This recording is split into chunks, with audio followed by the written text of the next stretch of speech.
second in this historic 3-game series as we take a look at the Taco Bell lineup for the visiting Chicago Cubs. Kosuke Fukudome, after a day off yesterday, will start in right field. Darwin Barney and Starlin Castro both in the top 10 in batting in the National League, hitting 2 and 3. Aramis Ramirez, a 2-time All-Star, hitting cleanup. Carlos Pena, very familiar with this ballpark. He's at first base, batting number 5. Marlon Byrd, Alfonso Soriano, American League expats, in the 6 and 7 spot. Blake DeWitt makes his first ever start in the outfield tonight. More on that as we continue. And Coy Hill bats number 9 for Chicago. On the mound to make his first start as a Red Sox, 29-year-old free agent acquisition Alfredo Aceves. Yeah, 15-1 career. A lot of those were done in relief. And that's what he's done predominantly this year at the big league level, throw in relief. All right, my man Aceves, as I mentioned, he's thrown in relief. So when I say he's got to be efficient, he can't waste a lot of pitches. Terry Francona telling us maybe 80 pitches tonight. And the I'm new part, the Cubs have not faced him. Only 5 at-bats against him, and that's Byrd and Pena. This opening pitch is brought to you by Budweiser. Great times are waiting. Grab some buds. We are underway at Fenway, and it's a striking visual to start the night as you notice the turn back the clock uniforms. First pitch of the contest by Aceves is in for a strike. Nondescript would be the first thing that pops into my mind when you look at the 1918 Cubs and Red Sox unis tonight. As you look at the numbers of Kosuke Fukudome, again had a night off yesterday, and he's drilled on the second pitch of the ball game.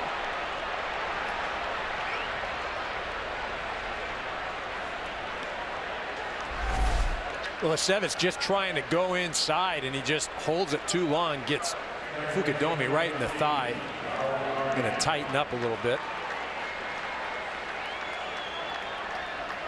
Just the 6th career start for Alfredo Aceves tonight, and his first since the 2009 season with the Yankees. He last appeared Monday in relief, and he'll deal with the runner aboard to start the night. Here's Darwin Barney now, the outstanding right-handed hitting rookie second baseman at .318 to start play tonight. You know, we should mention, Eric, in terms of the big picture stuff, for the Red Sox, it's back into first place as the Tampa Bay Rays are losers today. Their game ending moments ago in South Florida. So the Red Sox in first place for the first time since starting the season 1-0. Well, I think that's where everybody thought that they would be, but with that start, 2-10, they really climbed the hill to get back to the top of this American League East.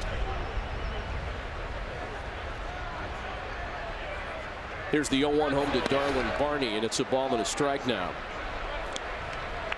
Let's take a look at the American League Eastern Division standings then. As a result of what happened in South Florida tonight, Red Sox in a dead heat with the Rays, who have dropped 3 in a row. Yankees a half game back as they match up with the Mets in an interleague special tonight. Toronto and Baltimore round out the division. I think we'd all agree that there is less separation in the AL East this year, this late, than we can remember in the past number of years. Fewer than 5 games between first and last. Well, and I think that has a lot to do with Baltimore being a better ball club, Toronto getting off to a little better start, and then nobody at the top of the division running away from anything. Barney behind a ball and 2 strikes. Starlin Castro waiting next. Fukudome aboard after being hit by a pitch. So Aceves out of the stretch again, fouled away. Well, the series history between these two teams, there isn't a whole lot to speak of. We mentioned the 1918 World Series. There was an interleague series at Wrigley Field played between these two clubs a few years ago, 2005, and Chicago took 2 out of 3 at their home turf.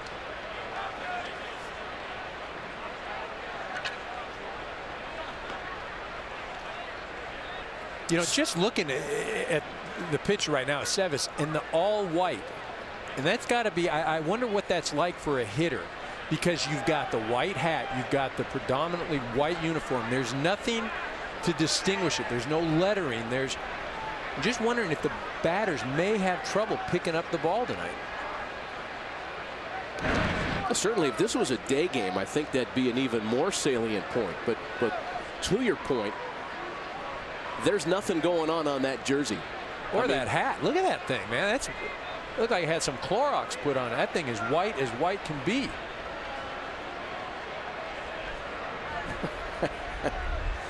Ball and 2 strikes, the count to Darwin Barney.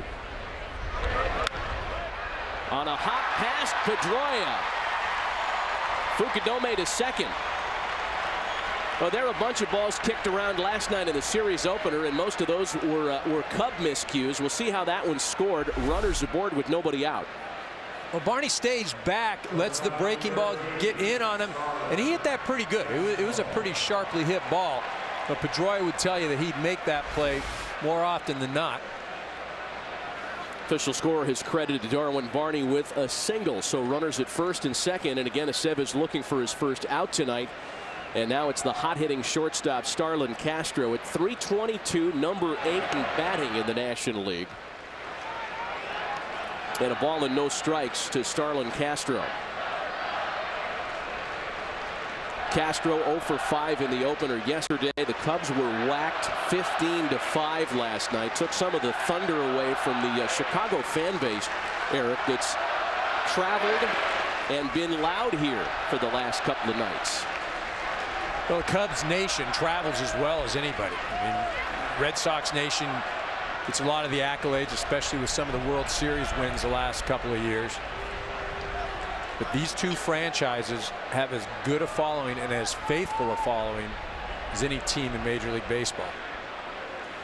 You hear the Yankee fans getting restless, but it's true. 1-1 from Aceves is swung on and missed. Aramis Ramirez waiting next. Cubs trying to jump on Alfredo Aceves early.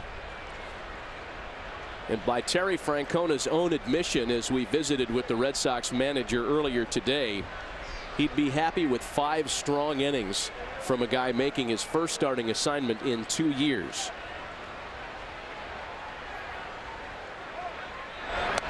Two balls and 2 strikes. As far as the Cubs are concerned, Starlin Castro has been really their key catalyst offensively. 59 hits. And that gives him a share of the National League and Major League lead in that category.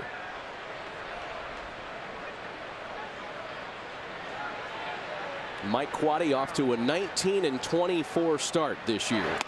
And a swing and a miss.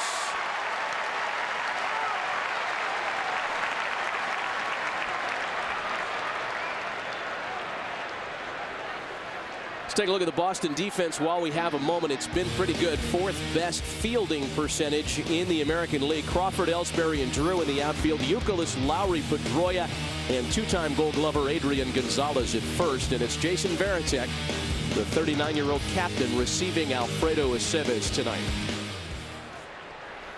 1 gone now for Aramis Ramirez.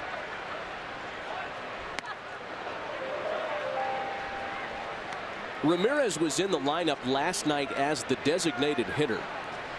And it was something that certainly caught a lot of Cub followers by surprise, Eric, seeing Ramirez DHing. There were a lot of folks that thought Mike Quade was just going to pencil Alfonso Soriano in at DH all weekend long. That was not the case last night.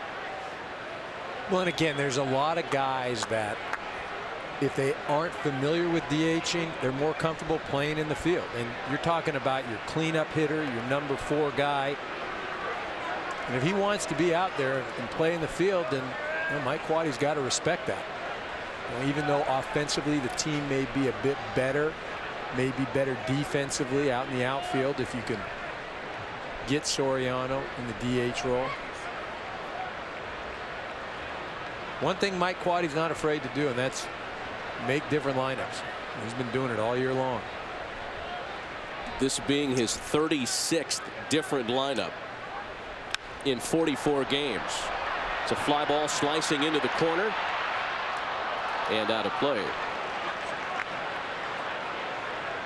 You know, Matt, this is where the Cubs have really struggled this year. And it's the hitting with runners in scoring position, but specifically it's that middle of the lineup, the guys that historically have been proven run producers. You know, Aramis Ramirez coming into tonight, 222 runners in scoring position. The man following him, Carlos Pena, 139. You know, the table has been set at the top of the lineup. Guys are getting on. The middle of the lineup has just not been as productive as they'd hoped. On the ground to third, Youkilis to Pedroia covering at second. The relay in time to get them both.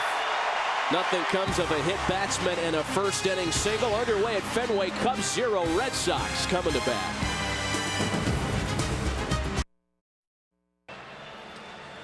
Cubs turned away in the top half of the first. We go to the bottom of the first inning and take a look at the Red Sox Taco Bell starting lineup. Taco Bell think outside the bun. 22 All-Star appearances combined between the Red Sox 1 through 9. Ellsbury, Pedroia, and Gonzalez get us going off the top. Dustin, a 3-time All-Star. Youkilis, Ortiz, and Drew 4 through 6. Kevin Youkilis trying to keep an 8-game hitting streak alive tonight. It's Jed Lowry, the switch-hitting shortstop, Carl Crawford, and the switch-hitting catcher Jason Varitek rounding it out against veteran right-hander Carlos Zambrano, out there to make his 10th starting assignment of the year in this, his 10th big league season. Well, Big Z, he's the horse of this staff. I mean, he's got to be the #1 guy, especially with the news now that Matt Garza scratched for tomorrow night's ball game. And he's got to step it up. He's got to cool Gonzo. You know, we talked about it at the top of the show. Adrian Gonzalez is hot as anybody. Now, he's only 3 for 15, no extra base hits against Zambrano. And Carlos Zambrano has to throw strikes. And I know that's cliche, but this Red Sox team will be patient and take a lot of pitches. Red Sox, again, the offense has been clicking. They lead the majors, having won 13 of their last 18 since the start of May. Things have really been going well here at Fenway in particular, as Jacoby Ellsbury takes a strike to start the night for Zambrano. This month alone, Boston leads the big leagues in batting average, on base percentage, slugging, runs scored, hits, doubles, RBIs. I could keep going. I think you get the picture. And you know, they're doing that, and Dustin Pedroia has not got hot. J.D. Drew is not where he'll eventually be. Carl Crawford has been a shell of himself. I mean, it's scary what this lineup can potentially do. Still averaging better than 6.5 runs per game, despite those players you mentioned not contributing at levels that one expects them to. Catcher's interference has been called on Coy Hill. The glove come right off on that defensive swing by Jacoby Ellsbury.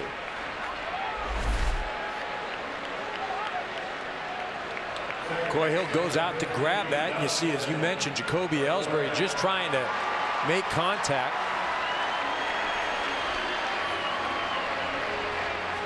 Usually you pull your hands in through the strike zone there. Jacoby Ellsbury, that bat, very circular swing, hands out early, runs into Coy Hill. So Ellsbury and his great speed aboard for Dustin Pedroia, who's dusted off the plate. You see Carlos Zambrano staring back in after he moved Pedroia's feet.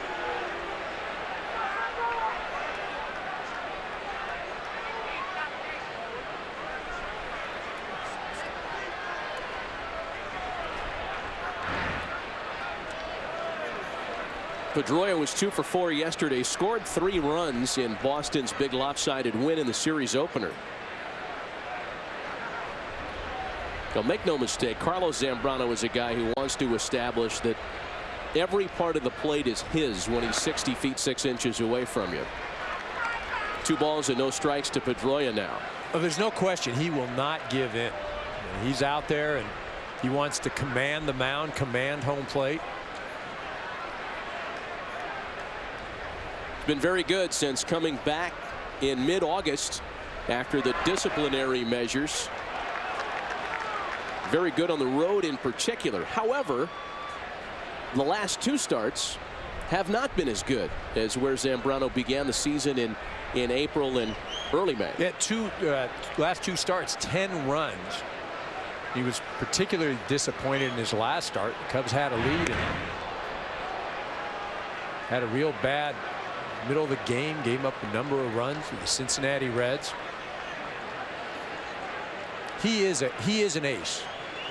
Just doesn't always pitch like one, but he's got ace stuff. Concerned with Ellsbury as well, he should be. Jacoby with 14 stolen bases gives him a share of the American League lead. We'll see if Boston looks for an early opportunity to run tonight.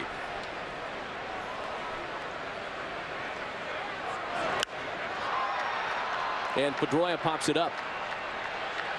Routine play for Starlin Castro. So with one away, we check in with Chris Rose and Mitch Williams in Los Angeles for a direct TV game break. Guys, down in Florida, Hanley Ramirez.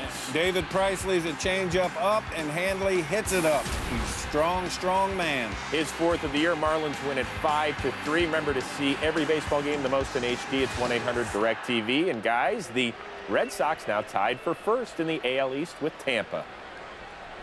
Chris, Mitch, thanks. And I think there might be a little concern down there, Eric, that the Rays played so well at the end of the month in early May. They've lost 3 in a row now. They're not supposed to lose when David Price goes out there, as was the case today. No, but they run into a Florida Marlin team that has had some struggles as of late, but that's a very good ball club and a team that usually plays well at home. Well, David Price isn't going to go out and win every ball game, and like I said, that Florida Marlin ball club is a team that's formidable.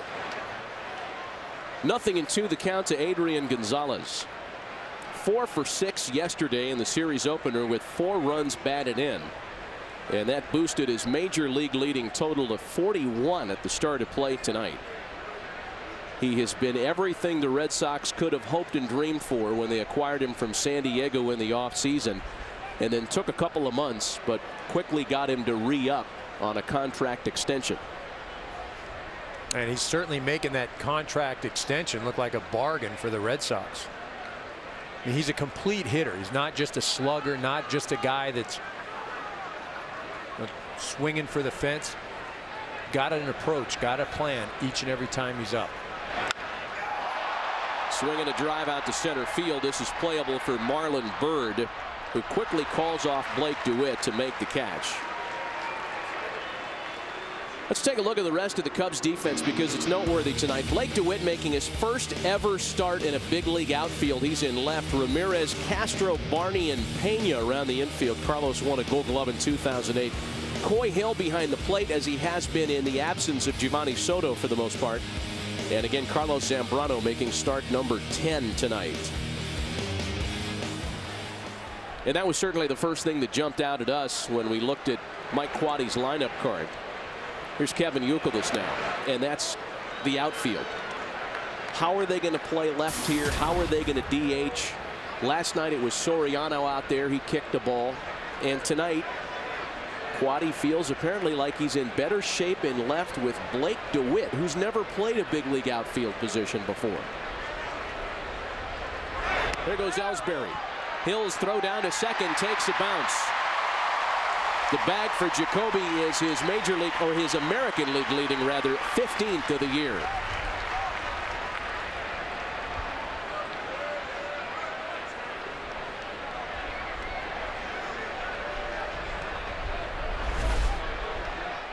See, Ellsbury gets a pretty good jump right there. He's looking in initially. Throw bounces in there easily. You know, that's a real tough play for a middle infielder because the ball's bouncing up. You've got to catch it and then get the tag down. Youkilis in front, 3-0 now. I was going to say, as a middle infielder, you almost want to catch that ball while your glove is going down. It's not the conventional way to do it, but when you're trying to apply a tag and pick it at the same time, you want to go down. Yeah, there's ball 40, Youkilis. It looked like Zambrano wanted no part of him after falling behind, but I can't imagine pitching around anybody to face David Ortiz, who's swinging the bat as well as ever these days. Well, he really is. And we talked about Gonzalez and Youkilis at the top of the show about what a great month they're having and how they're swinging well. Hey, this man, 6 home runs in May, hitting at a .333 clip, and he's looking as good as ever. This is how the Red Sox benefit from the DH. Their DH spot has been arguably the most productive in the American League. Ortiz with 8 home runs, most of any designated hitter.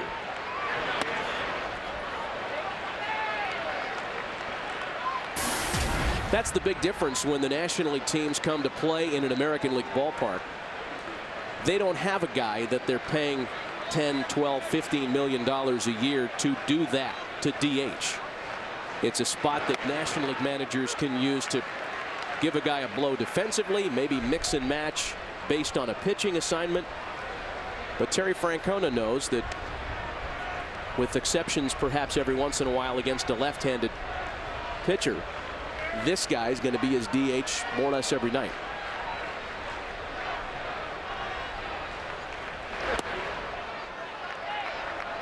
Yeah, I thought it was kind of interesting because Terry Francona was trying to talk about how, you know, the National League gives a manager an opportunity to get a guy some at-bats that may not normally get them.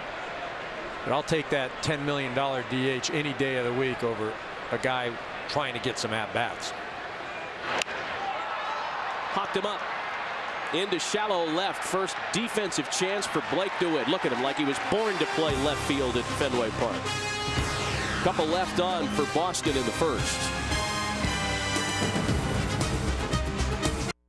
Denise. Can we talk for a sec? You can talk to me while I melt this burrito to perfection. Oh, I love those 99 cents and melty. Let me throw something at you. This weekend, I happen to have access to a gift card. I was thinking that maybe you and me could Perfect. use. Good talk, Mitch. It's Mike, but I like Mitch. It's the deal that'll make you melt. The new 99-cent Beefy Melt Burrito. Premium seasoned beef and a blend of 3 cheeses melted to perfection. Only 99 cents at Taco Bell. Why pay more? Well, I basically started noticing my hair loss a couple years ago, so I started using Rogaine foam. Only Rogaine foam is shown to regrow hair in 85% of guys. It just brought about a lot of confidence. Try new unscented Rogaine foam. Learn more at Rogaine.com. Gout's root cause is high uric acid. If you have gout, high uric acid can lead to more attacks. To help reduce attacks, lower your uric acid. Uloric lowers uric acid levels in adults with gout. It's not for the treatment of high uric acid without a history of gout. Uloric reduces uric acid to help you reach a healthy level. Don't take Uloric if you are taking azathioprine, mercaptopurine, or theophylline. Gout may flare when starting Uloric. Don't stop taking it. Your doctor may give you other medicines to help prevent flares. A small number of heart attacks, strokes, and heart-related deaths were seen in studies. It's not certain Uloric caused them. Certain tests to check liver function may be required. Tell your doctor about liver or kidney problems or history of heart disease or stroke. The most common side effects are liver problems, nausea, gout flares, joint pain, and rash. If you have gout, ask your doctor about Uloric. Fox Saturday Baseball, this primetime special is presented by Lowe's, is sponsored by Taco Bell. Think outside the bun. Back with Eric Karros, Matt Vasgersian here at Fenway Park. Scoreless through an inning. Both teams with opportunities to score early on. And both teams clad in the turn back the clock 1918 throwback uniforms to salute the last time these two teams met at this ballpark. Fall Classic 93 years ago. That does say Cubs. It's not, you know, some not UBS in a rectangle, right? Yeah, not some office team playing in a, you know, slow pitch softball league someplace. At least there's a logo there. The Red Sox got nothing going on the whites. Carlos Pena leads things off in the visitors' second, followed by Marlon Byrd and Alfonso Soriano.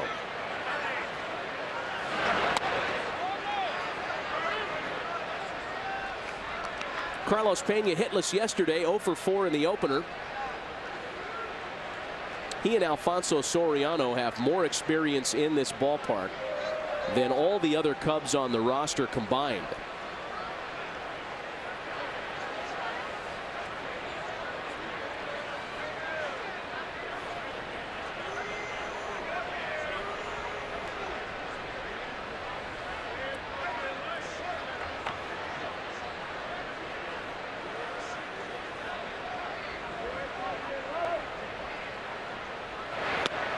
Carlos starting to come out of it. There was certainly a lot of conversation around a very slow month of April at Wrigley Field. But the results have been a little better as the weather at least tries to warm up.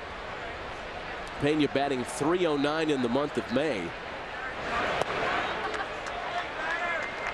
And in front here, 3 balls and no strikes. Well, and that's not atypical to get off to a slow start offensively in Chicago. I mean, you forget the weather, you go up there, you just not feeling good up at the plate. Hands are hurting. 3 balls and a strike. Hit some balls hard and they get knocked down because of the wind. It's more taxing mentally than it is physically those first 2 months, because you can get real frustrated as a hitter. What you've got to be careful about is not starting to change things, moving your hands, moving your feet. 3-1 from Aceves on a couple of hops right to Adrian Gonzalez. And there's 1 away.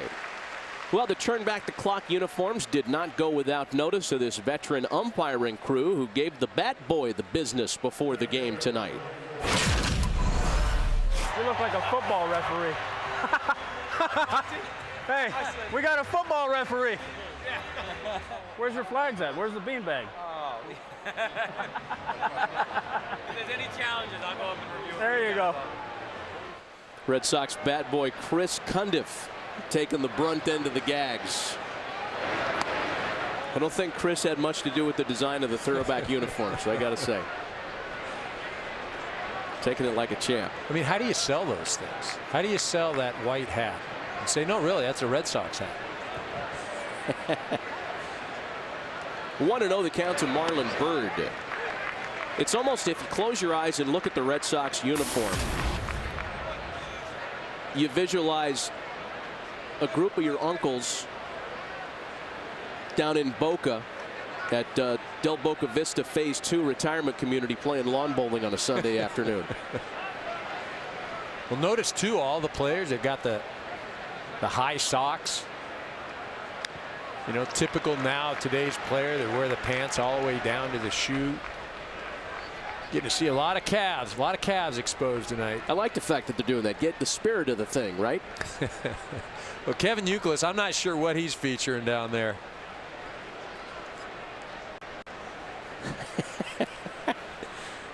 Looking like a full-service gas station attendant from the 40s. Ball and 2 strikes, the count to Marlon Byrd. Oh! Wow. Oh, no.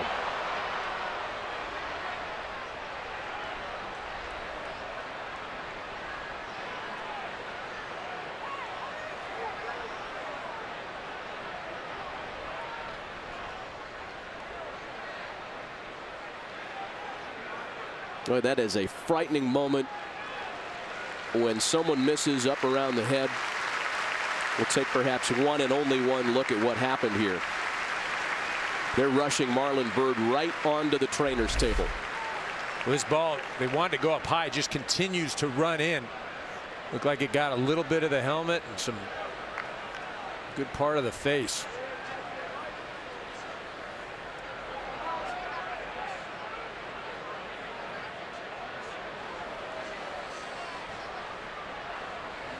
Oh, man. I think Kevin Youkilis reacting the same way 37,000 plus did here in the ballpark. You see it catch a guy in the face like that. So now Alfredo Aceves will try to recompose himself. There will be a pinch runner.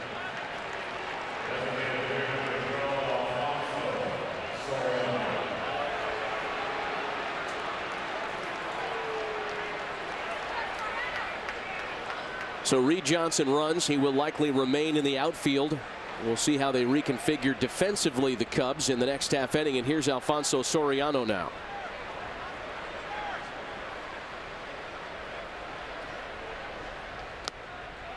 Couple of hit batsmen in this one from Alfredo Aceves. And again, a guy making his first start in the better part of 2 years.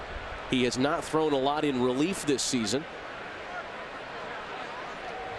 And those early cobwebs starting to show themselves. Ball and no strikes to Soriano. breaking ball in for a strike. Well, you know, one of the other things, too, as a starter now, he's had 4 days to think about it. You know, as a relief pitcher, you come to the park, you don't know if you're going to get in. You get be ready to go, and you get the call, you go. But he has had, what you want to call it, prepare, think. He's had a couple days for this. Beyond the top 3 starters for the Red Sox, there is a bit of disarray in the backside of the rotation. And the comeback slider catches the plate, and it's 1-2 now. Daisuke Matsuzaka with a UCL, ulnar collateral ligament in the throwing elbow rather. And John Lackey on the shelf as well. They're hoping that Lackey can come back relatively soon, as compared to Matsuzaka, who they're prepared to be without for upwards of a month plus.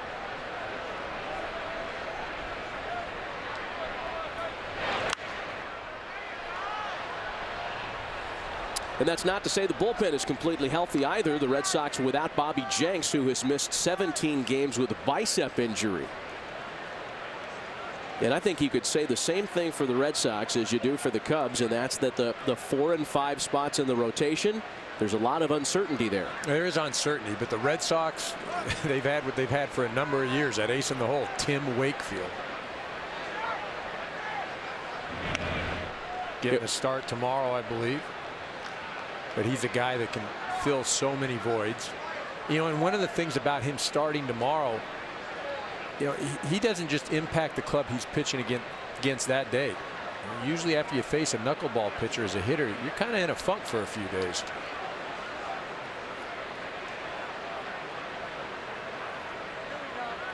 Ball and 2 strikes to count to Alfonso Soriano. Yeah, how about the Cubs having to face Tim Wakefield tomorrow? And then they've got R.A. Dickey on the schedule 3 days later. So you're talking about potentially really messing with the circuitry there. 2 knuckleballers within a week's period. Yeah, that's not fun. Not fun as a hitter. You know, and a lot of times some guys' approach is you just go up and you take pitches. You just let him. If he can throw 3 knuckleballs over the plate, you know, God bless him. Aceves working very deliberately here with a runner aboard and 1 gone. Soriano sends a drive out to left center field. Ellsbury and Crawford are there, and Ellsbury handles it. There are 2 away. Time to take a look at tonight's Ford keys to the game. Well, for the Cubs, they've got to catch the ball. They've been real porous on defense this year, and that's cost them a number of games. Be patient, make Aceves get that pitch count up. Red Sox, they've got to keep doing what they've been doing. Make it 8 in a row tonight. Get on for Adrian Gonzalez. 2 gone here with rather Johnson aboard at first base. And now it's Blake DeWitt.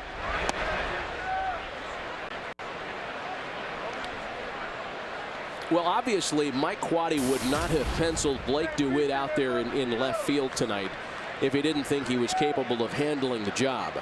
Fact remains, you're playing outfield at the big league level for the first time, and you're going to do it on the road at Fenway Park in front of that treacherous monster. And that's something that you just can't prepare for anywhere else. DeWitt pops it up. Jed Lowry spinning into shallow left field to make the catch and retire the side. Played an inning and a half tonight. No score at Fenway.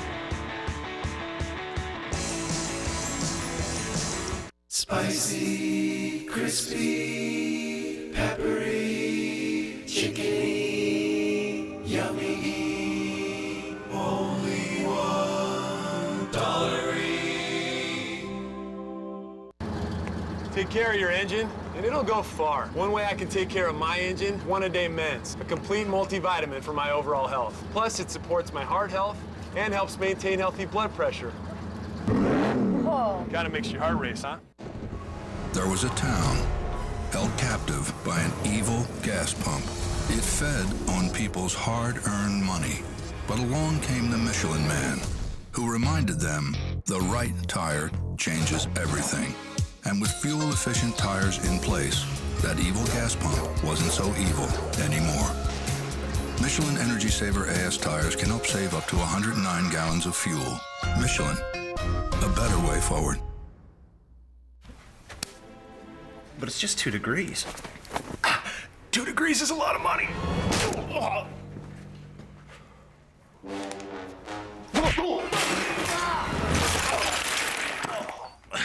But I'm sweaty. We have a car payment to make! Don't beat yourself up over energy costs. Mitsubishi Electric Systems give you efficient individual room control with no ductwork. Mitsubishi Electric Cooling and Heating. Live better. Go to MitsubishiComfort.com. Today's game presented by Lowe's is sponsored by Budweiser. Great times are waiting. Grab some buds. No score early on at friendly, foggy Fenway, and it's getting foggier by the minute. I think it's great that we're all still around, given we're past the 6 o'clock hour. Nice to be here at the big league ballpark. Here's J.D. Drew leading things off in the Red Sox second. Drew, Lowry, and Crawford against Carlos Zambrano. Well, there have been base runners aboard in all 3 half innings that have been opened. A great diving play by Aramis Ramirez. Throw to first is just in time to get his man.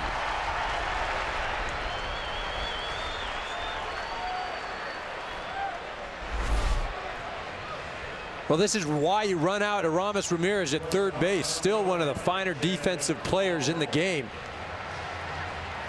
Able to fully extend and then gathers himself. Makes a good throw. You know, that's the thing where a lot of guys get into trouble, is getting themselves set to make the throw. He does as good a job as any. So with one gone now, the switch hitting shortstop Jed Lowry. Lowry up over 300 still, despite cooling off a bit as compared to the red hot start that he got off to. A couple of hits last night and playing consistently in place of Marco Scutaro, who has a troubling oblique injury, I should say, that has kept him on the shelf. And a base hit for Lowry.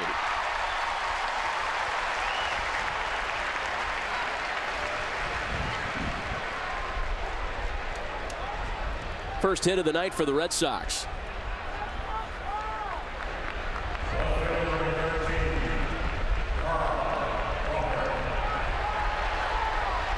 So a man aboard now for Carl Crawford. Crawford checking in at 212. It has been a slow, steady climb out of the abyss for the Red Sox $142 million man.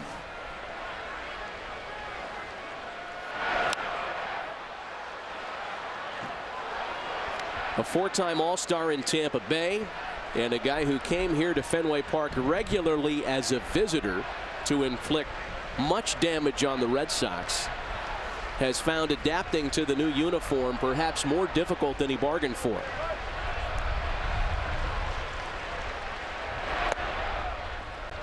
He checks a swing, and it's a ball and a strike. I think he'll be fine. You know, people want production right out of the chute, and if you're not getting it, it's, oh my goodness. Physically, he's fine. Just needs to get a bit of confidence with some success.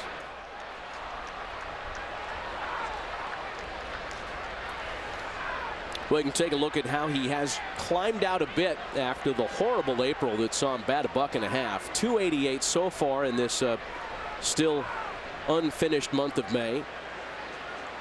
It's better, but it's not anything what they hope he will be. He's batting at the bottom of the lineup. I mean, this is an impact guy. 2 balls and 2 strikes. Of concern to the Red Sox, these numbers, how Carl Crawford on fastballs has really struggled this year. Around the 300 mark or better on that particular pitch for 3 straight seasons, but 214 on the old number 1 this year. like that. That's a 92-mile-an-hour fastball that's fouled back. Right, and there are a number of reasons for that. You know, I think as a hitter, when you're not catching up to the fastball and you're physically fine, what that means is you're indecisive. You're not sure what you're trying to do at the plate. You're not confident in sitting on a fastball. You're not trusting your ability. You know, I mean, if I'm Carl Crawford right now, I'm going home and I'm looking at the back of that baseball card that has those numbers that he's put up in Tampa Bay, trying to feel good about myself, because it's more mental than it is physical. 2-2 with 1 out and 1 on.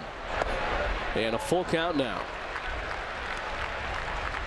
The Red Sox themselves, and from teammates all the way up to Terry Francona, as you take a look at Jason Varitek on deck, they point to the fact that Crawford has come through with some big hits. There might not be as many hits as what they are expecting, but he has made an impact. The Red Sox have 4 walk-off victories this year. Crawford responsible for 3 of those, including the most recent one on Thursday night to finish a 2-game sweep of the Tigers.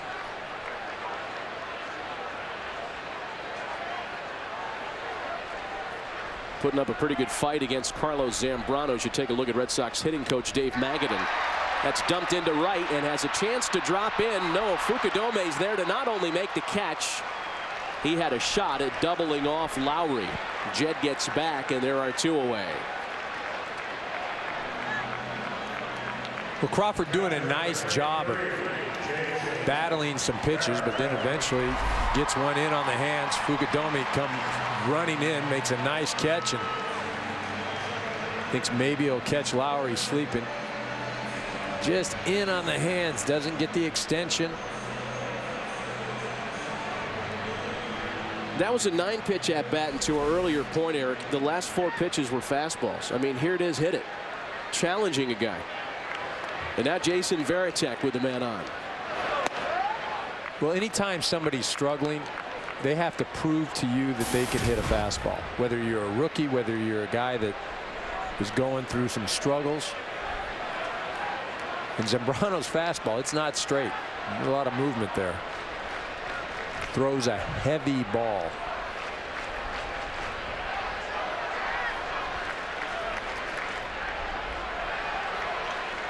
Jason Varitek did not play in the opener yesterday. Jared Saltalamacchia played and had a nice night offensively.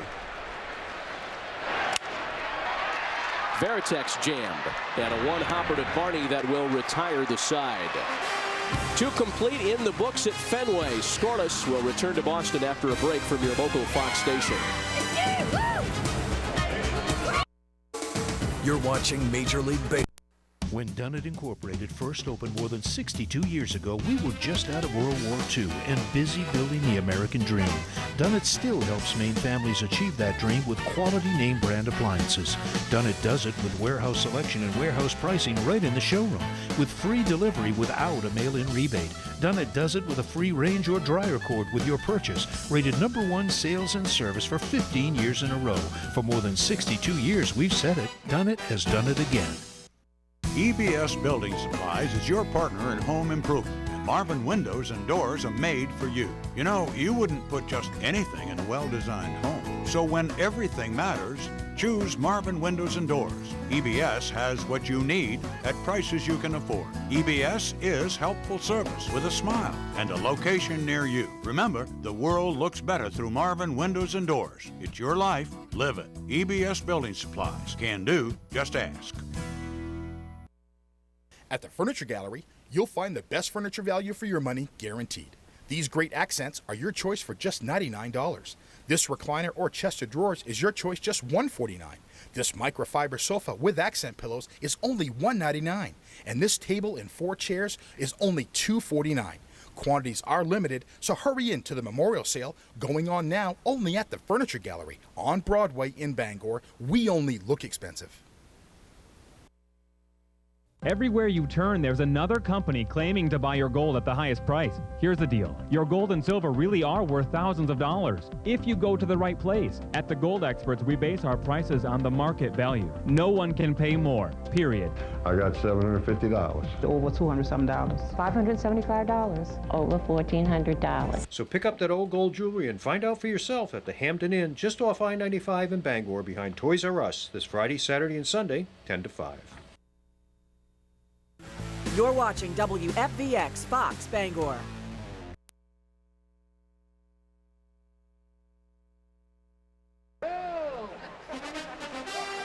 Welcome back to Fox Saturday Baseball in Primetime, presented by Lowe's. Let's build something together.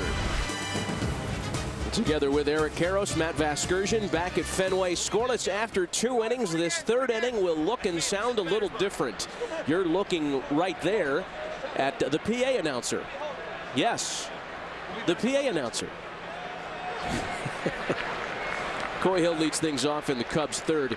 In this 3rd inning, the Red Sox are trying to recreate the ballpark experience as it may have been presented in 1918.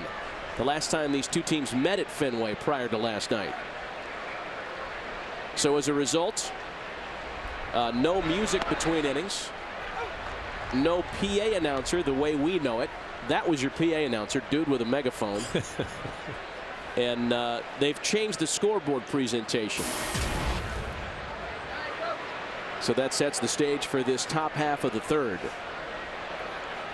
Coy Hill, Kosuke Fukudome, and Darwin Barney against Alfredo Aceves in the 3rd inning tonight. Alfredo very deliberate, taking his time, making sure he's ready to go. There was no PA system as we know it to be certainly these days. Back in 1918, there was also no Band-Aid. My goodness, no bubble gum didn't come onto the scene until 1928. No beer in a can until 1935. Inhumane conditions with which fans had to attend a ball game. Chopped out to the shortstop spot for Jed Lowry, and Hills retired. Let's learn who's batting next. Right fielder, Kosuke Fukudome. Oh, dude. You know, I understand the old shtick, but get the guy's name right. You call him Kosuke? Hey, the effort was there. You can't fault the guy for effort. First thing you learn as a method actor, get the material down right. Do the accent last. Here is Kosuke Fukudome, hit by a pitch to start the ball game. One of 2 hit batsmen so far by Alfredo Aceves.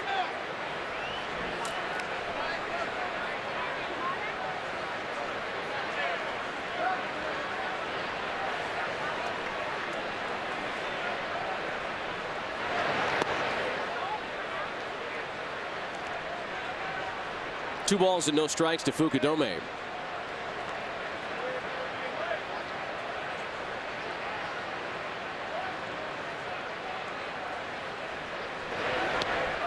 Alfredo Aceves has been around, certainly not his first rodeo, though he hasn't started in the better part of 2 years. 2+ years of experience with the Yankees, most of that time in middle relief, but a number of years previous to his New York days in the Mexican leagues. That is in fact where he was discovered, so to speak, when he was signed as a free agent by the Blue Jays prior to 2001.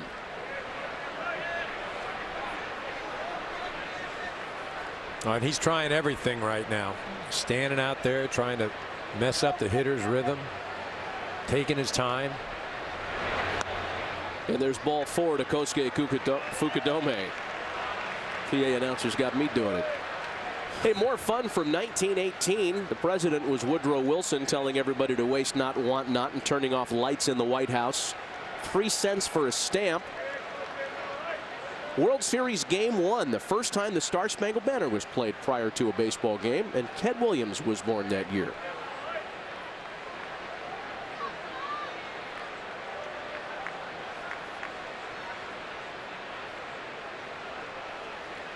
Here's Darwin Barney now with the runner aboard.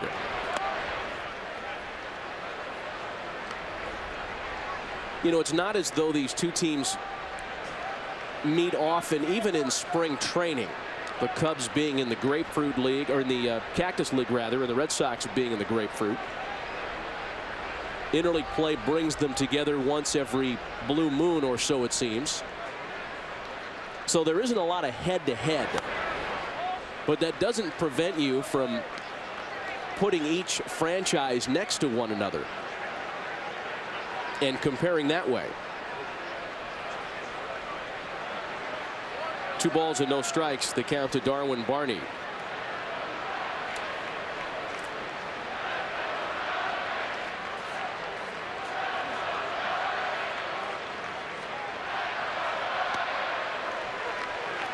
Two and one.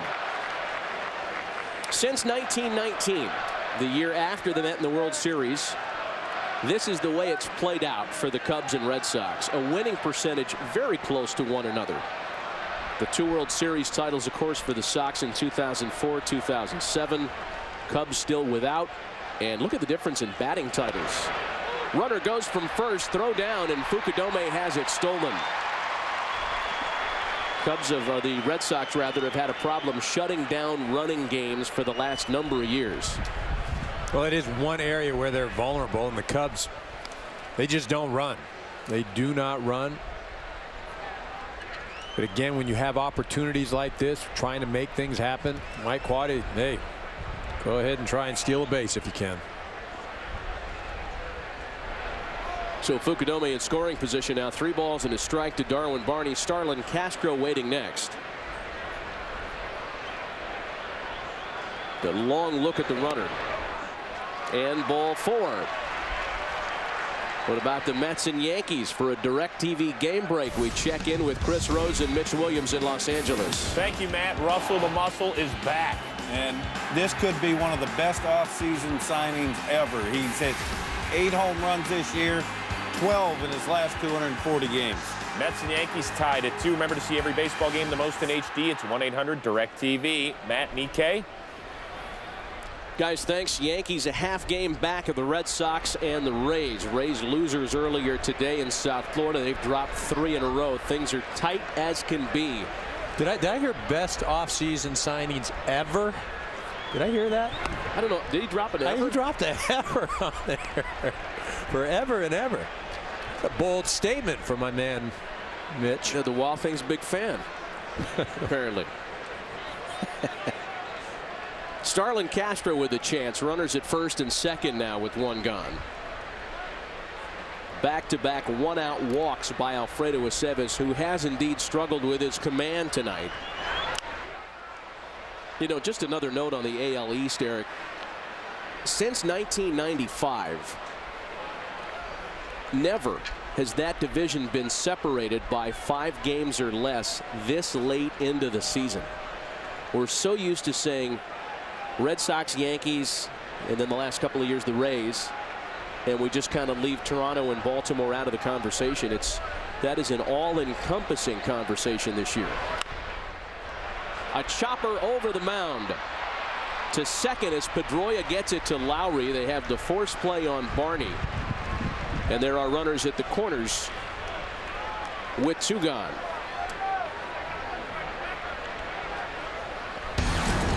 Hey, next week, Fox Saturday Baseball continues. More primetime action. You can see the Cardinals and Rockies, the Angels and Twins, Reds, Braves, Red Sox, Tigers, or Royals and Rangers. That's next week, 7 Eastern, 4 Pacific. More primetime Saturday action next week on Fox.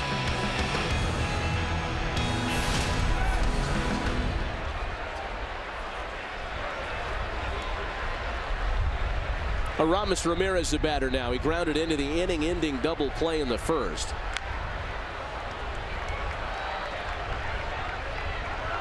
Well, again, Cubs with opportunities, runners in scoring position. There was a second at-bat that Starlin Castro had with runners on, and 0 for 2 this evening, and Aramis Ramirez getting his second shot. Fukudome at third, Castro at first. 2 gone here in the third.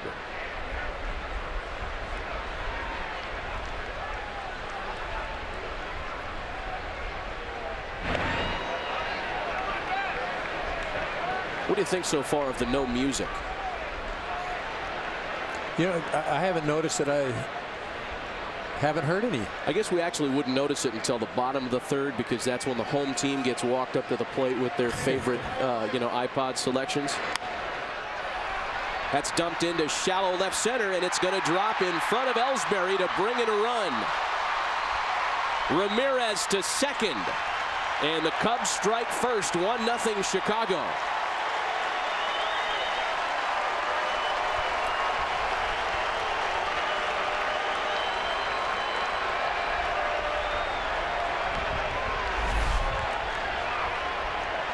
Well, Ramirez gets jammed, doesn't drive the ball. Ellsbury gets a decent break, lays out, and then at the point right there, he's just trying to keep it in front of him.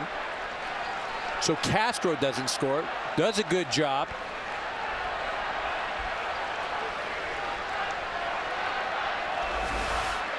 Now Carlos Pena, he's trying to pick somebody up. As I mentioned, coming into tonight, a 139 average with runners in scoring position.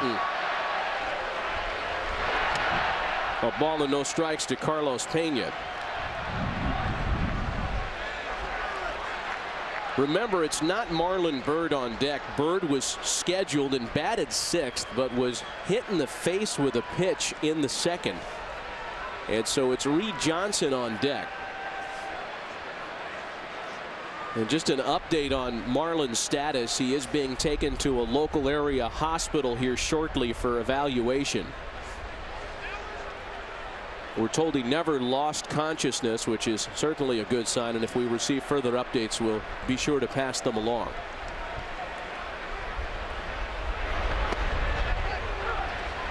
One to Carlos Pena.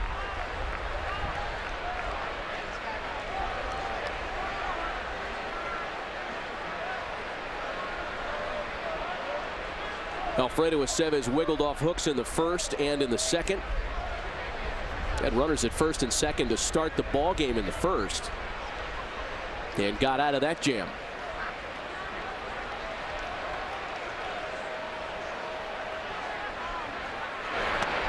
Two balls and a strike. For Carlos Pena, again, we talked about his experience in this ballpark, Eric, not only as a visitor, but he was a Red Sox for a very short time at the end of the 2006 season. Hard to believe because he's such an established player, but Carlos spent most of 2006 in AAA with the Yankees. Had some time too with the Detroit Tigers. And that bat that looked just like the one he offered in the second as he rolls a ground ball out to Adrian Gonzalez. The Cubs do break through with 1 in the third. Played 2.5. It's 1-0 Chicago.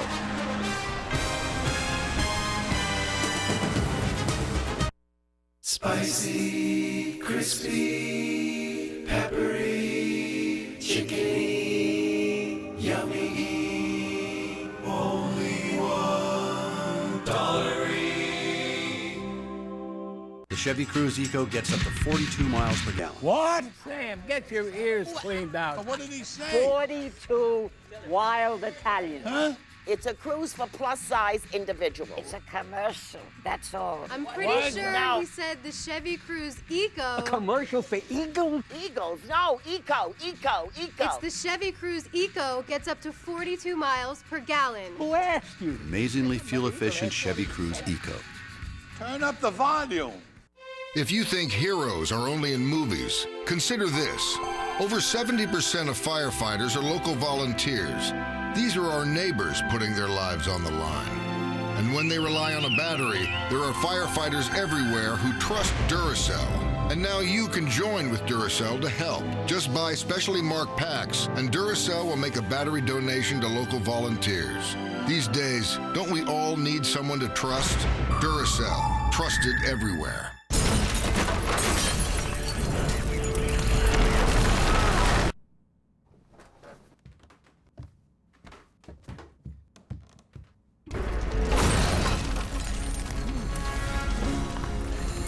With DirecTV, you can start watching in one room, pause, and continue watching in any other room.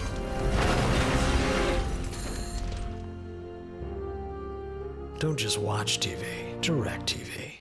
Fox season finale Sunday is here, so grab a partner. What do I do? It's a simple waltz. 1, 2, 3, 1, 2, 3. And witness the romance you never saw coming. You beautiful wuss. It's one epic night. Join the backside of the force. What? The dark side. Long day. Starting tomorrow at 7, 6 Central on Fox.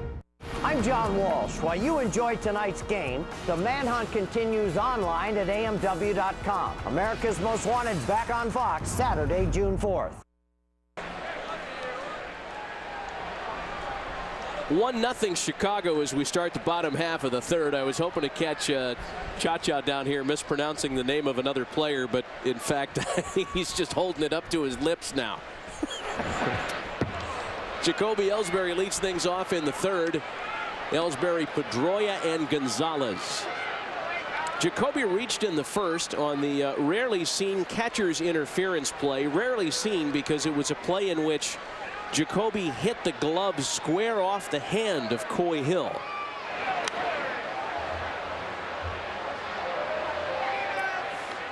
One ball and 1 strike to Ellsbury leading off the home third.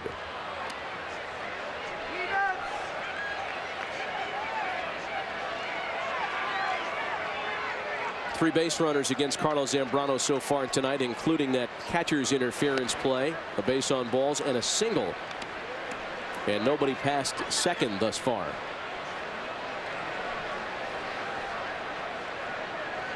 Yeah, you made the observation between innings there. Carlos Zambrano going tough guy, sleeveless. They didn't wear sleeves back in 1918. They didn't have them. You think that's what he's doing? He's trying to get into the spirit of the promotion. It's exactly what Carlos is trying to do. Carlos woke up today and said, how can I make this promotion better? A chopper to first. Carlos Pena, 2008 Gold Glover, makes a nifty play. Time for a DirecTV game break. We check in with Chris Rose and Mitch Williams in L.A. All right, Matt, Mark Teixeira, he is getting warm. Yes, and that's a ball middle, and he drives it out of right center field. And to correct something, Matty, I said I meant best off-season signings. Oh, okay. By the way, Teixeira's homered in 3 straight and has 12 overall. Matt and Hike. All right, guys, thanks. I don't think I was the guy that took Mitch to task, was I? Well, he did. He said best off-season signing, but then he said ever. I'm not questioning that he said best off-season signing. He did say that. I acknowledge that, but he said ever. Yeah, you know what, Eric? We ran back the tape. You're right. He did say ever. He did. Yeah, and you were the best first baseman I ever saw. Ever. More from Chris and Mitch as we continue tonight, sadly, as a swing and a tip foul makes it a ball and 2 strikes on Dustin Pedroia. Pedroia popped in the infield in his first try tonight.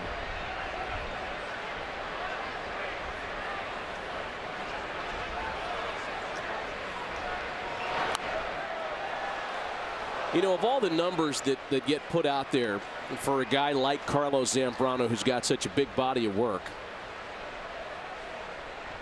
8-8 with an ERA in the high 4s in 26 interleague starts.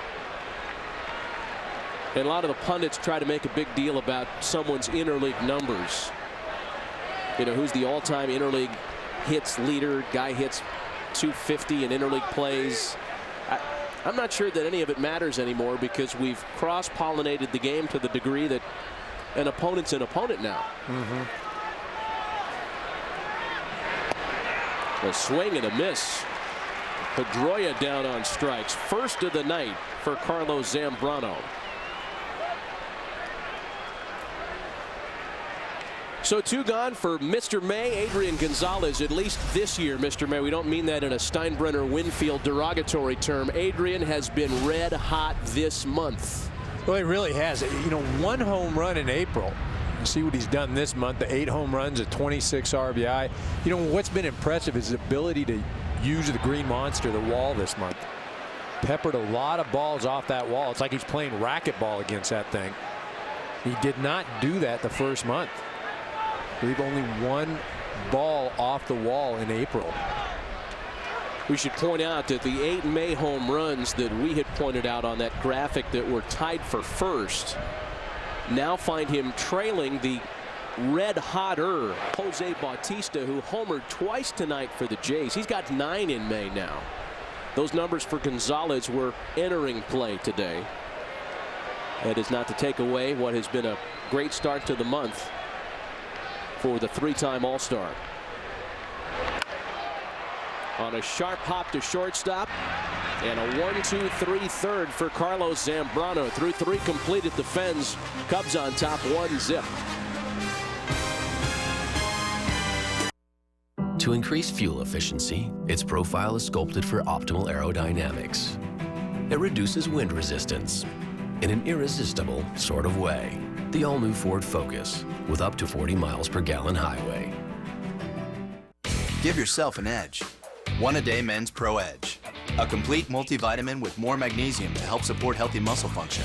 More B vitamins to help convert food to fuel. More confidence in a healthy you. One A Day Men's Pro Edge. This is the Nexus S 4G, the first phone that's Googled to the core with Sprint's super fast 4G speed. A phone this powerful can do almost anything. So now, we can fill the internet with even more cats. With 4G speed, the latest version of Android, and the best Google apps, cats can be searched, watched, and shared faster than ever. The Nexus S 4G, only from Sprint, America's favorite 4G network. I've never seen this kind of thing before. The fuse box electrical system's ripped out. We've gotten calls from people who found local dogs, but the calls coming in aren't local. Lucy! It's like they all just ran away. Watch out!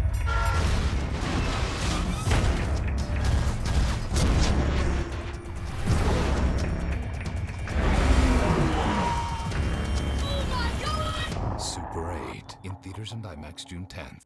Rough, dry skin taking over? There's an easy way to fix that. New Lubriderm Men's 3-in-1. The first and only body, face, post-shave lotion in one bottle. Do something different? New Lubriderm Men's 3-in-1. It might be hard to believe that the new Focus can virtually park itself. Till you actually see it park itself. The all-new Ford Focus with class-exclusive active park assist. Today's game presented by Lowe's is sponsored by the all-new Ford Focus. Drive one. And by One A Day Men's, the official multivitamin of Major League Baseball. On a damp night at Fenway. Welcome back to the ballpark. Matt Vasgersian, Eric Karros, and a 1-0 Chicago lead as we start the 4th. Reed Johnson will open against Alfredo Aceves. Johnson followed by Soriano and DeWitt.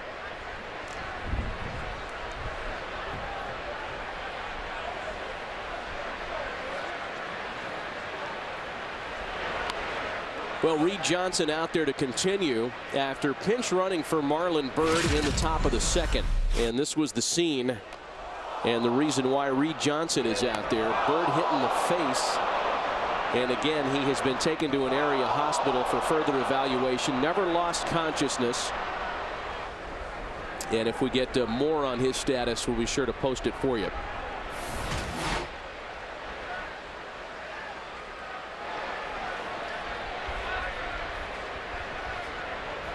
So Reed Johnson until further notice. And Mike Quaddy has the luxury, one supposes, of going to a relatively hot hand to take the place of the guy who's probably been, along with Starlin Castro, his most consistent offensive performer. Well, Reed Johnson doing a nice job this year. Been spot starting. It seems like every time he gets an opportunity, he's doing something up at the plate, making a nice defensive play.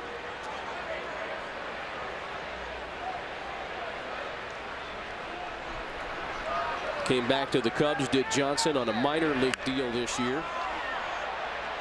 That's sent out to center field for Ellsbury, and 1 gone. Alfredo Aceves starting to calm down. Carlos Zambrano on the other side of the scorecard has been very good. In between innings, we talked to Red Sox manager Terry Francona about the difficult nature of facing an all-star right-hander who his team doesn't see very often. Yeah, I mean, the game's the game regardless. It's a little harder for the staff. I think we got to spend a little bit more time just feeling like we're prepared because we don't see these guys very much.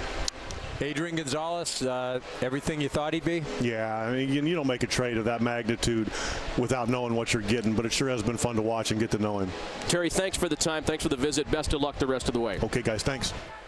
It's Alfonso Soriano now with one gone. Soriano flied to center on a well-hit ball in the second tonight.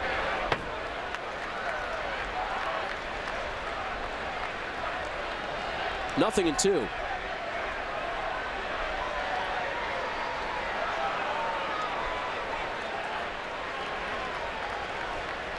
We talk about all these long-term deals that the Red Sox entered into this year. Carl Crawford, Gonzalez. Soriano's going to have an opposite field base hit. Alfonso Soriano is in the middle of his long-term guarantee with the Cubs. The deal he signed after his enormous 40-40 season in 2006. When you see that pitch off the plate, Soriano just serves it out to right field. Doesn't go to right field very often, but with 2 strikes, just protecting. You know, it's easy to go back and second guess those long-term deals, as we have a tendency to do. Blake DeWitt now with Soriano aboard. But back at the time, Soriano had just turned 31. Cubs were printing money. A successful run. They felt like they were every bit as competitive as anybody else in that division. And they signed Soriano to the mega deal. Now you look back at it and say, wow, that deal hamstrings the payroll. But at the time, certainly it made sense to the Cubs. Well, that's the thing about making deals like that, is if you're wrong, you can throw a wrench into what you're trying to do with your organization for a number of years. You know, with Soriano, obviously hasn't worked out the way that they had hoped. More of a support player than a centerpiece player. But I think there were some other deals that, you know, were made that, because Soriano isn't that centerpiece, it made that deal not so good. Well, there is some money coming off the books next year. It's not Soriano's money. But Carlos Peña's here on a 1-year deal. Aramis Ramirez has a player option for next year. When all said and done, the Cubs will have freed up in excess of $50 million heading into 2012. Blake DeWitt with a line shot for Drew.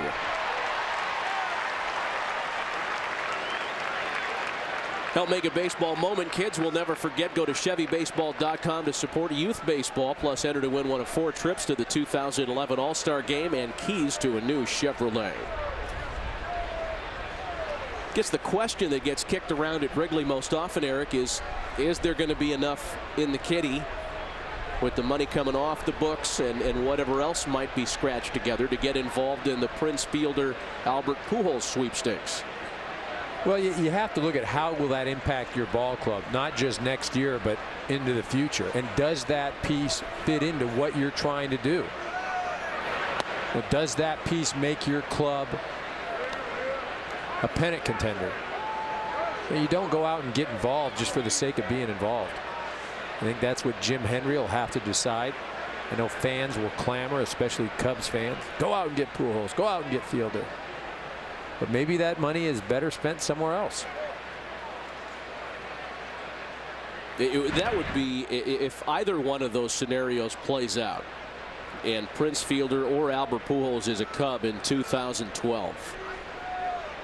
Think about the hurt feelings in Milwaukee and St. Louis. Milwaukee in particular, a city that has kind of a second city complex to their big neighbors from the south. Coy Hill lines for Drew. Boy, that almost crept over his glove. A runner left stranded in the top of the 4th. Big Poppy bats second as we go to the bottom of the inning with the Cubs on top of the Red Sox. 1-0.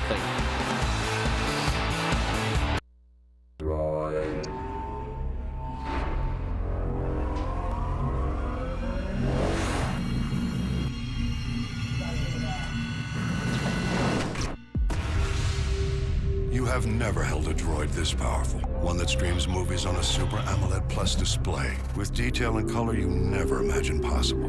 Introducing the Droid Charge by Samsung, the first droid to be infused with Verizon 4G LTE. Brace yourself for what droid does now. Spicy, crispy, peppery, chicken, yummy, only $1. We used to bet who could get closest to the edge. Took some crazy risks as a kid, but I was still over the edge with my cholesterol. Anyone with high cholesterol may be at increased risk of heart attack. Diet and exercise weren't enough for me. I stopped kidding myself. I've been eating healthier, exercising more, and now I'm also taking Lipitor. If you've been kidding yourself about high cholesterol, stop. 80% of people who have had heart attacks have high cholesterol. Lipitor is a cholesterol-lowering medication, FDA approved to reduce the risk of heart attack and stroke in patients who have heart disease or risk factors for heart disease.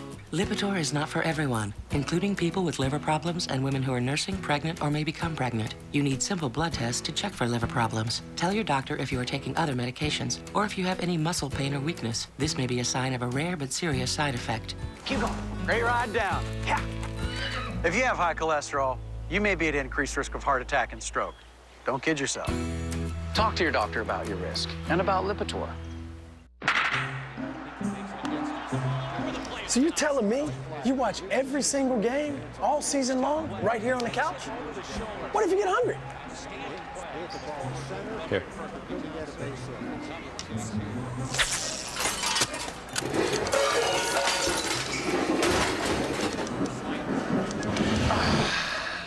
Help yourself to a leg or something. Yeah. MLBFanCave.com. Follow it on Twitter. Like it on Facebook. Interact all season long. Kevin Youkilis leads things off in the home fourth. Youkilis, Ortiz, and Drew. Red Sox in a shallow 1-0 hole in the middle innings tonight. Welcome back to Fenway Park with Eric Karros, Matt Vasgersian. Carlos Zambrano, so far so good. He's allowed all of 3 base runners, only 1 base hit against the 3-time All-Star tonight.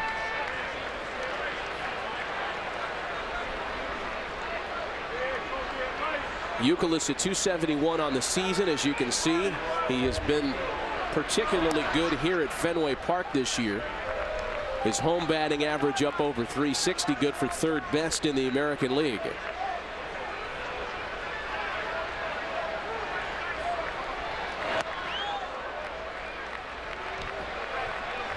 I have marveled at his timing mechanisms for the last number of years.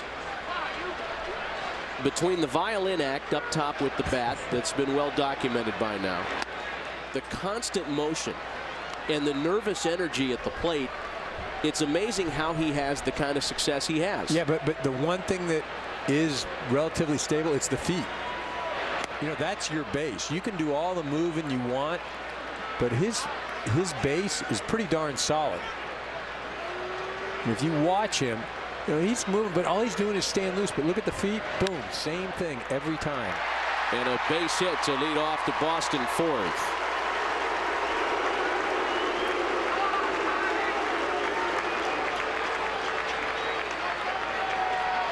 A man aboard for David Ortiz, who flied to left in his first try tonight.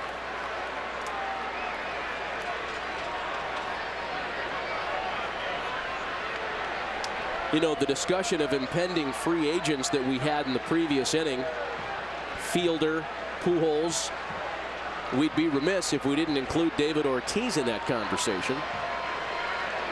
Not to go play first base somewhere, but his services will be on the open market.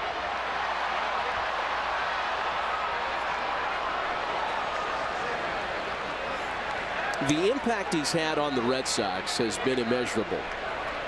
He has been at the heart of the 2 World Series titles. He is perhaps one of the most popular players in franchise history, which is really saying something for a place like Boston. And his next home run will put him into rare company. Sitting on 299 career home runs as a Red Sox. See, lets that one go right there. giving it everything he has, and Zambrano just gets it by him. You know, you talk about all the accolades as far as the numbers that he's been able to accumulate over his career, but just as important is his presence in that Boston Red Sox clubhouse. He garners respect, the voice of reason many times.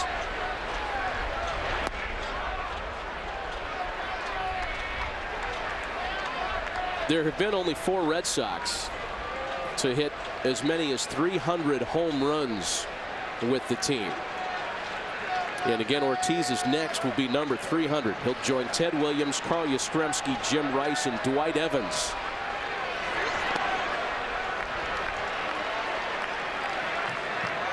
Two balls and 2 strikes.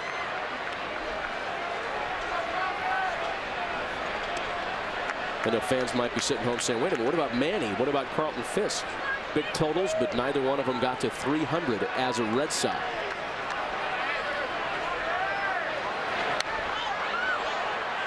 Another challenging fastball fouled away, and it's still 2-2. I haven't noticed too many wrinkles by Big Z tonight. He's ridden that fastball up and in. Here it is, hit it. Well, again, his fastball is not straight. You've got a lot of movement. It bears in on the right-handed hitters. It'll sink. And then you've got the weather tonight. Very cold. Trying to run the ball in on the guys. Ortiz with a drive, well struck, up and over the monster. Number 300 as a Red Sox for David Ortiz.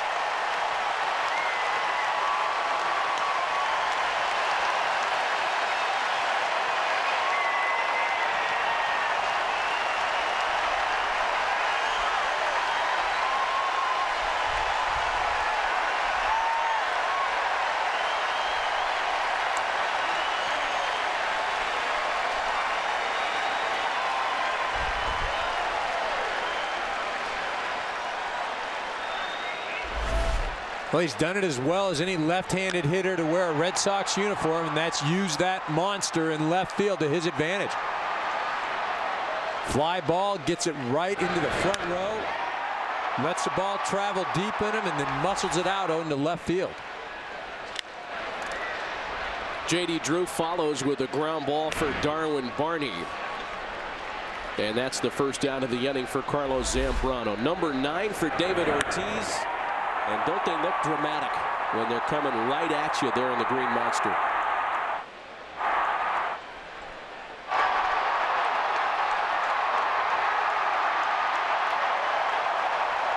Second home run for Ortiz in the last 3 nights. Here's Jed Lowry now with 1 gone. Nice souvenir there, young man.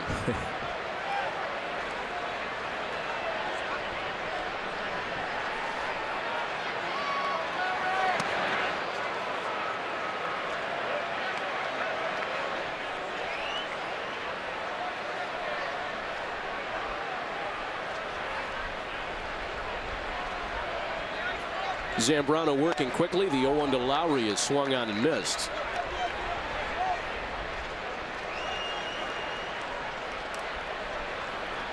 We never know who's going to get the home run ball up there on the monster seats. That's become like what sitting courtside at a Laker game is in Los Angeles. That's a sexy spot to be seen. In fact, last night, Jared Saltalamacchia hit a home run up and over the monster. And the guy that caught the ball, Cubs president Crane Kenny, there he is. He got the souvenir, found some Cub fans out there and said, you guys take it. And then one of those yahoos threw it back on the field, Wrigley style. There he is. Right.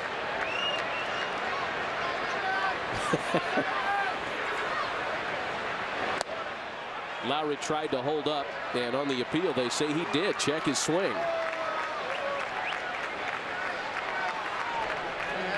Yeah, that one wasn't going back on the field. That's a Boston fan right there. Gotta wonder if Big Papi goes and gets that. Somebody goes out and get that 300th home run as a Red Sox. Ball 4, Lowry's aboard. Well, with so much history being tipped in this series, we talked in between innings to Cubs starter Ryan Dempster, a big franchise historian, and we asked Ryan how the great Harry Carey might call this series if he were here. Hey guys, how about this? This is awesome to be out here at Fenway Park. The last time I was here, man, that was a long time ago. I was actually calling games for the White Sox. But to be here with the Cubbies is incredible. This is awesome, a great atmosphere, and hopefully the Cubbies can pull out a win. All right, so really, how are things going with the Cubs? We know they've struggled a little bit, but will things get better? Yeah, we hope so. No, we're playing all right. You know, there hasn't been a lot of games this year that we've been blown out of or not been right in the game, and the easiest way to win those games is just to play a little bit better. You know, play some better defense and do some better pitching and you know, hit the ball better. Whatever it is, whatever we got to do, you're just trying to find a way to win. So hopefully we can play well. Ryan, thanks for having some fun with us. Best of luck the rest of the way. Thanks, guys. Anytime. Ryan Dempster's, his Harry Carey is more like Will Ferrell's Harry Carey. It's kind of like an impression of an impression. He's good. Still very good. Here's Jason Varitek now with the runner aboard. Carl Crawford beating out what would have been the back end of an inning-ending double play as the captain takes a strike.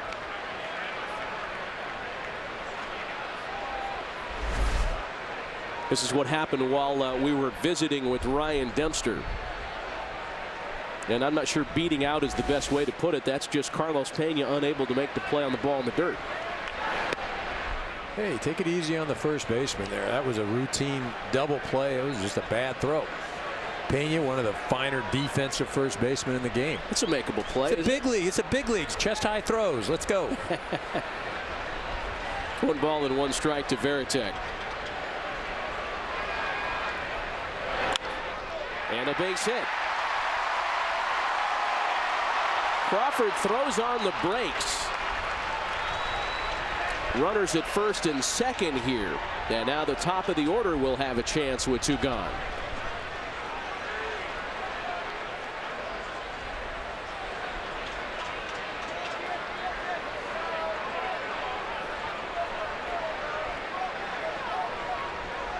So it's been the longest inning thus far for Carlos Zambrano, as his first offering home to Jacoby Ellsbury will be his 25th pitch here in the 4th. Ellsbury, the 7th Boston batter to come to the plate.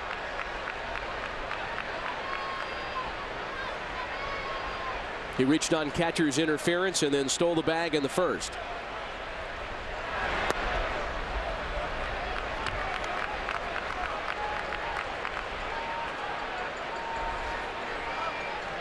Cubs pitching coach Mark Riggins watching carefully. Chicago bullpen did not hold up well yesterday. And that's been the exception.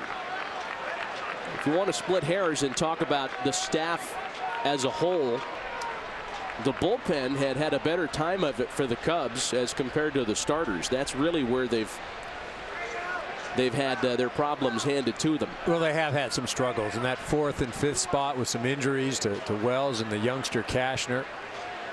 They just haven't been able to fill that void. Defensively, they haven't played well. You know, if it's not one thing, it's something else. 2 balls and no strikes to Jacoby Ellsbury. The Red Sox have had success with runners in scoring position this year. A .268 average collectively with runners in scoring position and 2 outs. And believe it or not, that .268 average is the 3rd best in the big leagues. I think those numbers are down across the board, Eric. We talk about it with the Cubs, the Red Sox. It just seems like a lot of clubs are without that. It's the year of the pitcher. I mean, haven't we continued to advertise that? It's the year of the pitcher. And offenses aren't what we've become accustomed to. Line to shortstop. That'll wrap up the 4th, not before David Ortiz can become the 5th Red Sox player to hit 300 home runs.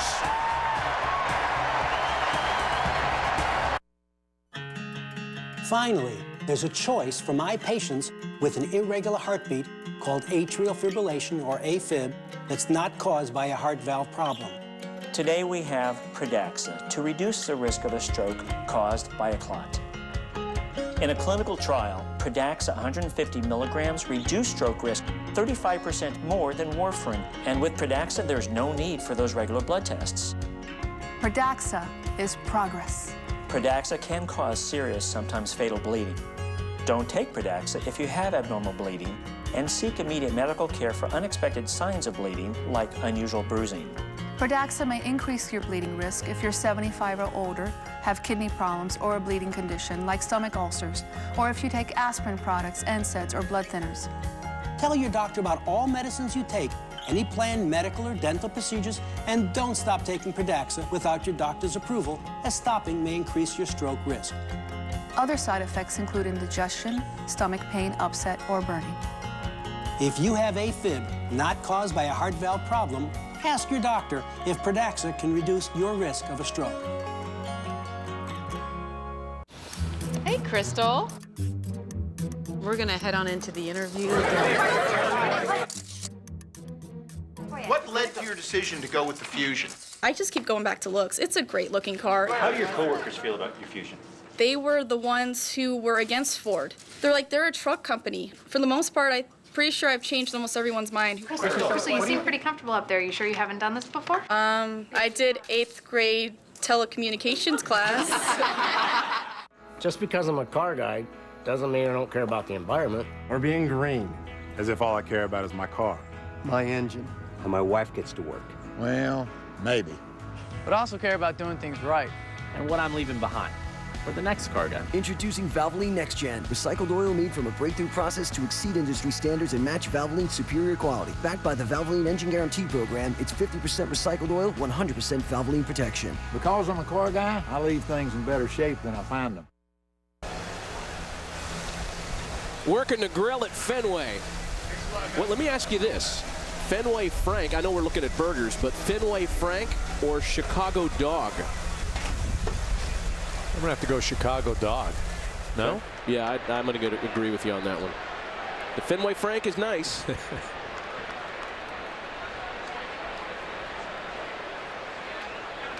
Kosuke Fukudome leads things off in the 5th. Top of the order here against Alfredo Aceves, who, making his first start since 2009, has held up despite a couple of wild moments, a couple of hit batsmen, 2 bases on balls. Well, I think he's been effectively wild tonight. You know, nobody's going to dig in against him. He's walked a few guys, hit some batters. You know, as a hitter, you're just not running to the bat rack ready to get in the batter's box. There's a little tentativeness.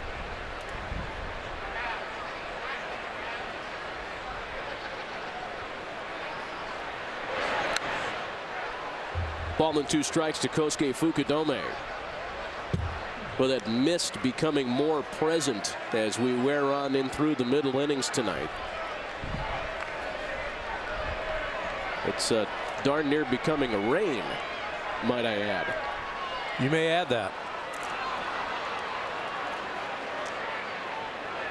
1-2 to Fukudome.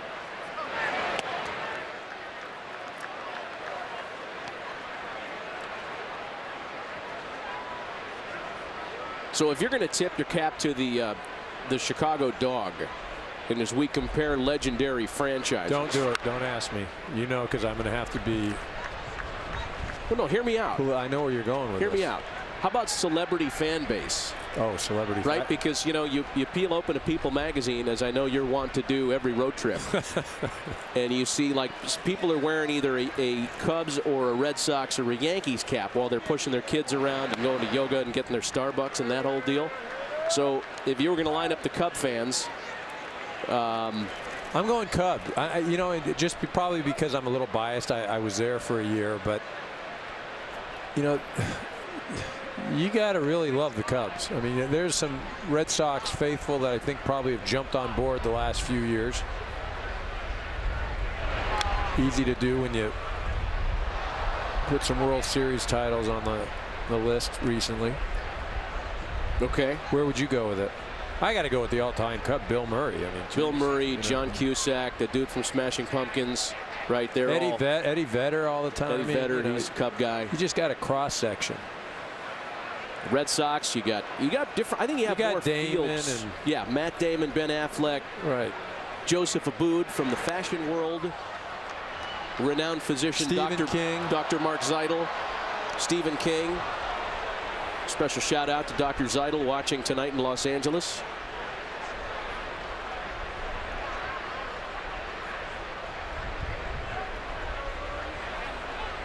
Still a full count. Kosuke Fukudome trying to get himself aboard to start the 5th. He has reached base safely in both of his plate appearances tonight.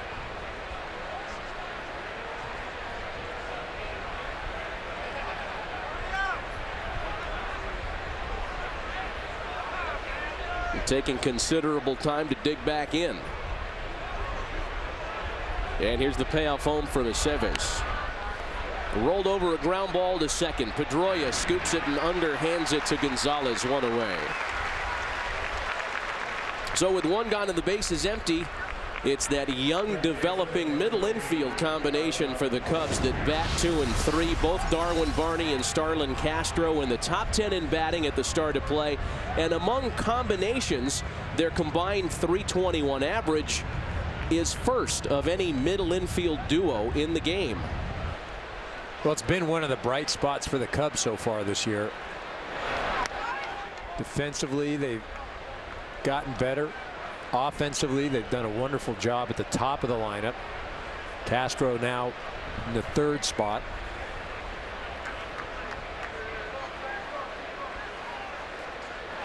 But remember, Darwin Barney, he wasn't expected to be the guy at second base.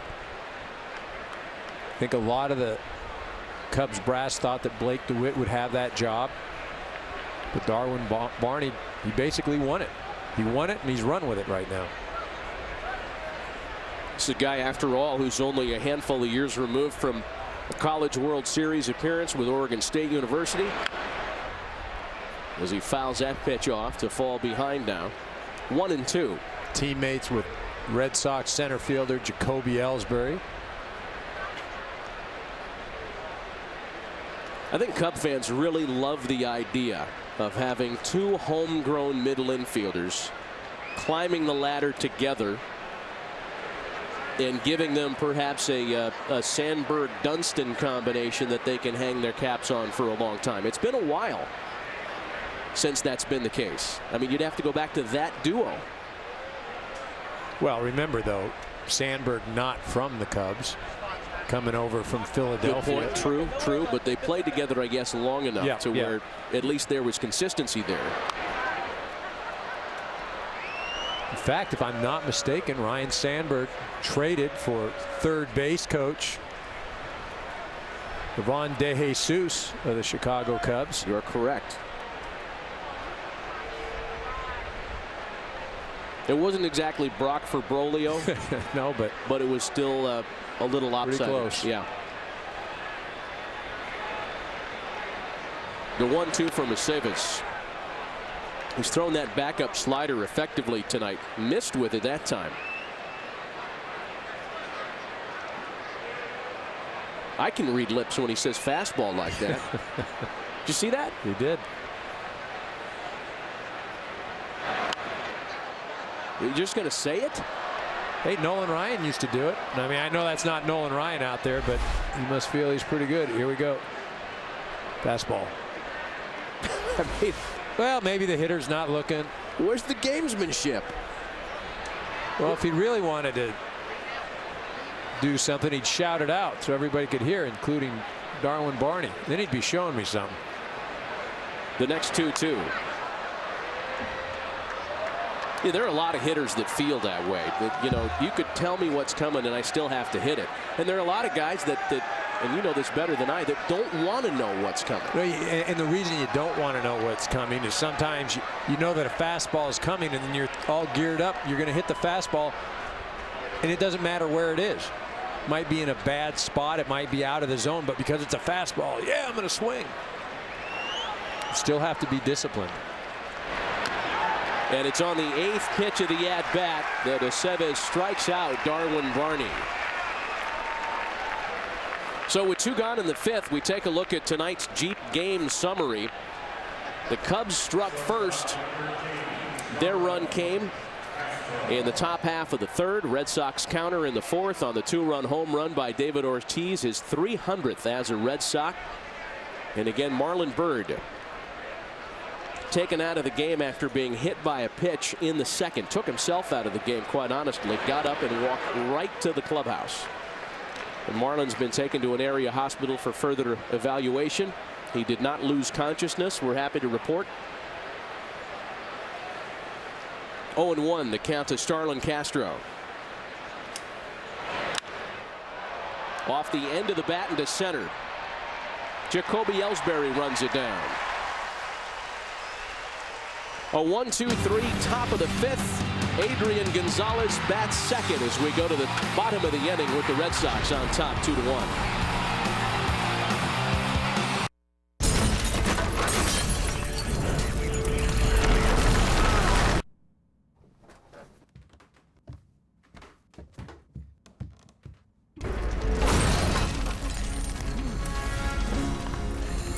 With DirecTV, you can start watching in one room, pause, and continue watching in any other room.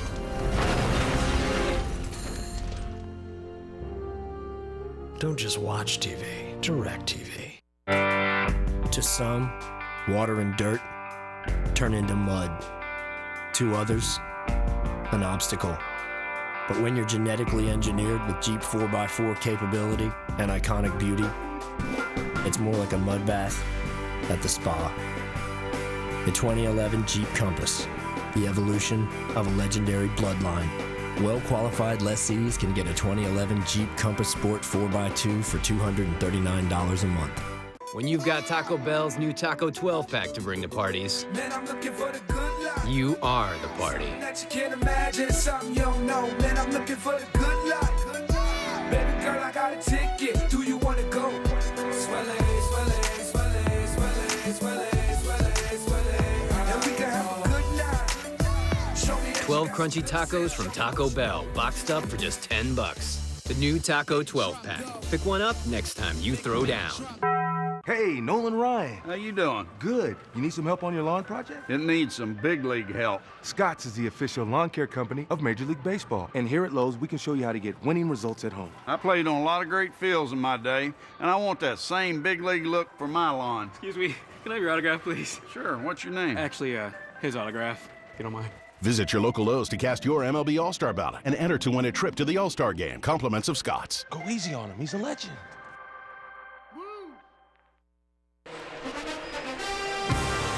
Fox Saturday Baseball is presented by Lowe's. Let's build something together.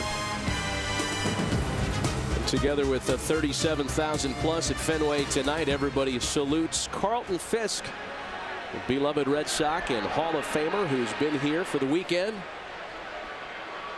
Dustin Pedroia leads things off in the home 5th. Pedroia, Gonzalez, and Youkilis. The original Pudge, if you will. Rain, rain, stay away. My first Red Sox game is today. Why, thank you, Nipsey.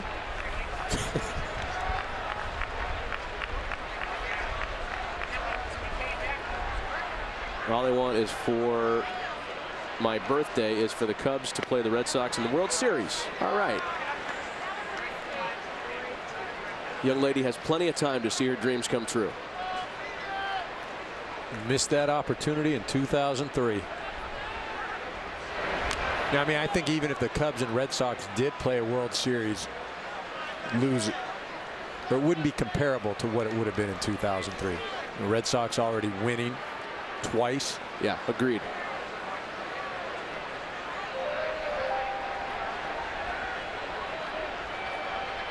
Starting to look more like a Patriots game out there on a cold, damp night for baseball. 2 balls and 2 strikes to Pedroia.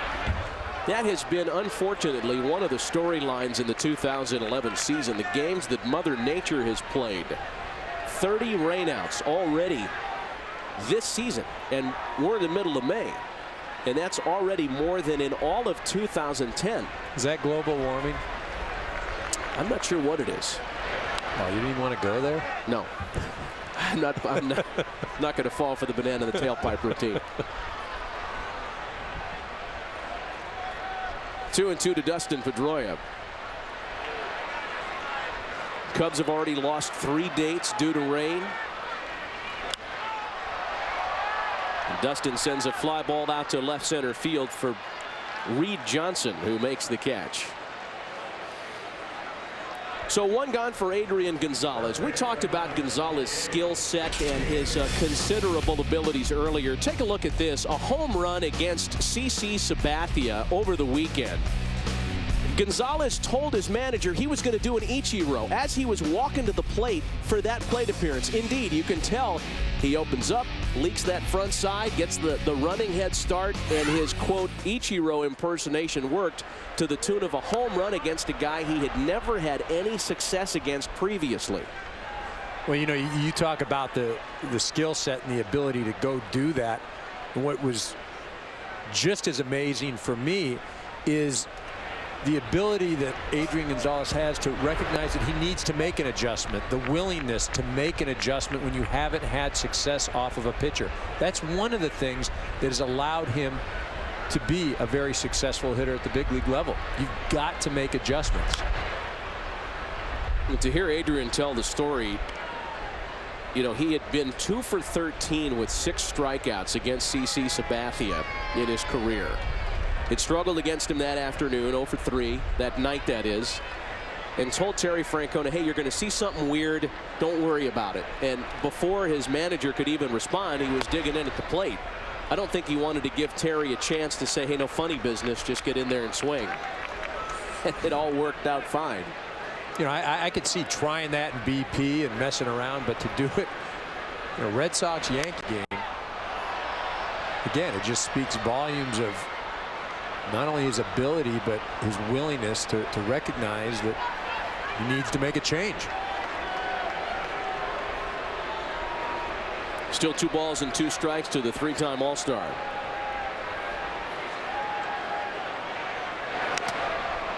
Ooh. Coy Hill caught that one off the bounce right in the face mask.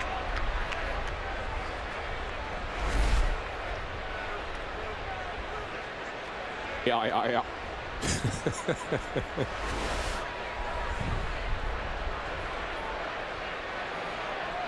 Base is empty with 1 gone, and the next 2-2 home to Gonzalez. A full count now, 3-2. Well, when you consider to hit 30 home runs consistently, 30 plus, as Kevin Youkilis waits next, 100 plus runs batted in, playing half your games at Petco Park. The damage that Adrian Gonzalez could do potentially playing here in this ballpark and in the American League out of that NL West circuit, you could be talking about some really big numbers. Well, you could talk about some big numbers, and let's not forget playing games at Petco Park and then playing games in San Francisco, a pitcher's park, in LA, a pitcher's park, you know, all part of the National League West. Pokes a base hit into right field. Time for a DirecTV game break as we check in with Chris Rose and Mitch Williams in Los Angeles. All right, Matt, Curtis Granderson back at it again. You know, he's got 15 home runs this year, Rosie, but the most impressive part, 8 of the 15 are off left-handed pitching. 4 homers for the Yanks, 70 this year. That's 18 more than the next closest team. Back on out to Matt and EK. Guys, thanks. Curtis Granderson making terrific adjustments, as Mitch points out, against left-handers in particular. They make it sound so easy in New York, right? Kevin Long says, oh, we just shortened up his swing. There's got to be something more to it than that, right? Well, shorten up his swing. I think they changed his base as far as his stance. Again, it's always about a willingness to make adjustments. You know, you can be very stubborn as a hitter, especially as a veteran guy. The reality is your body changes, you change. Behind Kevin Youkilis, and it hit him again, might I add. Kevin Youkilis wears the target when he takes a bat in his hands. Yeah, he's on top of the plate. Yeah, he's aggressive. Yeah, he's vocal. Warnings have been issued now by home plate umpire Alfonso Marquez.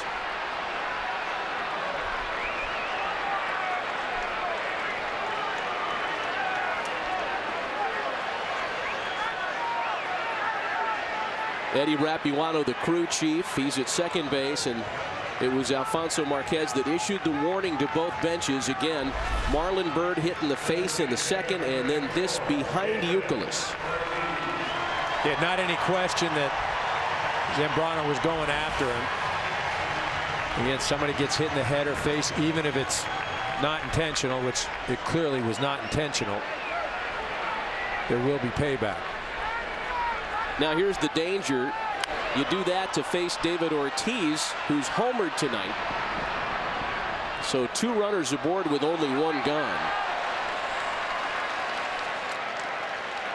Kevin Youkilis gets drilled straight up.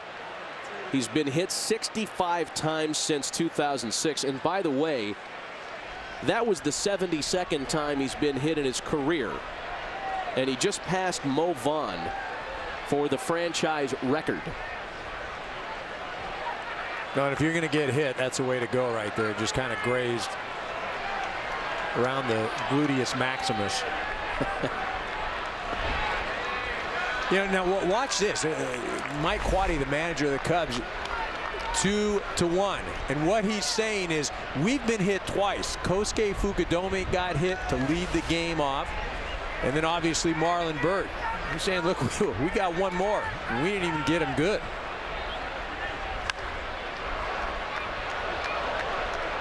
Ballman 2 strikes to David Ortiz.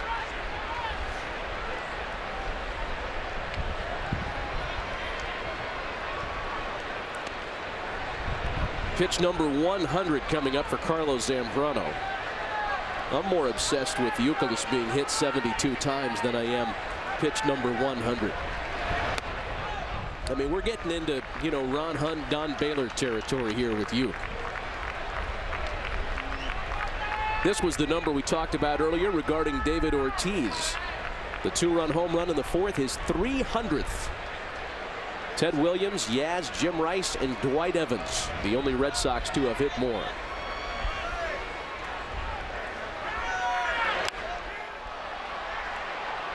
Well, getting back to Kevin Youkilis being hit so often, again, as a hitter, you've got to go in there and you can't have happy feet. What I mean by that is you've got to go in there and establish your presence in the box. You've got to be solid. And if you can get over the fear factor, that's one of the greatest obstacles to being a good hitter, to being a great hitter. Kevin Youkilis, he doesn't care. He's in there and he's swinging. Ortiz pops it up. Starlin Castro dealing with the wind. Carlos Zambrano thought that there were 3 outs. Big Z already made his way back into the dugout. Hey, next Saturday, one of the greatest sporting events in the world comes to Fox as Lionel Messi and Barcelona battle Wayne Rooney and Manchester U at historic Wembley Stadium. Don't miss out on 2 of soccer's greatest teams colliding in the UEFA Champions League final next Saturday, 2 p.m. Eastern, 11 a.m. Pacific in high definition on Fox. Got 1 more man to try to get, Carlos, and that's J.D. Drew with 2 gone now. You see Big Z, he's hustling off. He thought that there were 3 outs, but he's just so intense out there. I mean, he's up there, he's fired up. Going after Youkilis, very emotional guy. J.D. Drew pops it in the infield.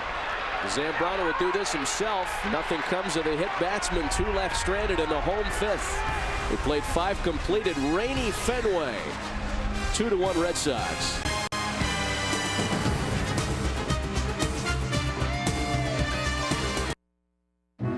Gout's root cause is high uric acid. If you have gout, high uric acid can lead to more attacks. To help reduce attacks, lower your uric acid. Uloric lowers uric acid levels in adults with gout. It's not for the treatment of high uric acid without a history of gout. Uloric reduces uric acid to help you reach a healthy level. Don't take Uloric if you are taking azathioprine, mercaptopurine, or theophylline. Gout may flare when starting Uloric. don't stop taking it. Your doctor may give you other medicines to help prevent flares. A small number of heart attacks, strokes, and heart-related deaths were seen in studies. It's not certain Uloric caused them. Certain tests to check liver function may be required. Tell your doctor about liver or kidney problems or history of heart disease or stroke. The most common side effects are liver problems, nausea, gout flares, joint pain, and rash. If you have gout, ask your doctor about Uloric. There was a town held captive by an evil gas pump. It fed on people's hard-earned money. But along came the Michelin Man, who reminded them the right tire changes everything. And with fuel-efficient tires in place, that evil gas pump wasn't so evil anymore. Michelin Energy Saver AS tires can help save up to 109 gallons of fuel. Michelin, a better way forward. Use your right hand, George. Now put it right above your eye. Good.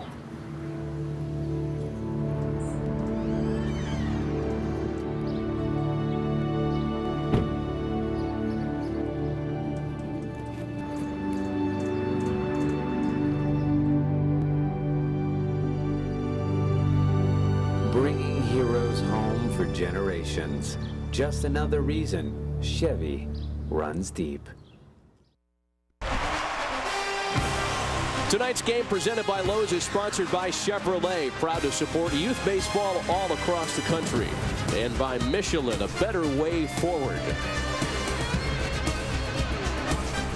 Alongside Eric Karros, Matt Vasgersian moving forward into the night this evening. And will do so with the new pitcher on the mound for Boston, taking over to work the top half of the 6th inning. Veteran right-hander Dan Wheeler, who was just activated from the disabled list yesterday. He missed considerable time with a left calf strain, made a handful of rehab assignments at AAA Pawtucket, and is back on the big league mound tonight. Aramis Ramirez leads off against him in the 6th.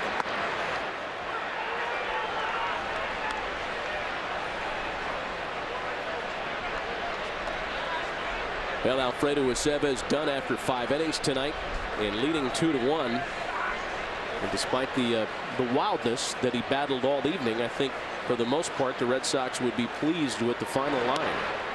Well, they should be. It held the Cubs to 1 run, was able to escape some jams.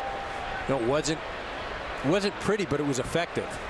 You know, it gets back to didn't have great control, but I think that worked to his benefit. You didn't see many of the Cubs hitters just digging in.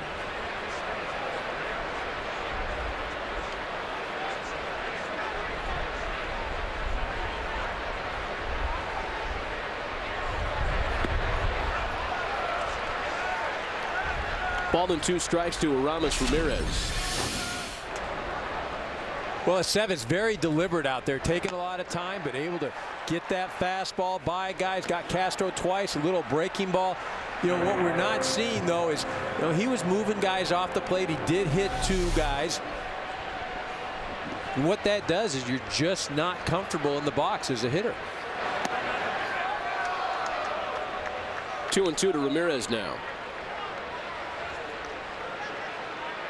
Ramirez, Pena, and Johnson, middle of the order here for Chicago, down a run.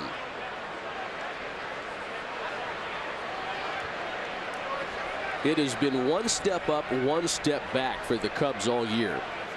Win 1, lose 1, and staying .500 for the most part since opening day. They're a handful of games under that mark now, but the Cubs are still looking for their first winning streak of more than 2 games this year. That's amazing. Well, I think the thing that has frustrated Mike Quade is it's not like other teams are coming in and beating the Cubs. He feels like the Cubs have beaten themselves, given games away, especially defensively. You know, it doesn't necessarily show up in the E column, but mentally making mistakes, all things that he feels can be corrected. Still 2-2 to Ramirez.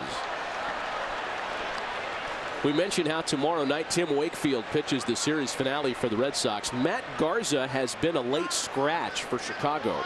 And as of game time tonight, Mike Quade still had not assigned that start. It's only 24 hours away.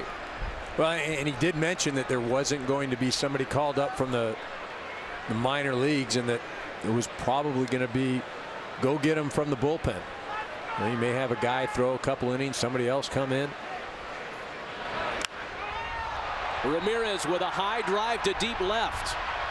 Crawford is there. Mother Nature took hold of that baseball, folks. Hey, that's off the wall at worst in normal conditions. And you can see the mist, the light drizzle. He's got extension right there. He gets through the ball. Now he's thinking, at least I got a double here. Help a guy out. This thing just knocked down. Doesn't even get to the warning track. They are conditions that have been deteriorating ever since first pitch was thrown, and it's led us to that steady breeze and mist blowing right into the batter's face. 56 degrees at game time. First pitch, that is. And it's rapidly dwindling. Here's Carlos Pena now with one gone.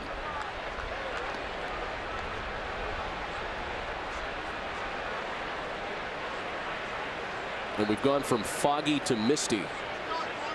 Pleasant baseball weather. Love to hit this stuff.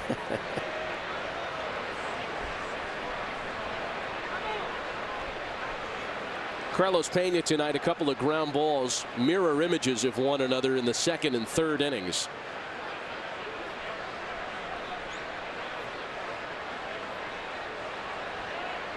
Just a one-run ball game.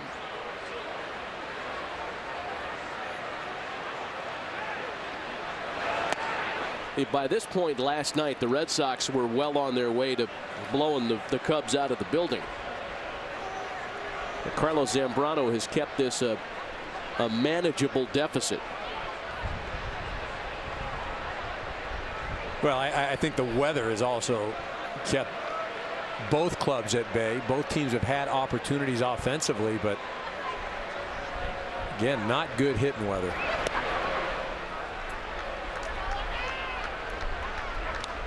Two balls and no strikes to Carlos Pena to 3-0. 3-0 now. Again, the Tampa Bay Rays losers today. They've dropped 3 in a row. In terms of the NL Central,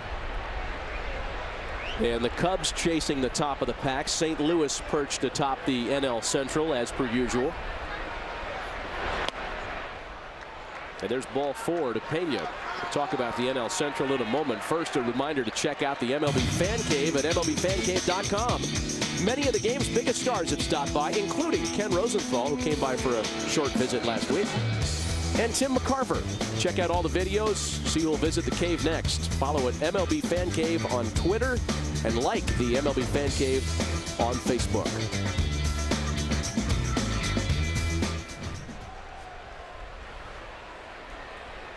One out, one on for Reed Johnson.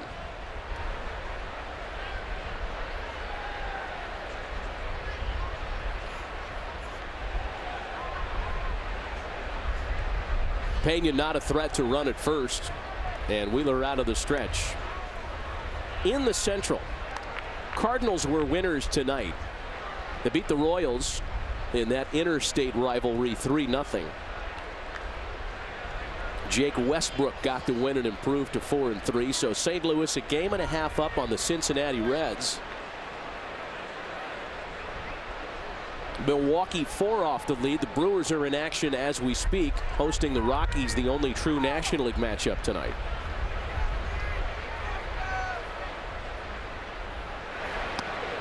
Well, and you look at those standings, and the Cubs only 4 off the pace in the loss column. So you look at it and say, oh, well, you know, it's not that bad. It could be a lot worse. But the bottom line is the Cubs are not playing good baseball. And regardless of where you are in the standings, as a manager, as an organization, as a player, you want to go out and play good baseball. The Cubs just haven't done it. Well, they've had an opportunity to at least gain some ground on the Reds, on Cincinnati. They've dropped 4 in a row. Now that just has not been the case. Again, Cubs looking for their first 3-game winning streak. They have not been able to string together 3 straight wins. 3 balls and no strikes here as Dan Wheeler is working rather slowly. Ex-Cub Rich Hill up in the bullpen behind him.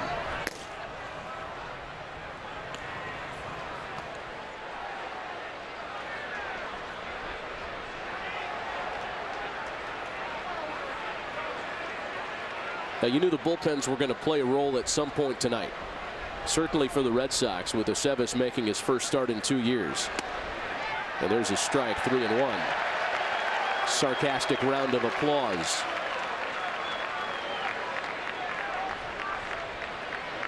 Look at that dude with no jacket. Tell that guy it's misting out.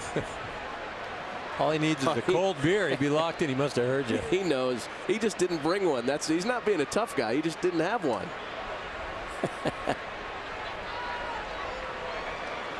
3 balls and a strike to Reed Johnson. Pena off first with 1 gone. Full count now.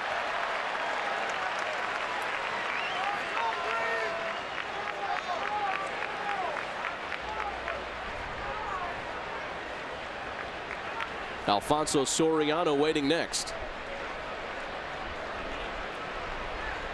That's quite a weapon in the 7-hole. The ability to DH Soriano and bat him to start the bottom third of your order. He might have a chance to swing it with runners on here.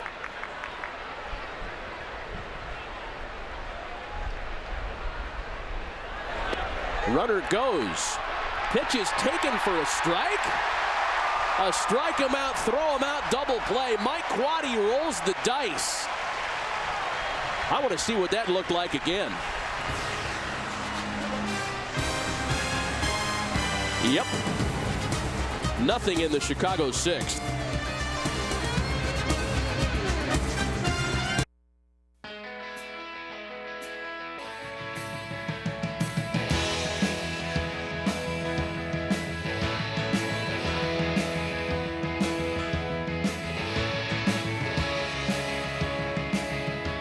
People we're depending on need something they can depend on. Chevy Silverado with a powertrain back for 100,000 miles. The most dependable, longest-lasting full-size pickups on the road. So this is Enzo, the artiste behind my wardrobe. You know, when I got him on E-Trade, he was all like, "Oh no, I cannot do investing." That's actually a perfect Enzo. But after a couple educational videos and a little hand-holding from customer support, next thing you know, he's got a stunning portfolio. Now he's planning to retire in Tuscany. We're both pretty emotional about it. Shh. Don't say a word. You're welcome. E-Trade. Investing unleashed. Spicy, crispy, peppery, chickeny, yummy. Only $1.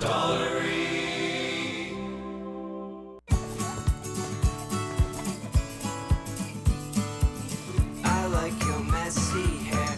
I like the clothes you wear. I like the way you sing. And when you dance with me, you always make. We believe you're at your best when you can relax and be yourself. And at thousands of newly refreshed Holiday Inn hotels, you always can. Holiday Inn. Stay you. And now stay rewarded with vacation pay. Stay 2 weekend nights and get a $75 prepaid card. Gather round, y'all. I'll sing you a song about our MVP, the amazing team mom. She rides on Firestones and always comes through, even been known to fix a boo-boo or two.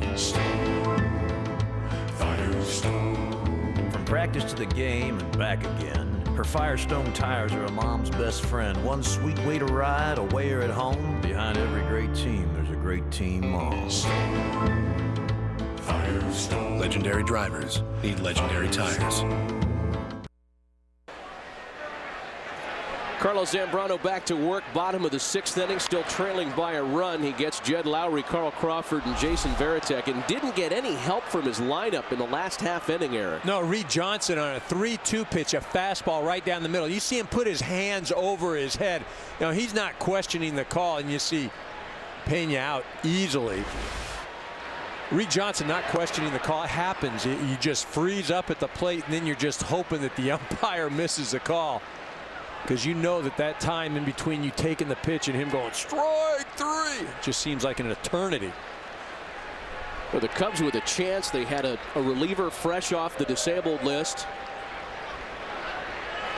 A runner aboard with one gone, and they play themselves right out of a scoring opportunity. Ball and 2 strikes now to Jed Lowry. I think that's been a song they've heard before in Chicago. Lowry tried to check his swing but went around. Second strikeout of the ball game for Carlos Zambrano.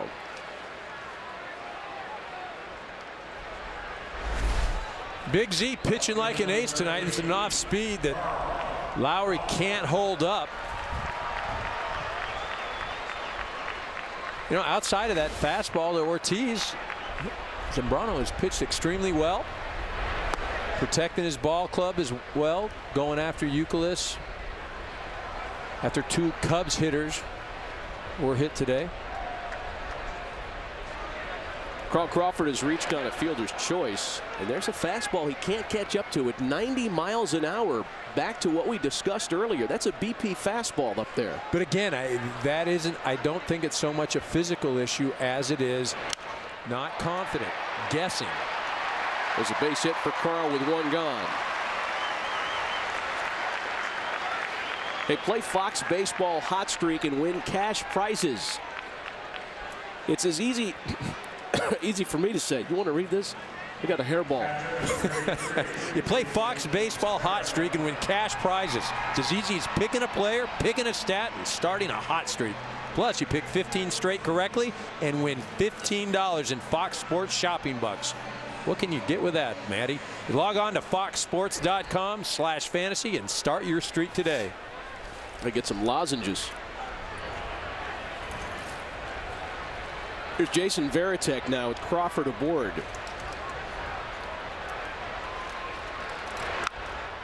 Look out. That's karma for getting on that yeller earlier today in the 3rd inning. Coming back to get you, Matty. Okay. I'll take that. Varitek singled back in the 4th. We got to stay heads up at this ballpark. Fans are right on top of the action. Photographers are right on top of the action. That's always surprised me here in Wrigley Field, that there weren't more injuries in the stands on foul balls. That very impactful story of Jim Rice in his playing day here at Fenway Park on a ball that was hit just above the Red Sox dugout, and Jim Rice popping out to see what happened with that foul ball, seeing a young child that had been hit who was very seriously injured, and the Hall of Famer picked the child right up out of his seat, brought him into the clubhouse, and got the child medical attention that without which things would have been a lot worse.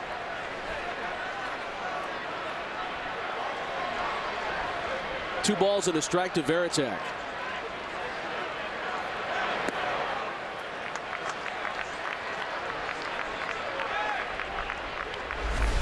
You see Zambrano 2 pitches ago. You see him throwing just a little knee issue, maybe, and a little quad. Just didn't come off the mound smooth. Pitching coach Riggins and manager Quaddy watching intently. A strike to Varitek to fill the count 3-2. Well, if you're wondering who's going to start tomorrow for the Cubs, it's not going to be Sean Marshall if he gets into the ball game tonight. The big left-hander is up.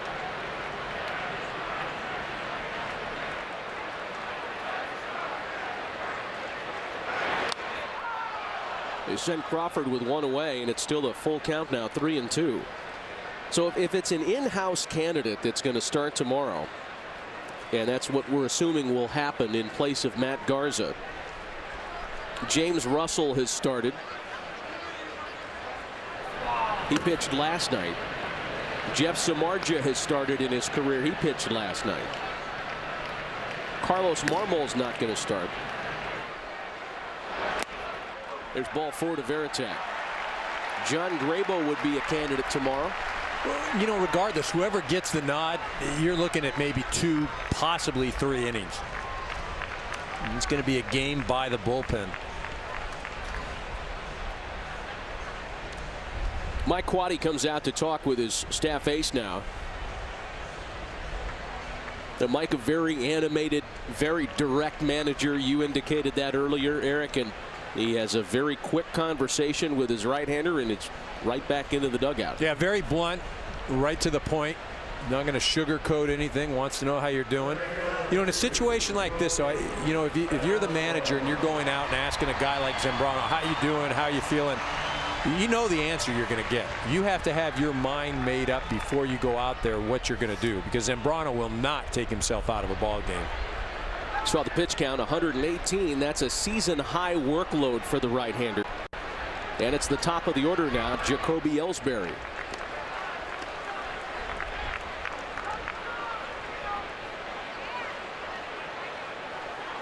Ellsbury was put on base in the first on the catcher's interference call and stole his 15th of the year.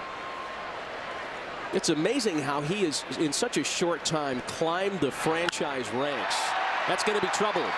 Into right field in front of Fukudome. They're going to wave Crawford around. No play at the plate. 3-1 Red Sox.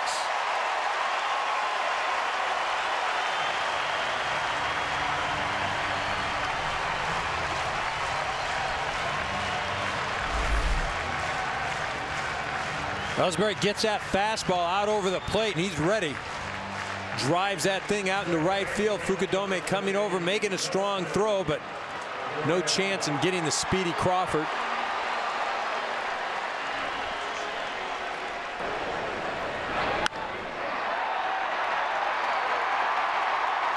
And he even hesitates. He's not even turning it on until he gets around third, and still no contest. That looked like second gear for Carl. Dustin Pedroia now hitless tonight after a 2-for-4 opener yesterday. Sox trying to add on.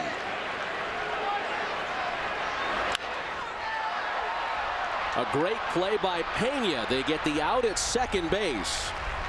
Ellsbury erased. And that's a ball that could have been trouble on the right side.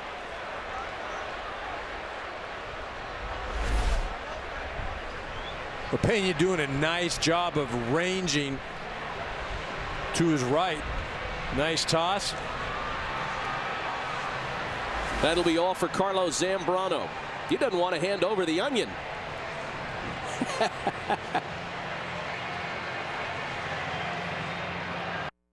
This is dedicated to a guy we all know who taught you how to hit and how to throw. A bona fide star as coaches go, keeps the team moving on his Firestone. The players, umpires, folks in the stands see the Firestone performance and think it's grand. So here's to the coach and his Firestone 4 for taking us out to the ball game and more. Firestone. Legendary drivers need legendary tires. She has this thing about bugs. No. I do not have a thing about bugs. I have a thing about bugs in our house. We used to call him Exterminator. Oh, now I go Ortho. Home Defense Max. I use it once inside to kill the bugs. Stops them dead. Guaranteed. And outside to keep new ones from moving in. That's up to 12 months protection against bugs. And 12 months of keeping our house to ourselves. Until your mother comes. Right. Ortho Home Defense Max. Defend what's yours. You asked for it, America. Pizza Hut's $10 any deal is back. Any pizza, any size, any crust, any toppings is just $10 when you carry out. Are you ready? Because we are. Pizza Hut's $10 any deal is back. Any pizza, any size, any crust, any toppings is now just $10 when you carry out. Get all of your favorites for just $10 each. But hurry in, this deal is for a limited time only. Only at your Pizza Hut. Josh? What's up, boss? What's up? Give it a try. Rip it. Oh! Josh, this is a rarity. Hey, it's all right. Get back in there, babe. Come on. A little rusty. Hey, guys, this new batting practice jersey, it's not working. It's broken. It's weird. Yeah. Let me try mine. Okay. Wow. Mine's working fine. Introducing the new MLB Authentic Collection batting practice jersey by Majestic. Now you can look like your favorite player, even if you can't play like him. This copyrighted telecast is presented by the authority of the Office of the Commissioner of Baseball and may not be reproduced or retransmitted in any form. Switch to Time Warner Cable and save. Get 12 months of digital TV and Roadrunner broadband for just $79 a month. That's right, just $79 a month, and installation is free. Digital TV with no fee HD and Roadrunner broadband for just $79 a month with free installation. Call 1-855-316-7959. Switch and save. Call 1-855-316-7959. When you need to haul something, sometimes the best choice is a trailer. And your best choice for that new trailer is Harvey Trailers, Outer Broadway in Bangor. Harvey Trailers has the area's best selection of quality trailers built to match any job. All backed by a professional service department, a friendly sales team, and a wide variety of accessories. And when it comes to affordability, Harvey Trailers is again your best choice. Harvey Trailers. Sales, service, accessories, and advice. Harvey Trailers. We're right behind you. 2230 Outer Broadway, 4 miles from I-95. There's Big Z's numbers, 122 pitches, but he really gave a great effort out there. You know, that's something that, you know, every time he takes a hill, he's going to give you his best. Again, that home run to Ortiz, really the only bad pitch of the evening. Gonzalez chopping that one foul. Trying to serve Marshall into the opposite field. Again, that's just waiting for the ball to travel deep into the zone. He's not trying to hit the ball out in front, staying back. You mentioned he used that wall to his advantage out in left field. You hit a fly ball and you bounce that thing off of it. Gonzalez only 1 for 7 against Marshall in previous meetings. And behind here, a ball and 2 strikes. Pedroia runs, no throw down to second. And Dustin has himself his 9th bag of the year. Has himself his 9th bag of the year.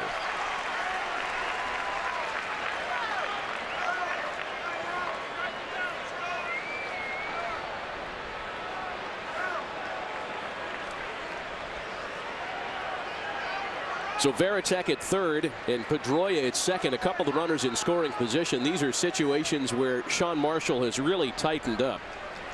Not a huge sample size, but opponents are just 2 for 12 with runners in scoring position against the veteran southpaw.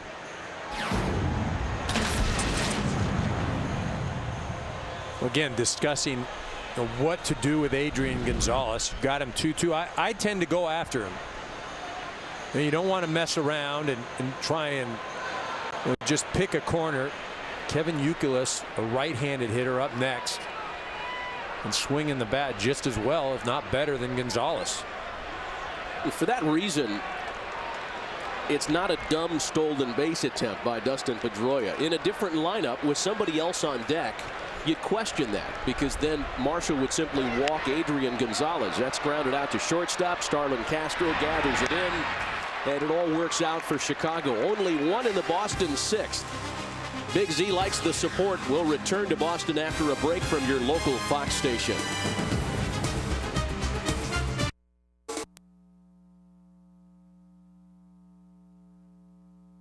Roadrunner broadband for just $79 a month. That's right, just $79 a month, and installation is free.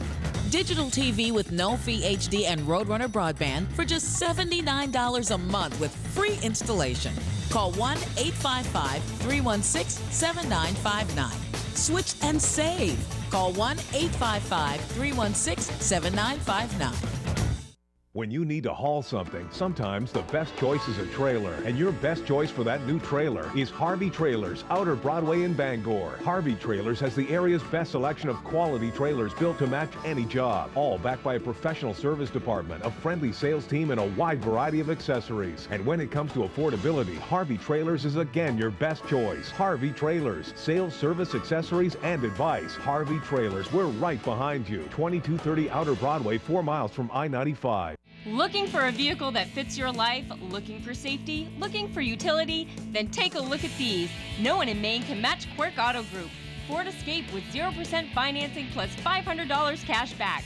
Chevy Equinox as low as 2.9 APR. Jeep Liberty with $4,000 cash back. Subaru Forester with up to 27 miles per gallon. For SUVs, you've got to see Quirk Auto Group for statewide sales, parts, and service in Augusta, Bangor, Belfast, and Portland. Superior roofing comes from experienced roofers, and that quality and experience starts and ends with Roof Systems of Maine. For over 35 years, Roof Systems of Maine has been dedicated to providing your schools and businesses with the best quality workmanship in the area. They do it all, and no one does it better. Need help with a big job of your own? Rent a crane with an experienced operator from Roof Systems of Maine. Most times, it's less expensive than to rent just a crane from a rental company. If it's a roof and it's in Maine, it's got to be Roof Systems of Maine. You're watching WFVX Fox Bangor.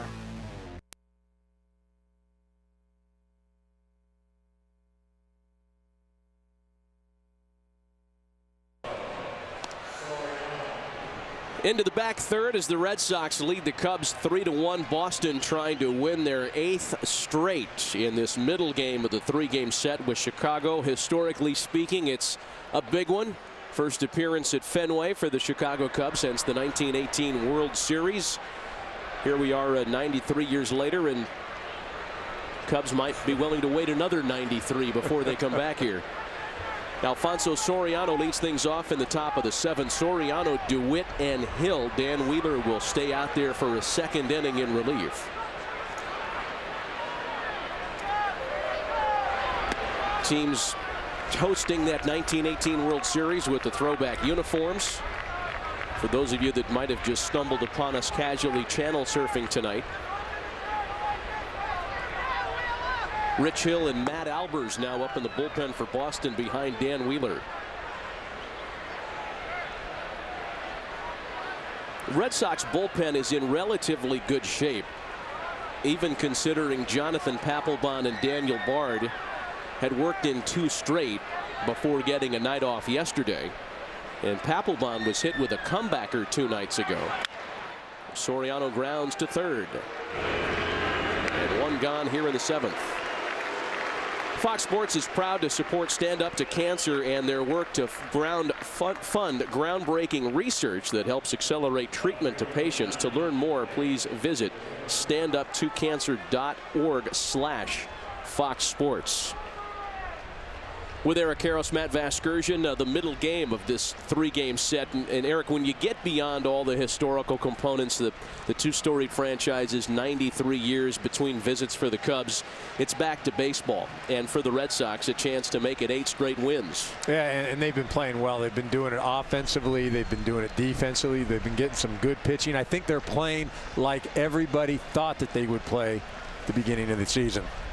And a pitching change for the Red Sox as a former Cub makes his way into the line score. We'll be right back. This is the Nexus S 4G, the first phone that's Google to the core with Sprint's super fast 4G speed. A phone this powerful can do almost anything. So now, we can fill the internet with even more cats. With 4G speed, the latest version of Android, and the best Google apps, cats can be searched, watched, and shared faster than ever. The Nexus S 4G, only from Sprint, America's favorite 4G network. Give yourself an edge. 1-A-Day Men's Pro Edge. A complete multivitamin with more magnesium to help support healthy muscle function, more B vitamins to help convert food to fuel, more confidence in a healthy you. 1-A-Day Men's Pro Edge. Hey, I'm Troy Polamalu, and I owe my great hair to Head & Shoulders. It gives me a healthy scalp and great-looking hair. You making fun of me? No. You making fun of me? Yes. Head & Shoulders, 7 benefits, 1 bottle. How are you?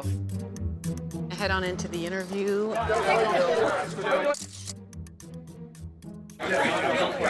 What's it like driving the Fusion Hybrid? You can read every system that is operating by pushing a button. It's like driving a computer. What would be the hardest thing for you to give up?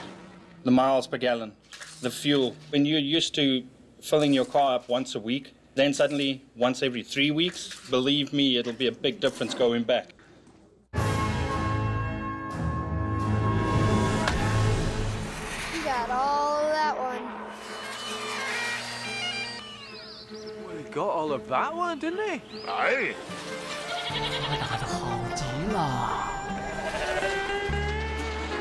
You got all of that one. Yeah, I did. Guess I got all that one. Prince Fielder, epic power hitter. New pitcher for the Red Sox is former Cub left-hander Rich Hill. In fact, you could not think of a guy who maybe better symbolizes all the history in this matchup than someone who's pitched for both teams and someone who was born right here in Boston. Spent the past 6 years as Cubs property, signed as a minor league free agent in the middle of last year, and has gotten off to a good start this year with the Red Sox. His 1-1 to Blake DeWitt is lifted in the air and slicing into the seats.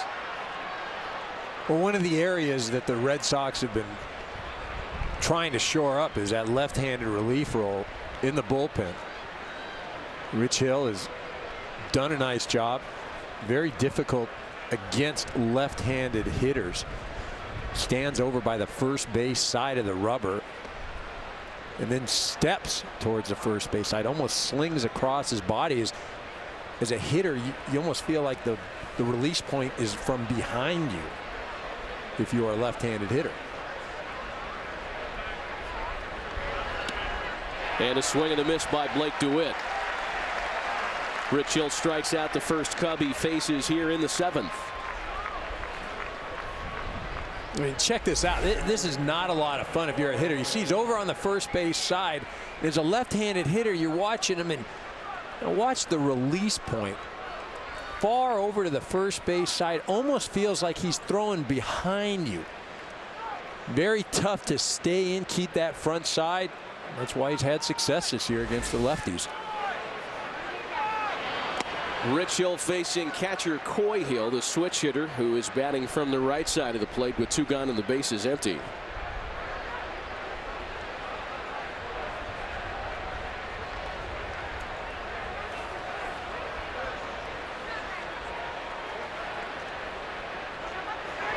A run on just 3 hits for Chicago tonight. In addition to the RBI single by Aramis Ramirez. Base hits by Darwin Barney and Alfonso Soriano, all 3 hits singles. And that's not to say the Cubs have not had opportunities. 1-1 on a breaking ball that catches the inside corner.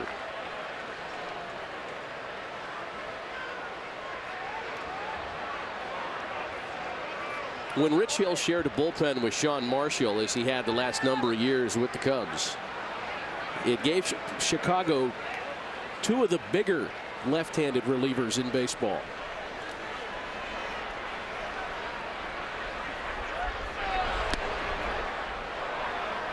Two and two now. Rich is listed at 6'5", 205. And again, as we mentioned, born right here in Boston.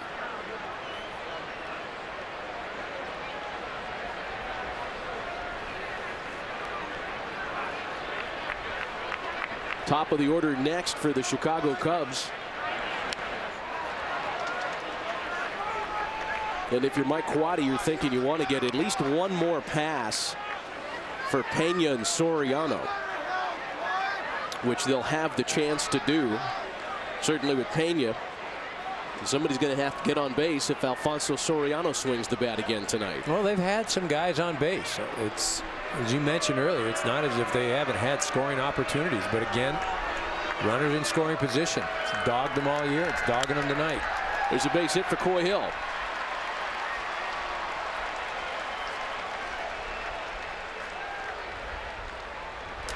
Tying run comes to the plate now in the form of Kosuke Fukudome.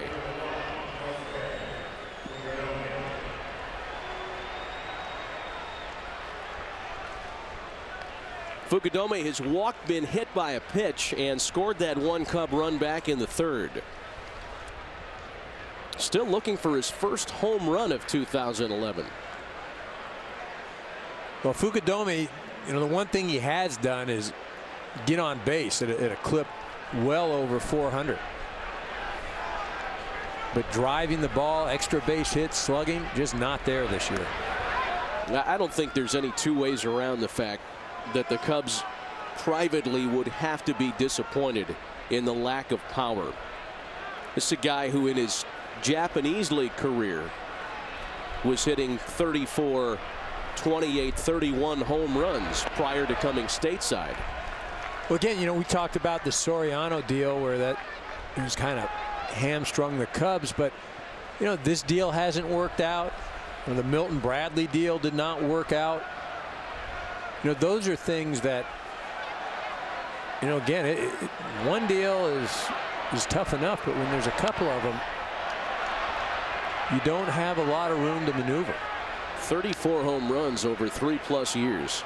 And when you get to the posting fee, and that's the amount of money that the U.S. club has to pay the Japanese club just to talk to the player, and that's a significant amount of money.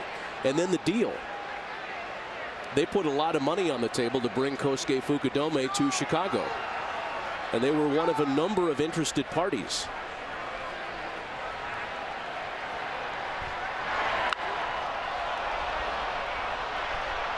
It was important for Fukudome at the time to come to a club that had not yet had a Japanese League star. So that ruled out the Mariners, among other teams. He wanted to be the first guy from Japan in a major market city like Chicago. That ruled out San Diego, too small a market. They were interested back at the time. The player held the hammer. He knew he was a very hot commodity. 2 balls and 2 strikes, trying to keep this 7th inning alive.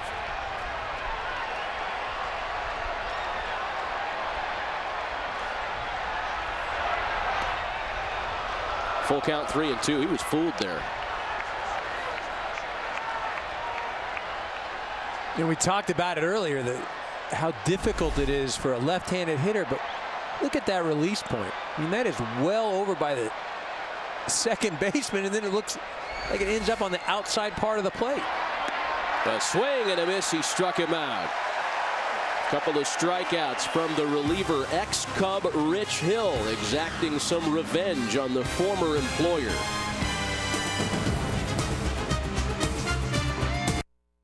Extraordinary adventures begin as a glimmer in your mind. It travels and your heart begins to race. And wherever you want to go, you can get there. The 2011 Jeep Wrangler. Adventure is never ordinary.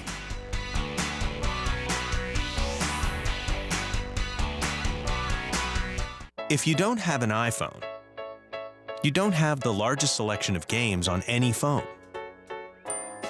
From your favorite classics to the latest and greatest. And you don't have Game Center, where you can find your friends wherever they are, challenge them to a game, and play head-to-head to head. Yep, if you don't have an iPhone, well, you don't have an iPhone. Bro, where's your car? It's okay. Like a good neighbor, State Farm is there. Oh, hey, Jake. My car got jacked. I got it. Ladies, guess you're walking. You got those figures for me yet? Like a good neighbor, State Farm is there with an intern. Nice work. Casual Wednesdays! Oh, what? State Farm agents are there when you need them. Rough, dry skin taking over? There's an easy way to fix that. New Lubriderm Men's 3-in-1. The first and only body, face, post-shave lotion in one bottle. Do something different? New Lubriderm Men's 3-in-1. Spicy, crispy, peppery, chickeny, yummy, only $1.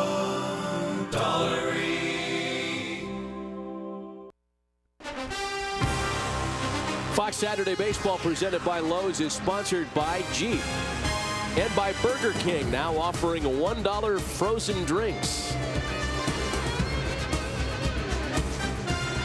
Back with Eric Karros, Matt Vasgersian. 3-1 for the Red Sox. Rich Hill is all smiles The former Cub striking out a pair of ex-mates and keeping the 3-1 Boston lead in check. Sean Marshall continues. He came on in relief of Carlos Zambrano in the 6th. And here in the 7th, he gets Kevin Youkilis, David Ortiz, and J.D. Drew.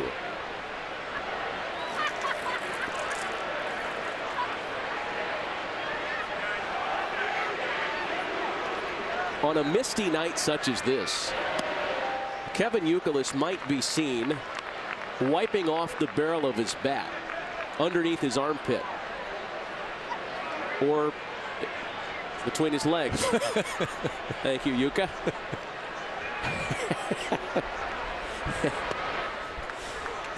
He is not a superstitious guy per se, but believes that he needs to keep the barrel of the bat dry in order to have the greatest effect. And this is something that I talked to his hitting coach about. Oh my goodness! Aramis Ramirez just kept going like he was on skates. Did that ball take a right turn on him? It did. I don't know if it hit the base or it hit some part of the dirt, but watch this. Aramis Ramirez going to make the play on the line, and then it just takes a turn. It hit the grass part.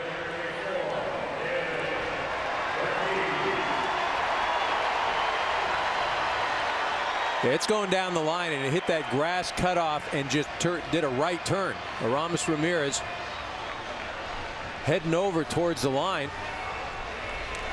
That is sweet. When you're going good, you get those sort of things. That is beautiful. You know why? Because the barrel of the bat was dry. You are not lying. Here's David Ortiz with Youkilis aboard to start the inning on a rather unusual looking leadoff single.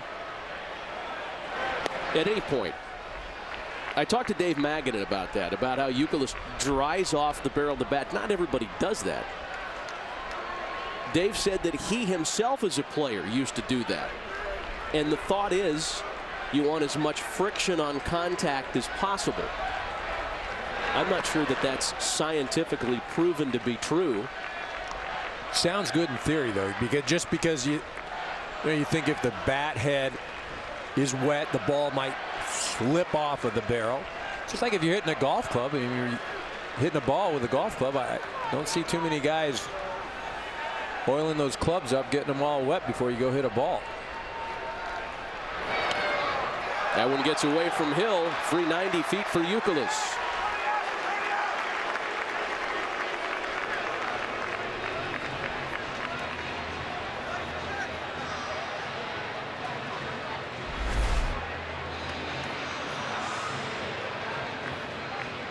This pitch just tails away from Hill, doesn't hit the dirt or anything, just unable to move to get in front of it or get his glove on it.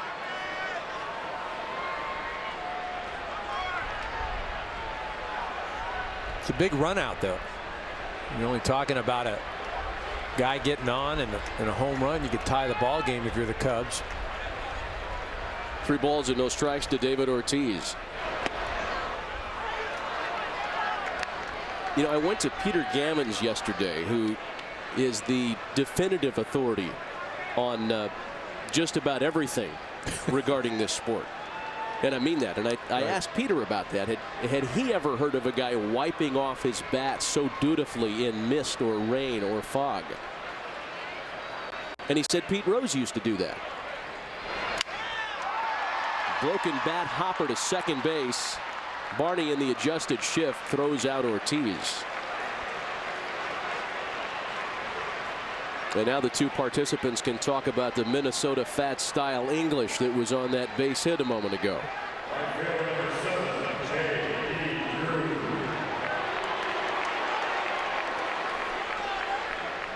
One away, a runner at third for J.D. Drew. He'll have a rare opportunity to hit against a left-handed reliever. Cubs will bring the infield in with 1 gone.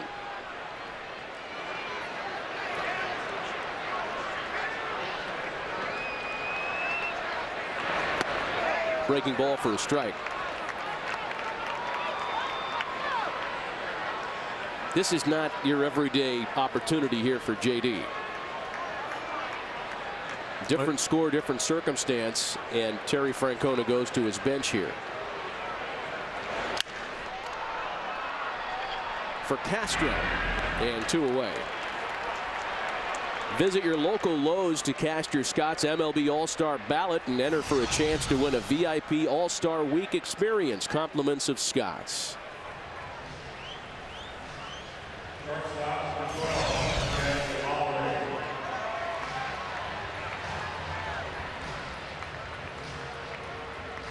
You want to know why Pete Rose used to wipe off the barrel of his bat? I bet you're going to tell me. I was hoping for the follow-up question, but let me tell you why. It's because apparently that's how he felt he could go back, and in the day before so much video technology was out there, that's how he could judge how he was swinging the bat, by the mark it left, by the mark the ball left on his clean bat head. They're going to intentionally walk Jed Lowry and face Carl Crawford. So the switch hitter being given the 4 wide ones, and they'll take their chances with the left-handed hitter next.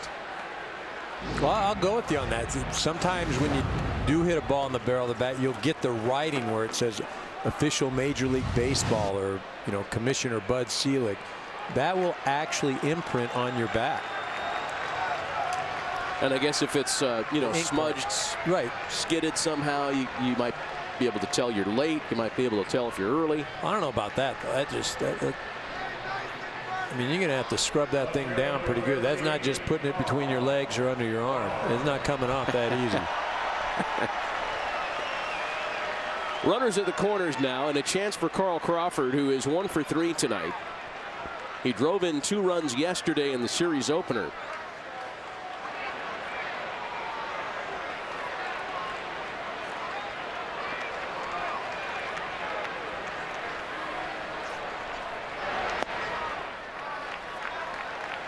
Sean Marshall trying to keep this a 2-run game. When we go to the 8th, Barney, Castro, and Ramirez.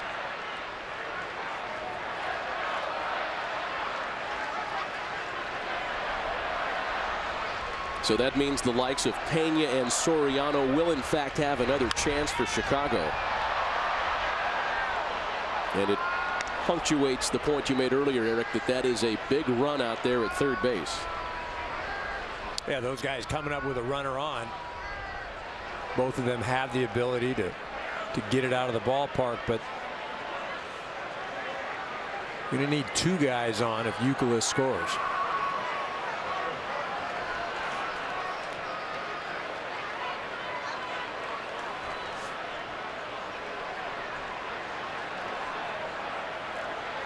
Crawford facing Sean Marshall for the first time in his career tonight, and is in front 2-1.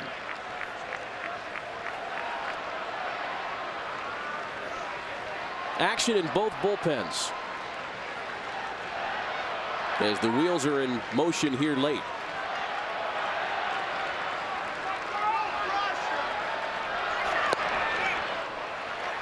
Carl checks his swing, confirmed on the appeal, and now it's 3 balls and a strike. As you mentioned, Carl Crawford, not a lot of hits this year, but he has had some big ones in some big situations. This right here would be another one. The veteran Kerry Wood up in the Chicago bullpen. As was the case for J.D. Drew, the left-handed plate appearance for Carl Crawford. Perhaps not as rare as they are for Drew. But when you consider Terry Francona's doing everything he can to put him in a position to succeed, it's happened this year where Carl has been pinch hit for late in the game. Last year, Crawford hit .256 against left-handed pitching. This year, that number's at .130. But all the numbers are down across the board, something the Red Sox feel confident will change. Here is the 3-1. Sharply hit to second. A good play by Barney. Throw to first is picked out by Pena, and Sean Marshall does, in fact, keep it a 2-run game.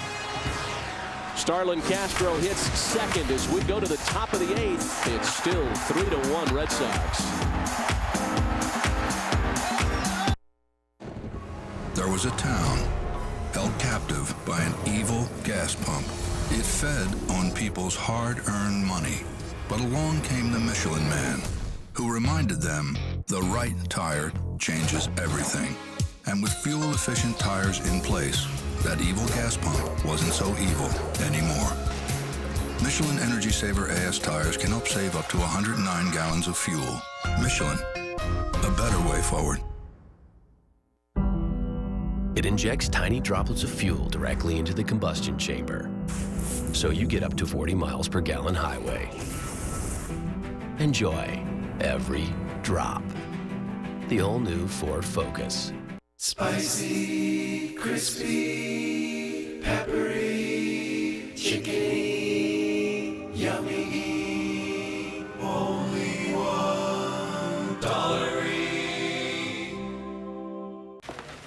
Can I help you? Are these tablets? Mom, allow me.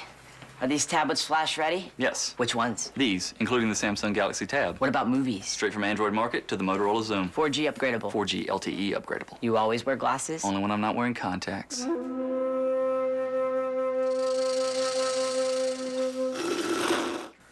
He's clean. My job's done. A wide selection of tablets at great prices from the people who know them best. Verizon. 0 calories. Maximum Pepsi taste.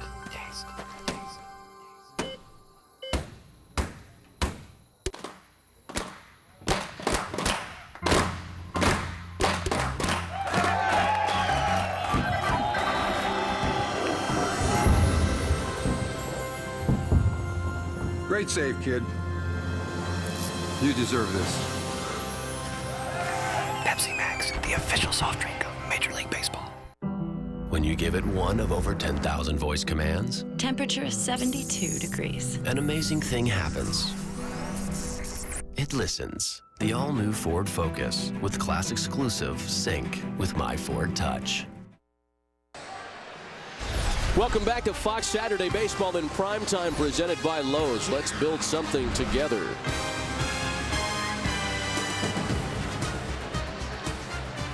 Three to 1 Boston as we've reached the top half of the 8th, and the Red Sox go back to the bullpen. Right-hander Matt Albers takes over to work the top of the 8th inning. He gets Barney, Castro, and Ramirez, a trio of right-handed swingers trying to preserve the 3-1 lead here late. Matt Albers last worked here on Thursday night and earned a hold with a scoreless inning against the Tigers. First pitch fastball is in for a strike. Darwin Barney with a single and a base on balls tonight.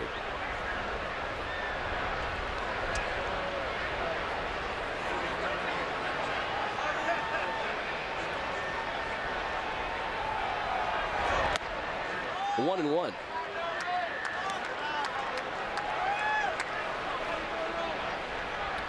In the midst of a terrific beginning to his rookie year.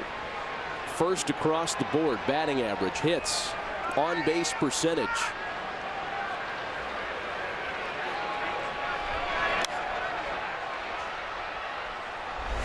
Let's take a look at that play. Yeah, Darwin Barney making a nice play on Carl Crawford, ranging to his right, then making the transfer. Nice throw over to first base, and he's pumped about making the play. You know, Carl Crawford, I think he thought that ball got through to right field. You watch him, he's on the grass. He's thinking about rounding first base, and then he realizes Barney's picked that ball, and it's, hey, get back on the dirt and get going. Barney fired up, he made the play. 2 balls and 2 strikes to him now.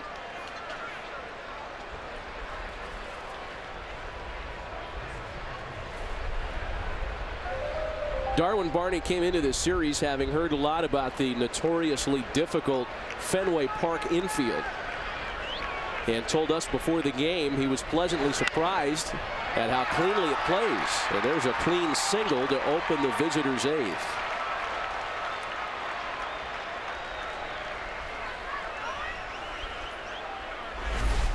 Good young hitter trying to just get on base. This ball really down the middle of the plate, but because he's waiting the ball to travel, he's got 2 strikes basically protecting. Fires that ball, line drive out to right field. A nice job by the young man. Starlin Castro now. He has been rather quiet tonight by his own standards, and for the series for that matter. 0 for 8 here in almost 2 nights in Boston.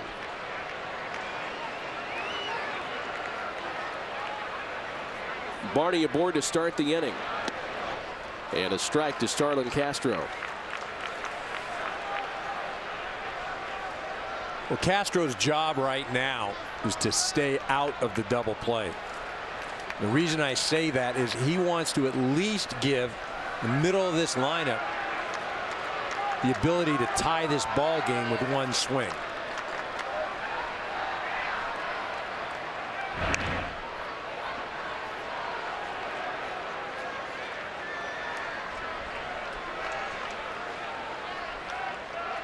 Starlin Castro last year the first Cub rookie to hit at least 300 and finish in the National League's top 10 in batting average since Bill Madlock in 1974.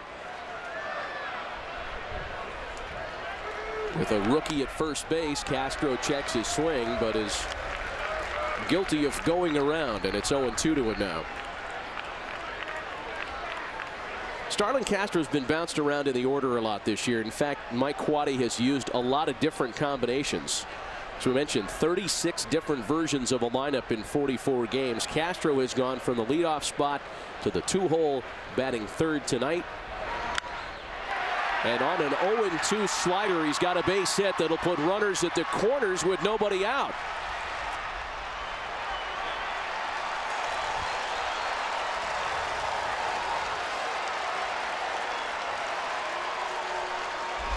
Well, just as we saw Darwin Barney go the other way, this is a 2-strike pitch, breaking ball in the outer half.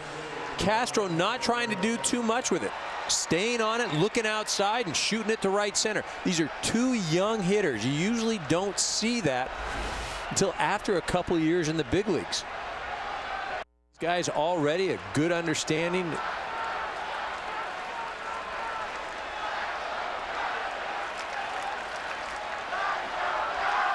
Nobody up in the Boston bullpen behind Matt Albers. Nobody out. Runners at the corners for Aramis Ramirez. This is interesting now because Carlos Pena's on deck. And one would guess that Terry Francona would like to have a southpaw available for him. Rich Hill has already been used. Franklin Morales was added to the Red Sox roster yesterday. He was acquired Thursday night in a deal with Colorado. So there is one more left-handed bullet out there for the Red Sox.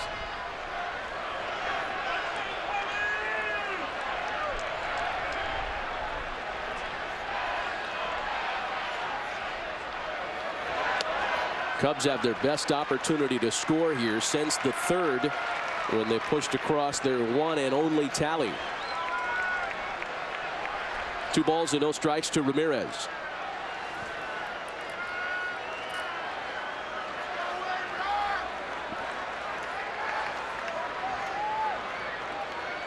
Ramirez has been incredibly productive at third base.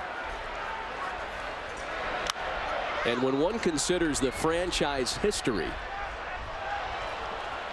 he occupies a very prominent spot with the Cubs. Just the 3rd Cub third baseman ever to drive in 100 runs in a season.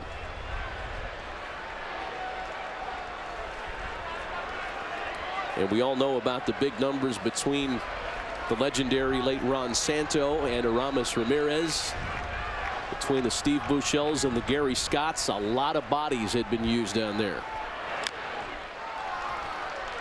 Well, that's the thing. When he was acquired from the Pittsburgh Pirates in 2003, he really has solidified that position. As you mentioned, during the 90s, it was a revolving door over there at third base. A Kevin Ory's, a Gary Scott. Kevin Ory, nice. Thank you. But just nobody able to take that position, and Aramis Ramirez done a wonderful job for coming up close to a decade. The 2-2. Full count now, 3 balls and 2 strikes.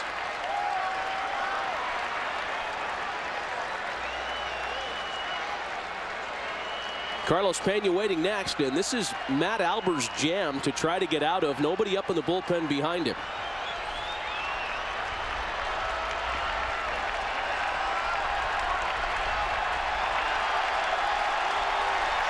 Cub fans making noise on a rare occasion in the series so far.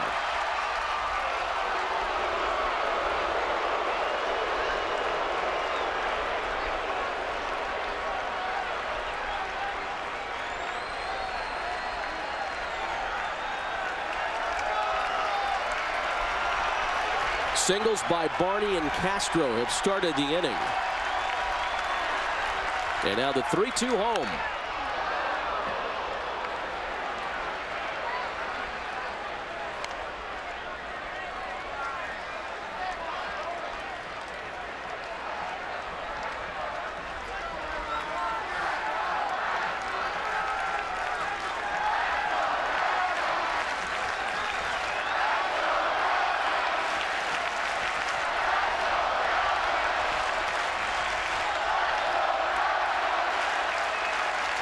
Again, nobody out here in the 8th.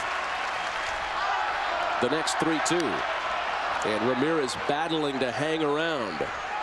Doing a nice job, fouling off some tough pitches and hoping to, by continuing this at bat, that Albers makes a mistake.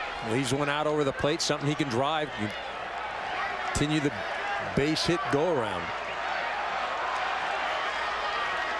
Ramirez singled in that 1 Cub run back in the 3rd. This will be the 9th pitch of the plate appearance.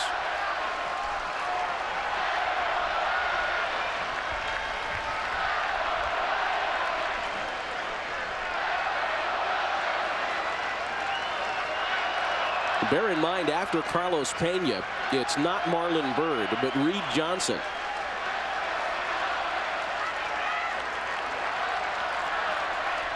Well, it's the second time in this at-bat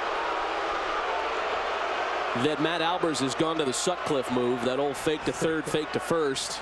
And I can't tell if it's Cub fans making all that noise or even if the Red Sox nation is getting a little tired. Yeah, that's not a good move. I mean, there are a few guys that could pull it off, but that's not good right there.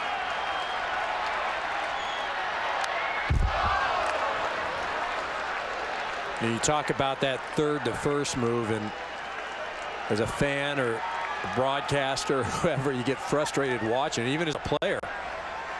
There was a pitcher, Mike Fetters, that used to be able to do that.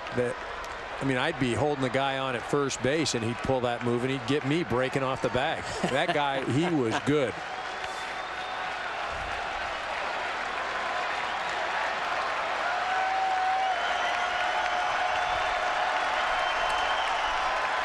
Here we go again. The next full count pitch home is fouled away once more.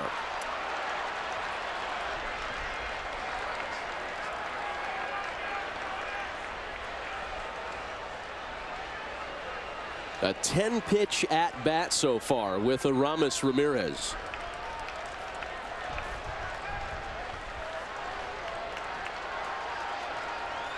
Finals all over the interleague scoreboard on this Saturday. Going to get you out to Los Angeles for a DirecTV game break in just a bit.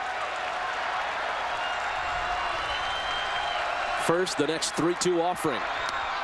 Ball 4, and that loads the bases with nobody out.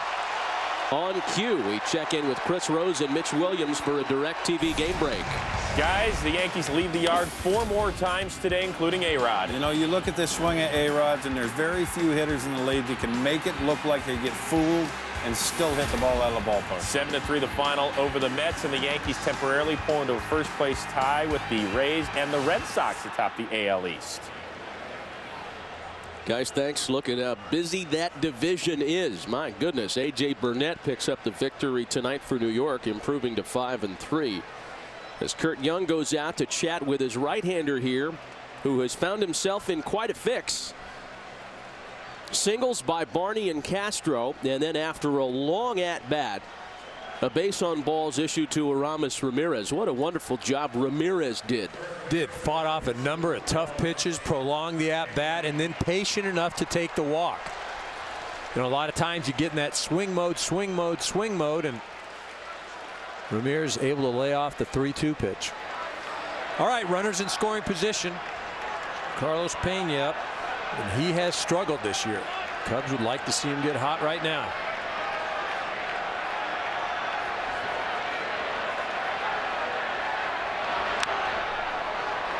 Well, you have to think that Carlos Pena had one eye on that Red Sox bullpen the last couple of plate appearances to see if, in fact, there'd be a left-hander stirring. The splits are very exaggerated for Carlos for his career, and this year in particular. Batting .284 against right-handers, 2 for 30 against lefties at the start of play. And he's got a chance here against the right-handed throwing Matt Albers.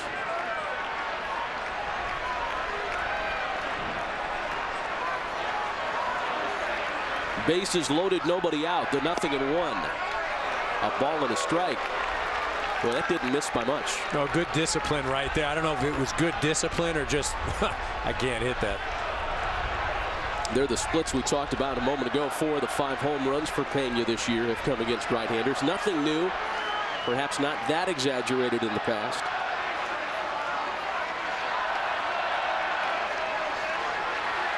These have been situations that have been very trying to Carlos with runners aboard. Right-handed or left-handed adversary hitting just a .139 with runners in scoring position this year.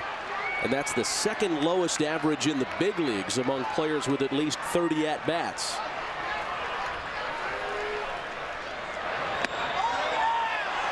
Two and one.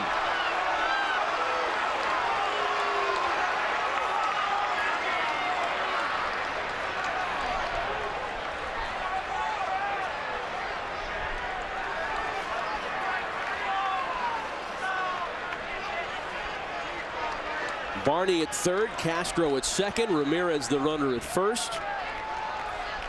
And again, Reed Johnson waiting next. There's a strike to make it 2-2.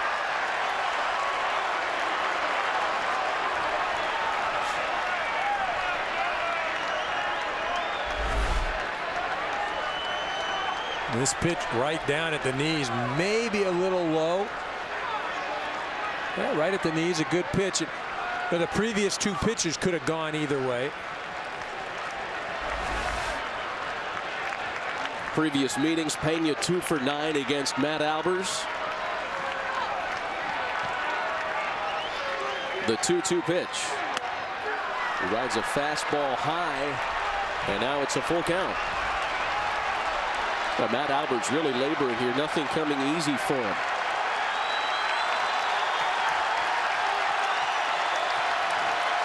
And I think Cub fans and Red Sox fans alike are taking the cue to rise to their feet.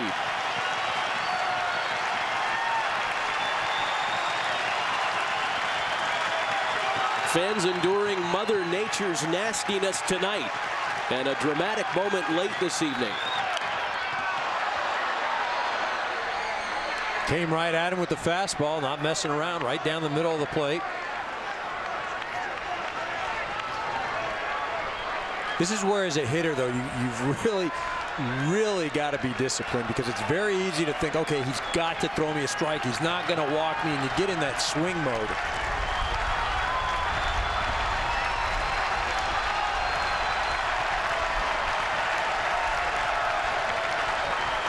This will be the 25th pitch of the inning by Matt Albers.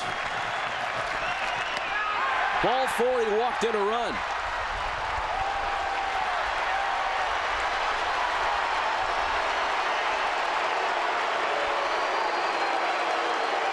There seems to be some confusion on the field.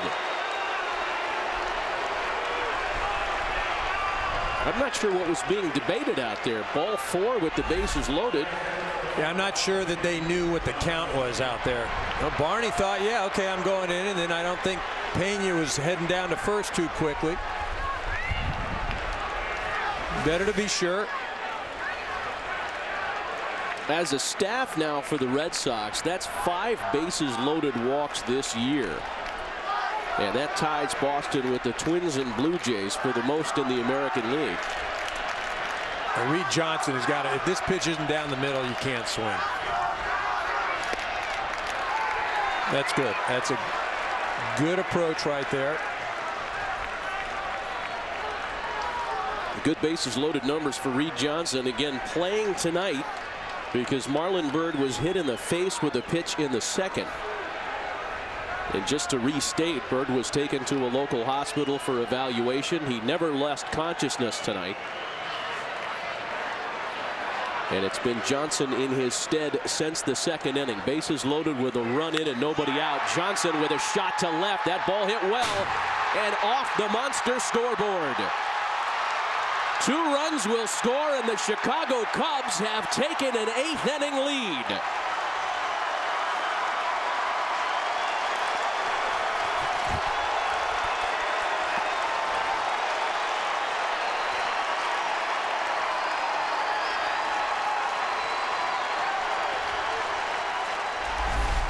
Reed Johnson's been doing it all year for the Chicago Cub ball club. Gets a high fastball, drives it to left center, bounces off the wall, 2 RBI. But the most impressive thing about this at bat, he had the discipline to go up and take the first pitch. Here's Alfonso Soriano, who takes a first pitch strike.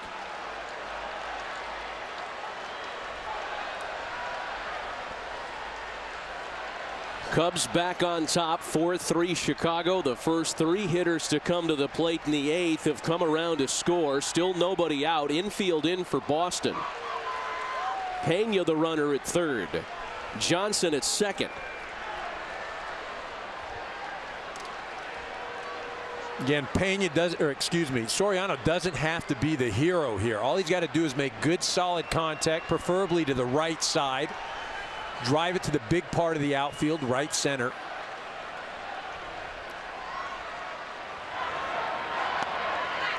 The Red Sox bullpen is now busy with Franklin Morales up. The recently acquired left-hander added to the roster yesterday, and the deal consummated with Colorado.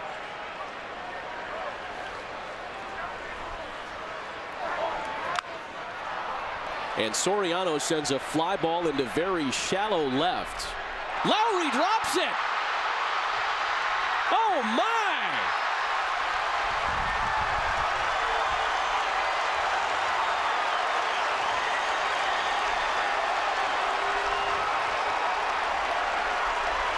"5-3 Chicago on a dropped pop-up.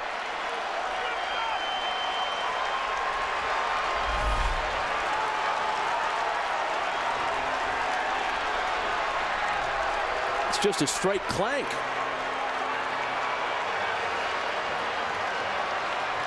A wild turn of events in the 8th. A Red Sox pitching change. We'll be right back.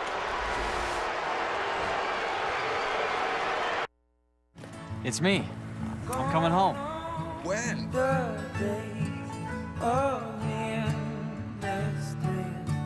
I know I'm not the only one.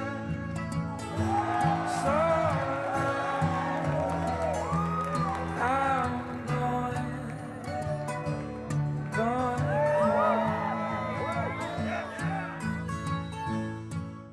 Extraordinary adventures begin as a glimmer in your mind. It travels, and your heart begins to race. And wherever you want to go, you can get there. The 2011 Jeep Wrangler. Adventure is never ordinary.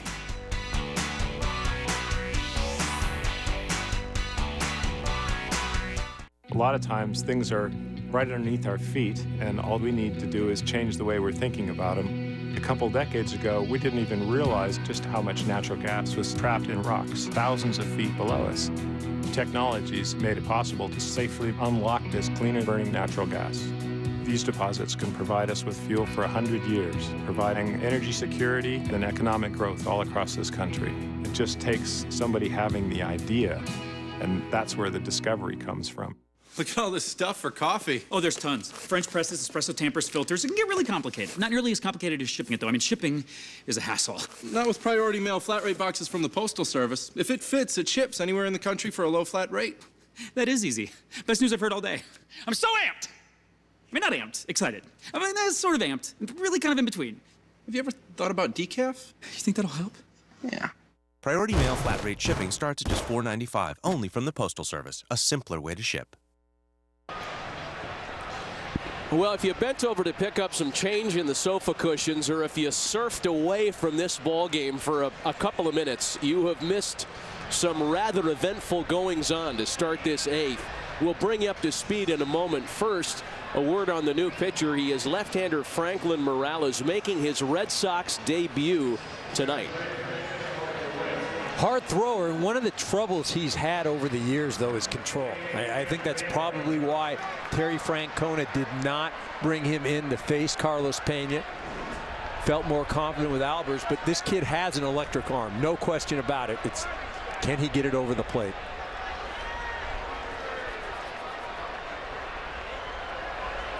A pinch hitter for Chicago, batting for Blake DeWitt, the right-handed hitting Jeff Baker, who started at third base last night and batted third. And Baker on the first pitch sends a bolt to center field.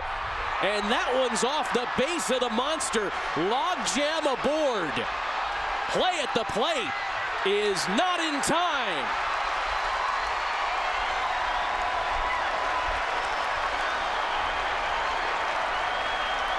Reed Johnson and Alfonso Soriano were running in lockstep with one another. We can only assume that Johnson got the bad break and scored on a very close play, a closer play than it should have been. Well, Johnson, not necessarily bad break, but he's just making sure that that ball, if it is caught, he gets to third base. Off the wall, he's hustling all the way. Soriano breaking from the get-go. Johnson, a nice slide. He's moving.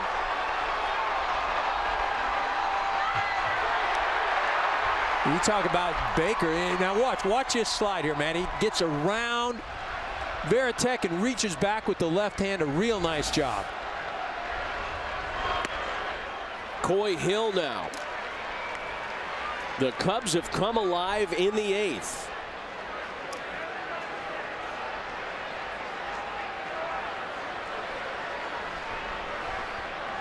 Boy, on another night, that ball Jeff Baker hits has a chance to get out of here.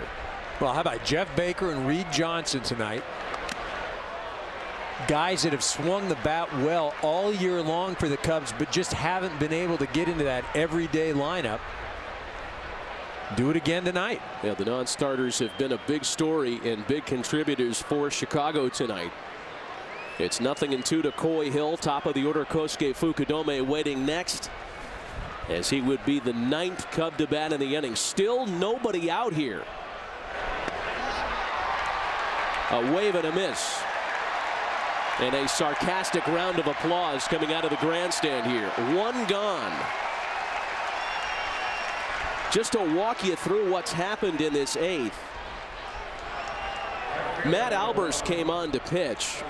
Darwin Barney and Starlin Castro singled. Aramis Ramirez worked an 11-pitch walk. Carlos Pena walked with the bases loaded. Reed Johnson then singled in a pair. Alfonso Soriano hit a pop-up that Jed Lowry dropped. Red Sox went to the bullpen for Morales, and on the first pitch to Jeff Baker, a run-scoring double. Well, and remember, Castro, the second hitter of the inning, was down 0-2. Shoots the ball to right center, and then, as you mentioned, that at-bat by Aramis Ramirez, the key at-bat of the inning for me. Just continued to battle foul-off pitches. Ends up drawing a walk. Not only getting down to first, but that just frustrates the heck out of a pitcher. Well, you're thinking at the very least here for Kosuke Fukudome, put the ball in play. Fly ball, get that additional run in from third with less than 2 out. And it's 2 balls and a strike now from Morales. Easier said than done. A lefty-lefty opportunity here. Darwin Barney waits next. He started the inning with a single.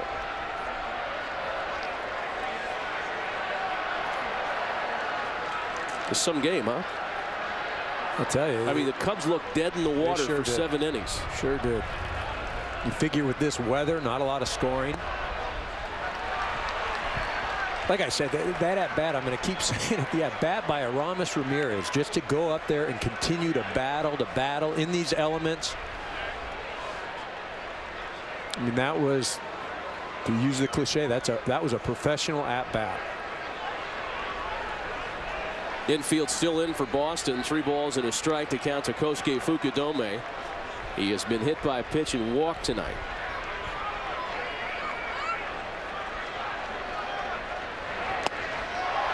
And a full count now.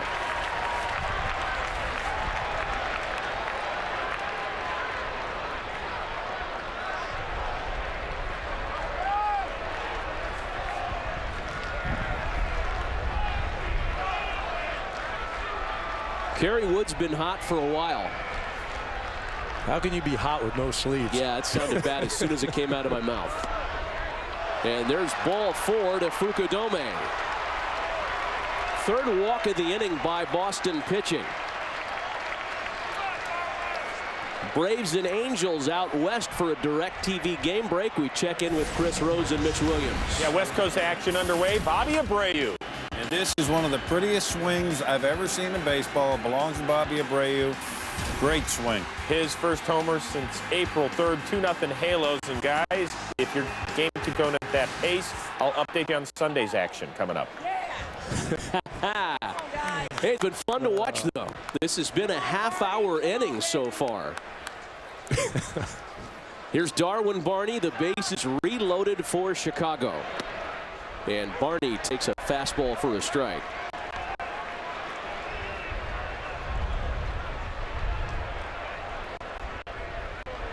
It was his base hit that started what has become a 5-run inning.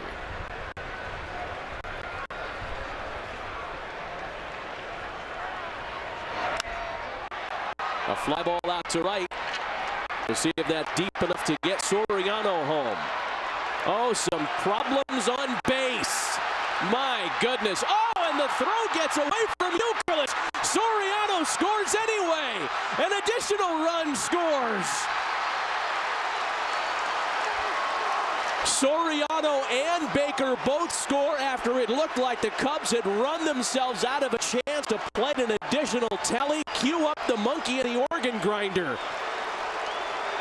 My goodness. I'll tell you what, the Red Sox are playing defense like the Cubs have been playing defense this year.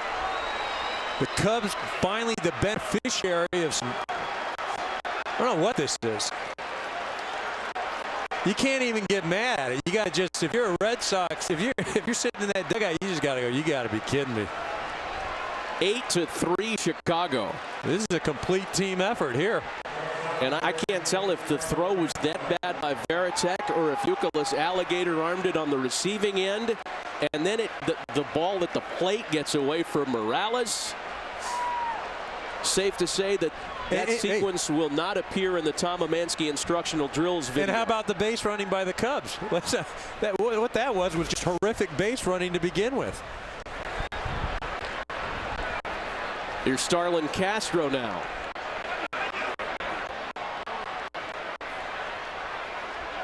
I don't even know how to score that play. I don't know, but that was entertaining. And I will say that. It was entertaining. And it happens. Just goes to show you, you see it at the youth levels and you get upset at the guys sometimes, but it happens at the big league level. And it happens with, all-stars, top players. The official scoring on that ball is F9, E5, E7, no RBIs. There have been 3 errors committed this inning. The drop pop-up by Lowry. And errors charged to Youkilis, and Crawford.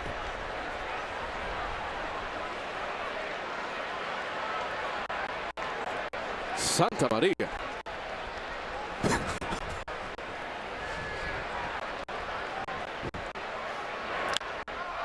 Swing and a drive. And a ball off the monster. Fukudome scores easily.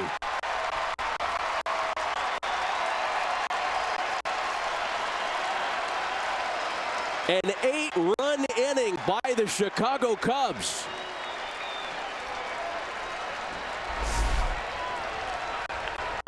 Castro just gets a fastball down the middle. Drives off the wall. Look at the Cubs have hit this year. They just haven't hit with runners in scoring position. But they have had a number of opportunities. This team offensively, it's a good team. Again, the man at the plate, probably the most important at-bat of the inning. And as the 12th hitter to come to the plate in this top of the 8th, it is he that is responsible for the final out. 8 runs in the 8th. Chicago on top 9-3.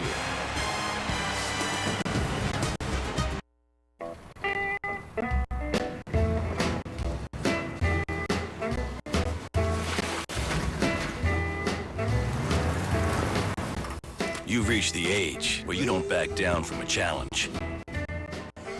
This is the age of knowing how to make things happen. So why would you let something like erectile dysfunction get in your way? Isn't it time you talk to your doctor about Viagra? 20 million men already have. With every age comes responsibility. Ask your doctor if your heart is healthy enough for sex. Do not take Viagra if you take nitrates for chest pain, as it may cause an unsafe drop in blood pressure. Side effects may include headache, flushing, upset stomach, and abnormal vision. To avoid long-term injury, seek immediate medical help for an erection lasting more than 4 hours. Stop taking Viagra and call your doctor right away if you experience a sudden decrease or loss in vision or hearing. This is the age of taking action. Viagra. Talk to your doctor. See if America's most prescribed ED treatment is right for you. The 3.6-liter Pentastar V6 engine in the Jeep Grand Cherokee has a best-in-class driving range of more than 500 miles per tank. Which means you don't have to worry about finding a gas station. Which is good, because there just might not be one.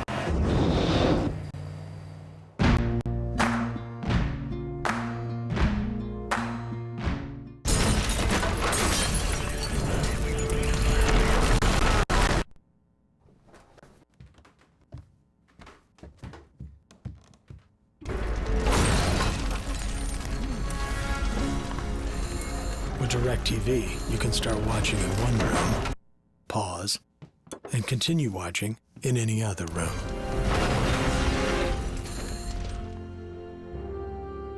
Don't just watch TV, DirecTV. Fox Saturday Baseball presented by Lowe's is sponsored by DirecTV. Don't just watch TV, DirecTV. And by Viagra.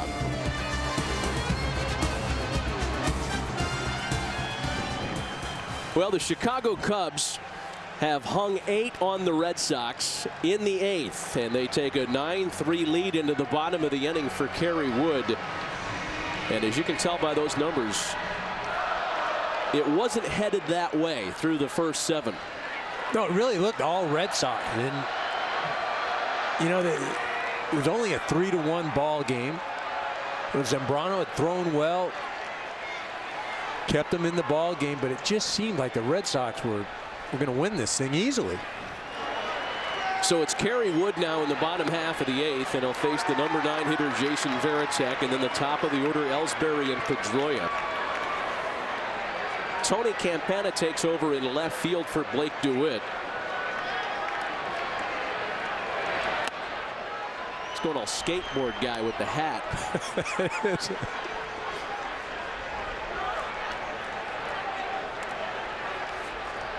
Campana got into last night's ball game late.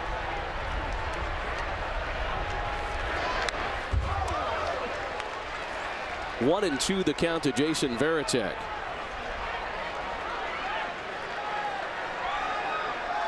That's how the kids are doing it these days, EK. With the hat.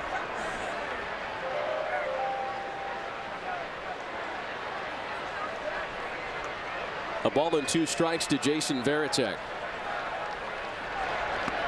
A big breaking ball misses up around the eyes. Kerry Wood back with the Cubs this year. Split 2010 between the Indians and the Yankees, and it was after the trade to New York that Wood really turned around his season. Jason Varitek lines for Campana. And the rookie Cub makes a fine catch. Look at that. All he does, you're right. You throw a backpack and a skateboard, and he's locked in. I'll tell you what, though, the kid has a lot of speed. He's overcome a lot, too. Had a nice job the other day against the Reds. That thing is huge. I'm not talking about the hat. I'm talking about the glove. What do they call those highlight? A Cessna in highlight? You know what? You're over my head right now, Matty. Yeah, nice talking to you. Here's Jacoby Ellsbury with 1 gone.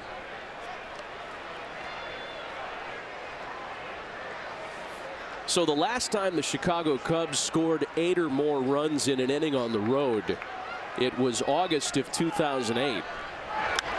The last time the Red Sox allowed 8 or more runs at home, it was August of 2008.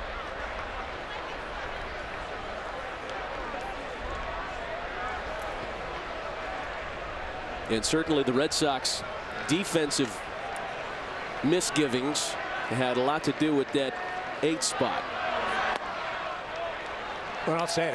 I think Mike Quade, though, he's probably just thinking to himself, I'm happy to see some other club does this. He's had some frustrations earlier in the week. He had a closed-door meeting after a Monday night game against the Reds.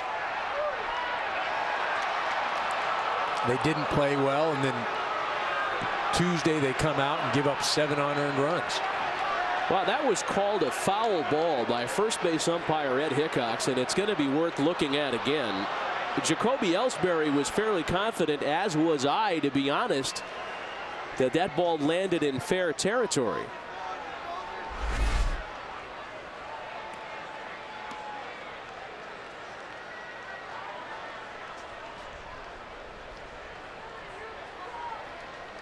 A couple of different looks at it. Awfully tough to tell. You got to defer to the guy standing right down there on the field. And the big breaking ball from Wood just misses.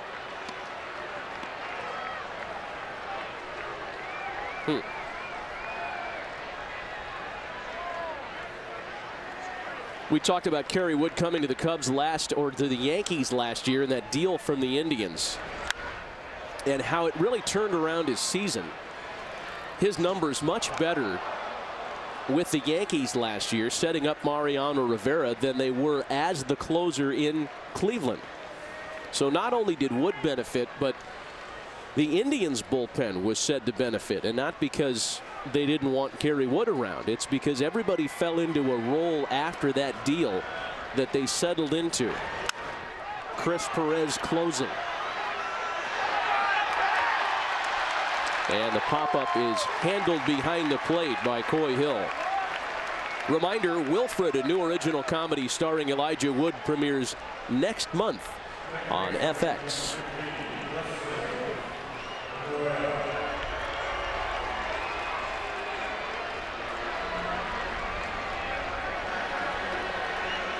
Two away here in the Red Sox 8th now for Dustin Pedroia.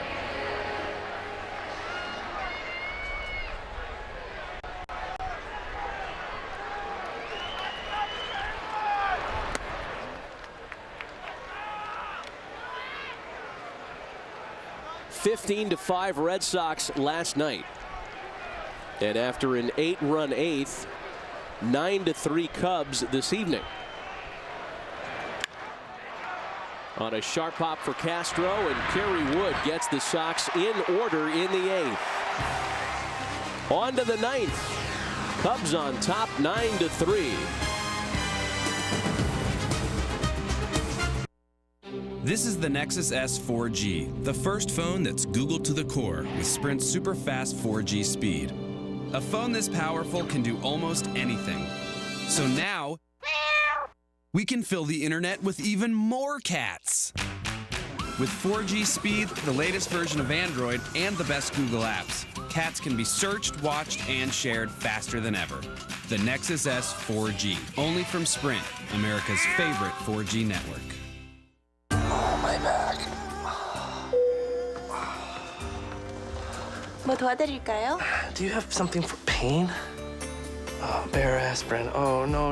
I'm not having a heart attack. It's my back. Trust me, it works great for pain. Nothing's proven to relieve pain better than extra-strength Bear aspirin. It rushes relief to the site of pain, no matter where you're hurting. Thanks for the tip. For powerful pain relief, use Bear aspirin. And coming soon, Bear Advanced Aspirin, reinvented for faster pain relief. Have you pushed your OnStar button yet? Time is running out to be one of the 10 people to win the Chevrolet, Buick, GMC, or Cadillac of your choice. Just push your blue button and tell the advisor you want to enter to win a car. You don't even have to be an active subscriber. So push it now, before all 10 cars are gone. No purchase necessary. See rules at OnStar.com to enter without a blue OnStar button. Sweepstakes ends May 31st. 1, 2, 3, hit it! Watch me! Watch me! I got it! Hey! I got something that makes me want to shout. I got something that tells me what it's all about. I got soul! I'm super bad. It's your fuel, before, during, and after. Get out what you put in. Gatorade. Fox Monday, House is pushed too far You want to know how I feel? and does something absolutely staggering. If Greg House comes anywhere near me, I want him thrown in jail. The shocking season finale of House. Viewer discretion advised, Monday at 8/7 Central on Fox. Well, we went on the air tonight talking about how it had been 93 years between visits to Fenway for the Chicago Cubs. And in that 1918 World Series, there were 19 runs scored total. The last two nights, 32. In fact, they'll do you one better. The Cubs in that 1918 World Series scored a total of 10 runs. They played at 8 in the 8th tonight. As Carlos Pena leads things off in the top of the 9th for the Cubs. Pena, Johnson, and Soriano. Franklin Morales continues.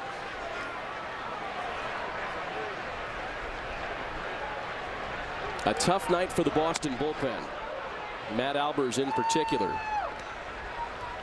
Albers faced 6 batters tonight. All of them scored. But give some credit to the Cub hitters. You know, that second, the at-bat by Castro on the 0-2 pitch he hit. The Aramis Ramirez at-bat. And the Cubs were up there battling. You know, what's interesting for me right now is this matchup, because this is what we thought we were going to see last inning. Franklin Morales coming in to face Pena with the bases loaded. Manager Terry Francona elected not to go to Morales. And here we get that matchup an inning later.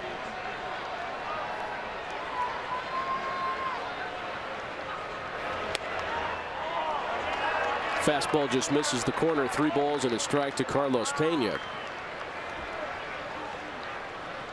Really sets up tomorrow's with an even more unusual twist, because it's going to be spot starts for both teams. Tim Wakefield for the Red Sox. And as of game time tonight, Mike Quade had not announced who he was going to start for the Cubs.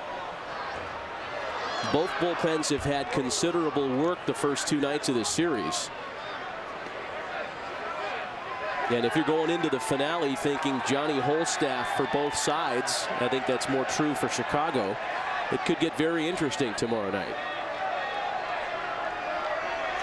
A full count, 3 balls and 2 strikes to Pena.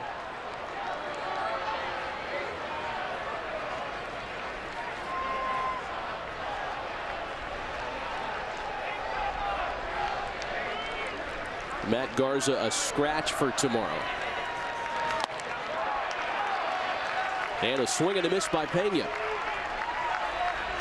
Hey, a reminder, next Saturday, one of the greatest sporting events in the world comes to Fox as Lionel Messi and Barcelona battle Wayne Rooney and Manchester U at historic Wembley Stadium. Don't miss two of soccer's great teams colliding in the UEFA Champions League final next Saturday, 2 Eastern, 11 a.m. Pacific, in high definition on Fox.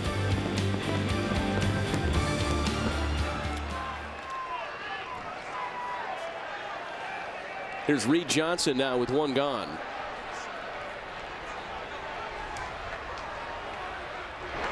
And by the way, the situation with Matt Garza is stiffness in his right elbow. That's why he's a scratch for tomorrow.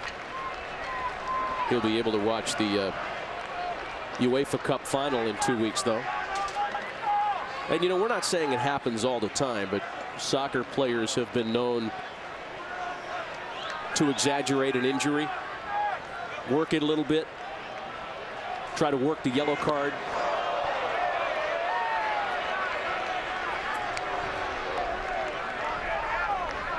Johnson has to dance out of the way. Carlos Marmol up in the bullpen. His services were not required yesterday in the blowout loss.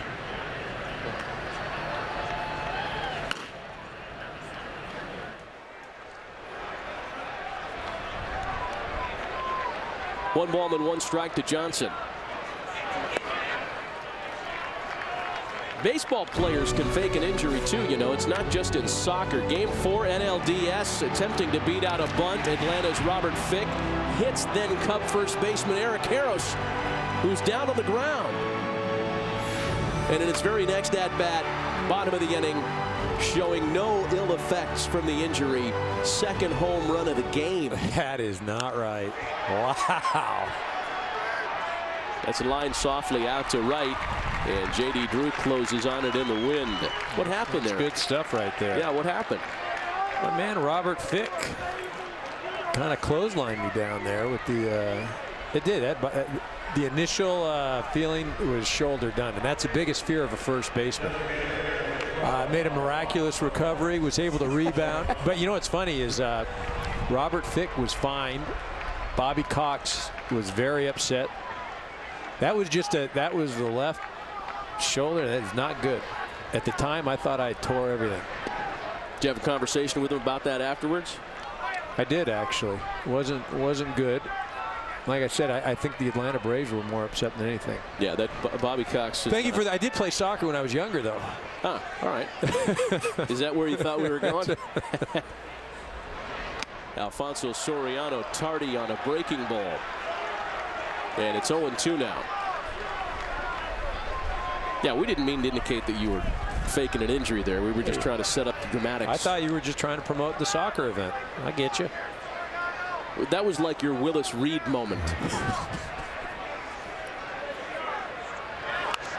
Yeah, I will say this. Morales has thrown, you know, this inning, he's thrown pretty well. The stuff has been electric. The arm has been there. He can go after righties or lefties. You know, and I think that this inning, you know, Terry Francona bringing him in, having him in where nobody's on, there isn't trouble. That's probably where he's better suited, at least right now. That's probably why he elected not to bring him in to face Pena in that 8th inning. When the Red Sox bat in their half of the 9th, they're going to have Gonzalez, Youkilis, and Ortiz.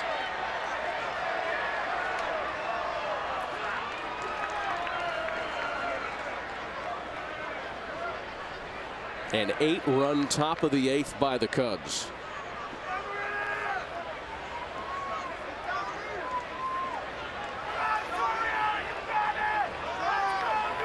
Oh, 0-2 the count to Alfonso Soriano. Just as interesting as who'll start for the Cubs tomorrow is who'll DH. Tonight, Alfonso Soriano. Yesterday it was Aramis Ramirez, and if I had $1 to bet, I'd say it's Soriano back in that DH hole tomorrow. Well, I'm guessing you have $1 to bet, and you're going to go with Soriano. Is that right? You give me far too much credit. Tip foul. But maybe you put, Campagna in the outfield. Let him roam around out there. Some speed. Other guys are swinging the bat well. You don't necessarily want to foul him up by facing a knuckleball pitcher. Yet again, the Cubs will face 2 knuckleball pitchers in the next week as they go to New York to deal with R.A. Dickey. What a treat that is. 2 knuckleballers. Whoa. Soriano sends a ground ball to Youkilis, who gets to it from his knees and throws out Soriano. Last chance for Boston. We go to the bottom of the 9th inning. It's 9-3 Chicago. Gout's root cause is high uric acid. If you have gout, high uric acid can lead to more attacks. To help reduce attacks, lower your uric acid. Uloric lowers uric acid levels in adults with gout. It's not for the treatment of high uric acid without a history of gout. Uloric reduces uric acid to help you reach a healthy level. Don't take Uloric if you are taking azathioprine, mercaptopurine, or theophylline. Gout may flare when starting Uloric. Don't stop taking it. Your doctor may give you other medicines to help prevent flares. A small number of heart attacks, strokes, and heart-related deaths were seen in studies. It's not certain Uloric caused them. Certain tests to check liver function may be required. Tell your doctor about liver or kidney problems or history of heart disease or stroke. The most common side effects are liver problems, nausea, gout flares, joint pain, and rash. If you have gout, ask your doctor about Uloric.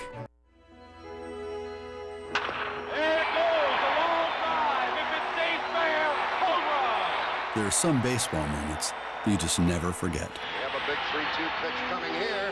Swings and a fly ball to deep right field. This is going to be a home run. And by building fields across this country, Chevrolet is proud to continue to support the famous moments still to come. Go to ChevyBaseball.com to enter for a chance for your community to win a field makeover. If you were to open your own burger place, how would you do it? Would you cook on some greasy, flat-top fryer? Or would you install a custom flame broiler? Would you crank out your burgers like an assembly line? Or would you prepare them one by one as they're ordered? Would you presume to know how people want it? Or would you engage in a little culinary collaboration? Yeah, that's what we thought back in 1954 and every single day since. Whopper. Come have it your way. Well, not a safe situation with the Cubs up by 6 heading into the bottom of the 9th inning, but Mike Quade not taking anything for granted. And for Carlos Marmol, a chance to get involved in this series and finish business tonight for the Chicago Cubs. Well, it is one of my favorite guys in baseballs. Ron Washington, manager of the Texas Ranger, likes to say, it's not a save situation, but it's a win situation right here. Cubs are just trying to get one to feel good about themselves. Bringing in Marmol right here, getting him some work. And this guy is as tough to hit as anybody in the big leagues. Marmol last worked on the 19th in South Florida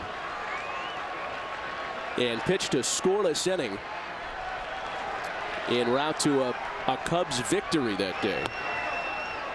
He gets Adrian Gonzalez to lead things off in the 9th. Gonzalez, Youkilis, and Ortiz. The last 3 chances for the Red Sox to come back tonight.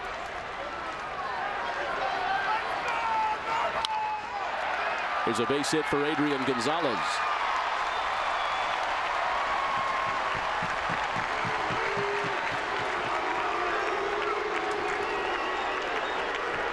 So the leadoff hitter aboard. Yeah, no matter what the score, no matter what the situation, Adrian Gonzalez does not give away at-bats.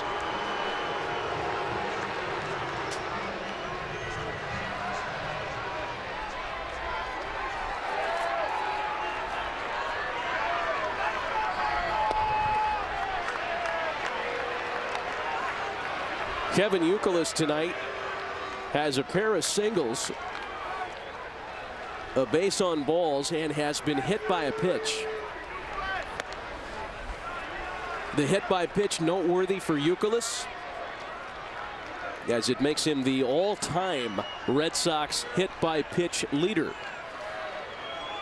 passing Mo Vaughn for that distinction. Ball and 2 strikes to him now.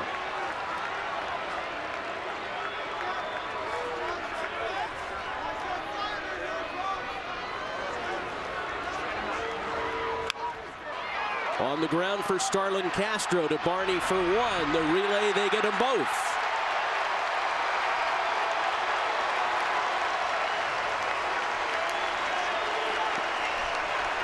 Now the Cub fans have all but taken over the ballpark here tonight. Many of the Red Sox faithful have left for drier destinations, but these folks who traveled from Illinois and beyond are going to milk the most of what they can out of this Fenway experience tonight. Now remember, there was a drubbing last night. Cubs fans going to enjoy this. David Ortiz represents the last chance for the Sox. Producer of tonight's game is Jeff Gowen, directed by John Moore. Our associate director is Wayne Wilson. The associate producer is Andy Kavanaugh. Technical producer Dan Rotante. Tonight's pregame show is produced by Don Bowie, and the highlights coordinator is Janice Casaza. Studio technical supervisor is Jack Simmons, and the supervisor of remote field operations is Jerry Steinberg.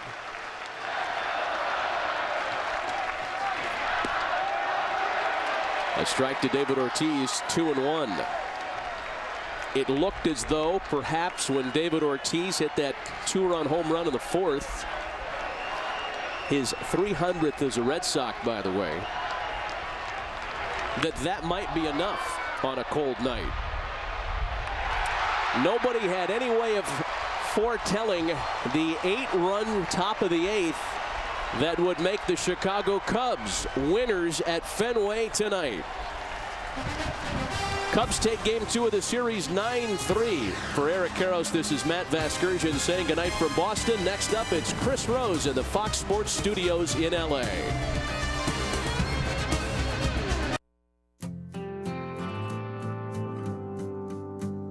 Fox and Major League Baseball are partnering to stand up to cancer. I stand up to cancer. The statistics are alarming, but with your help, we can change that. Cancer touches us all. Together, we can fight.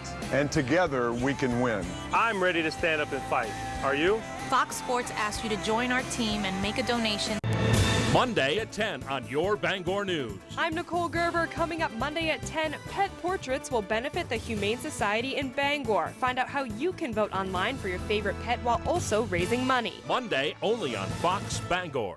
Had enough of slow DSL? Switch to the amazing speed of Roadrunner broadband from Time Warner Cable. Now as low as $29.99 a month for 1 year. Get download speeds up to 8 megabits per second. That's up to 2.5 times faster than DSL. Ask about even faster speeds. Available now. Get free installation when you switch from your current provider to Roadrunner Broadband. Now as low as $29.99 a month for 1 year. Call 1-855-375-9008.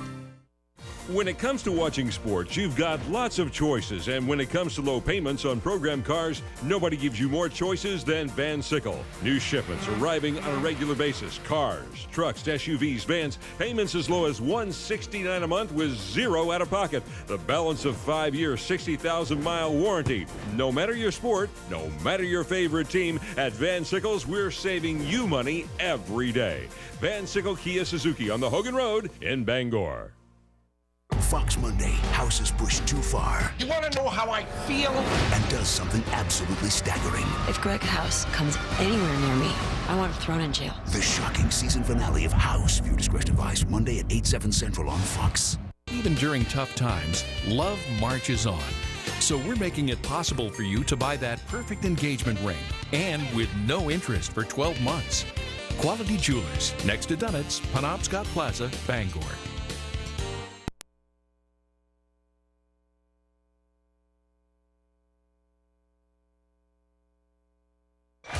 Next Saturday, one of the greatest sporting events in the world comes to Fox as Lionel Messi and Barcelona battle Wayne Rooney and Manchester United at historic Wembley Stadium. Don't miss two of soccer's greatest teams collide in the UEFA Champions League final next Saturday at 2 Eastern, 11 a.m. Pacific in high def on Fox. Also next week, Fox Saturday Baseball is back in prime time. count them, for a 6-pack of games. Fox Saturday Baseball in primetime presented by Lowe's begins at 7 Eastern, 4 Pacific. Check your local listings for the game in your area. Well, tonight in Boston, it was a rematch of the 1918 World Series. Cool throwbacks in Beantown, a great atmosphere. As Big Papi hit his 300th as a Red Sox, but an ugly 8th for Boston. The Cubs score 8 in the 8th, win it 9-3, and Boston now trails the Yanks and Rays by a half game in the AL East. For Mitch Williams, I'm Chris Rose. We'll see you next Saturday on Primetime Baseball. Federation paid for by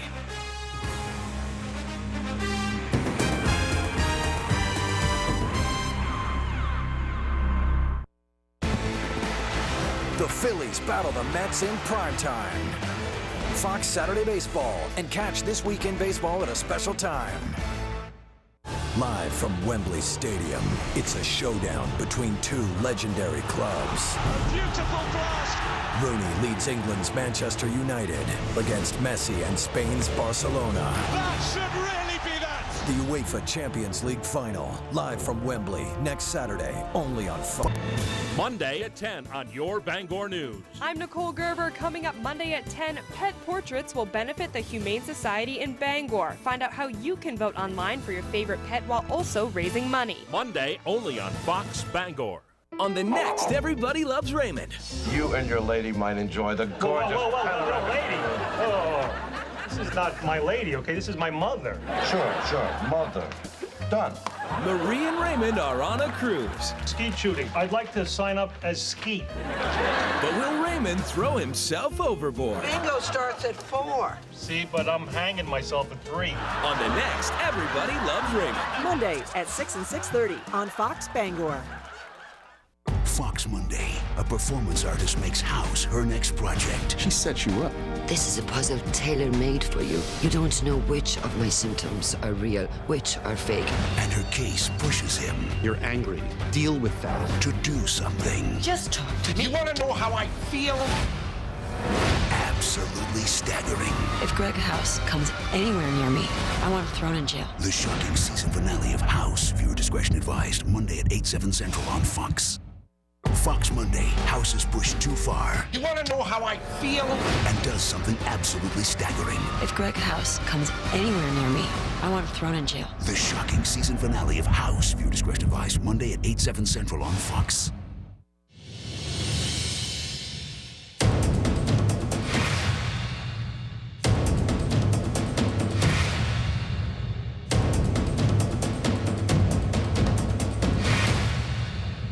I don't want you standing up there too long, darling. Come and get a ticket.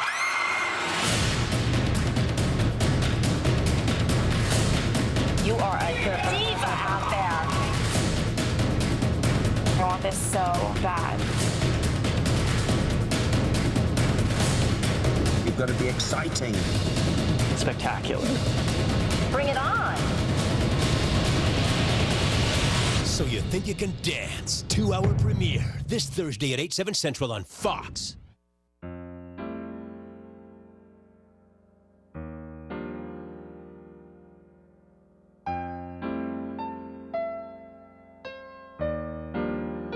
In Loving Memory, a tribute to lost loved ones, is broadcast twice daily on ABC7 and twice daily on Fox Bangor.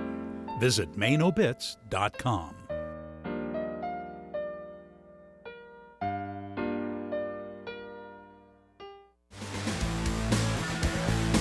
You're watching WFVX Fox Bangor.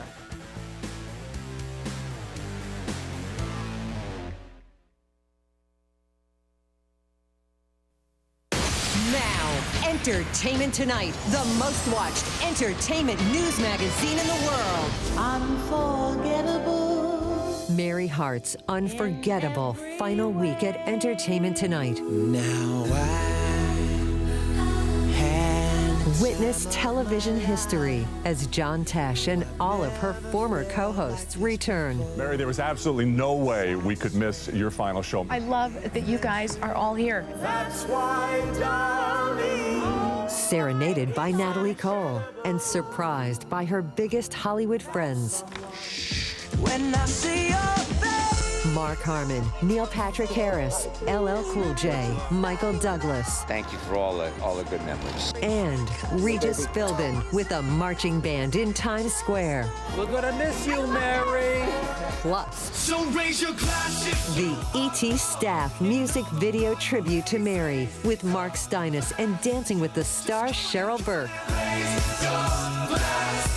Her final words, her tears, Unforgettable. her unforgettable 29 years on Entertainment Tonight. Mary, you know I love you. You are unforgettable.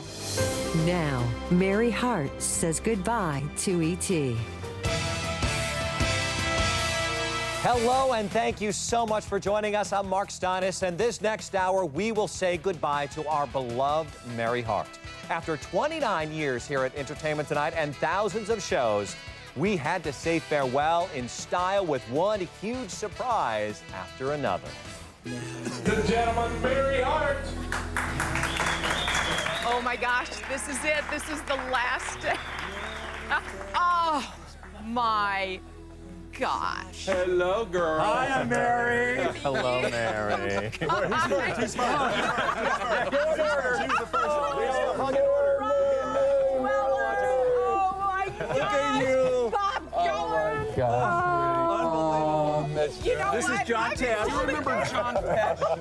Yeah, I'm John. He was the tall one. Still is, unfortunately. Oh, my God. On a day like this, you guys, it's almost Look like at you have to Look steer at me you. through. Wow, what's the deal? Look at your I could never imagine. Okay, look, There, all come on, of us get a close-up of together. your eyes. I never dreamed that we'd all be here together like this. It was a secret plan we had been working on for weeks, reuniting Mary with all of her former co-hosts, Rob Weller, The stage is a little more high-tech. We had two flashlights. John Tesh, I'm John Tesh, and tonight, Mary Hart says goodbye to Entertainment Tonight. Oh, that was awesome. Bob Goen,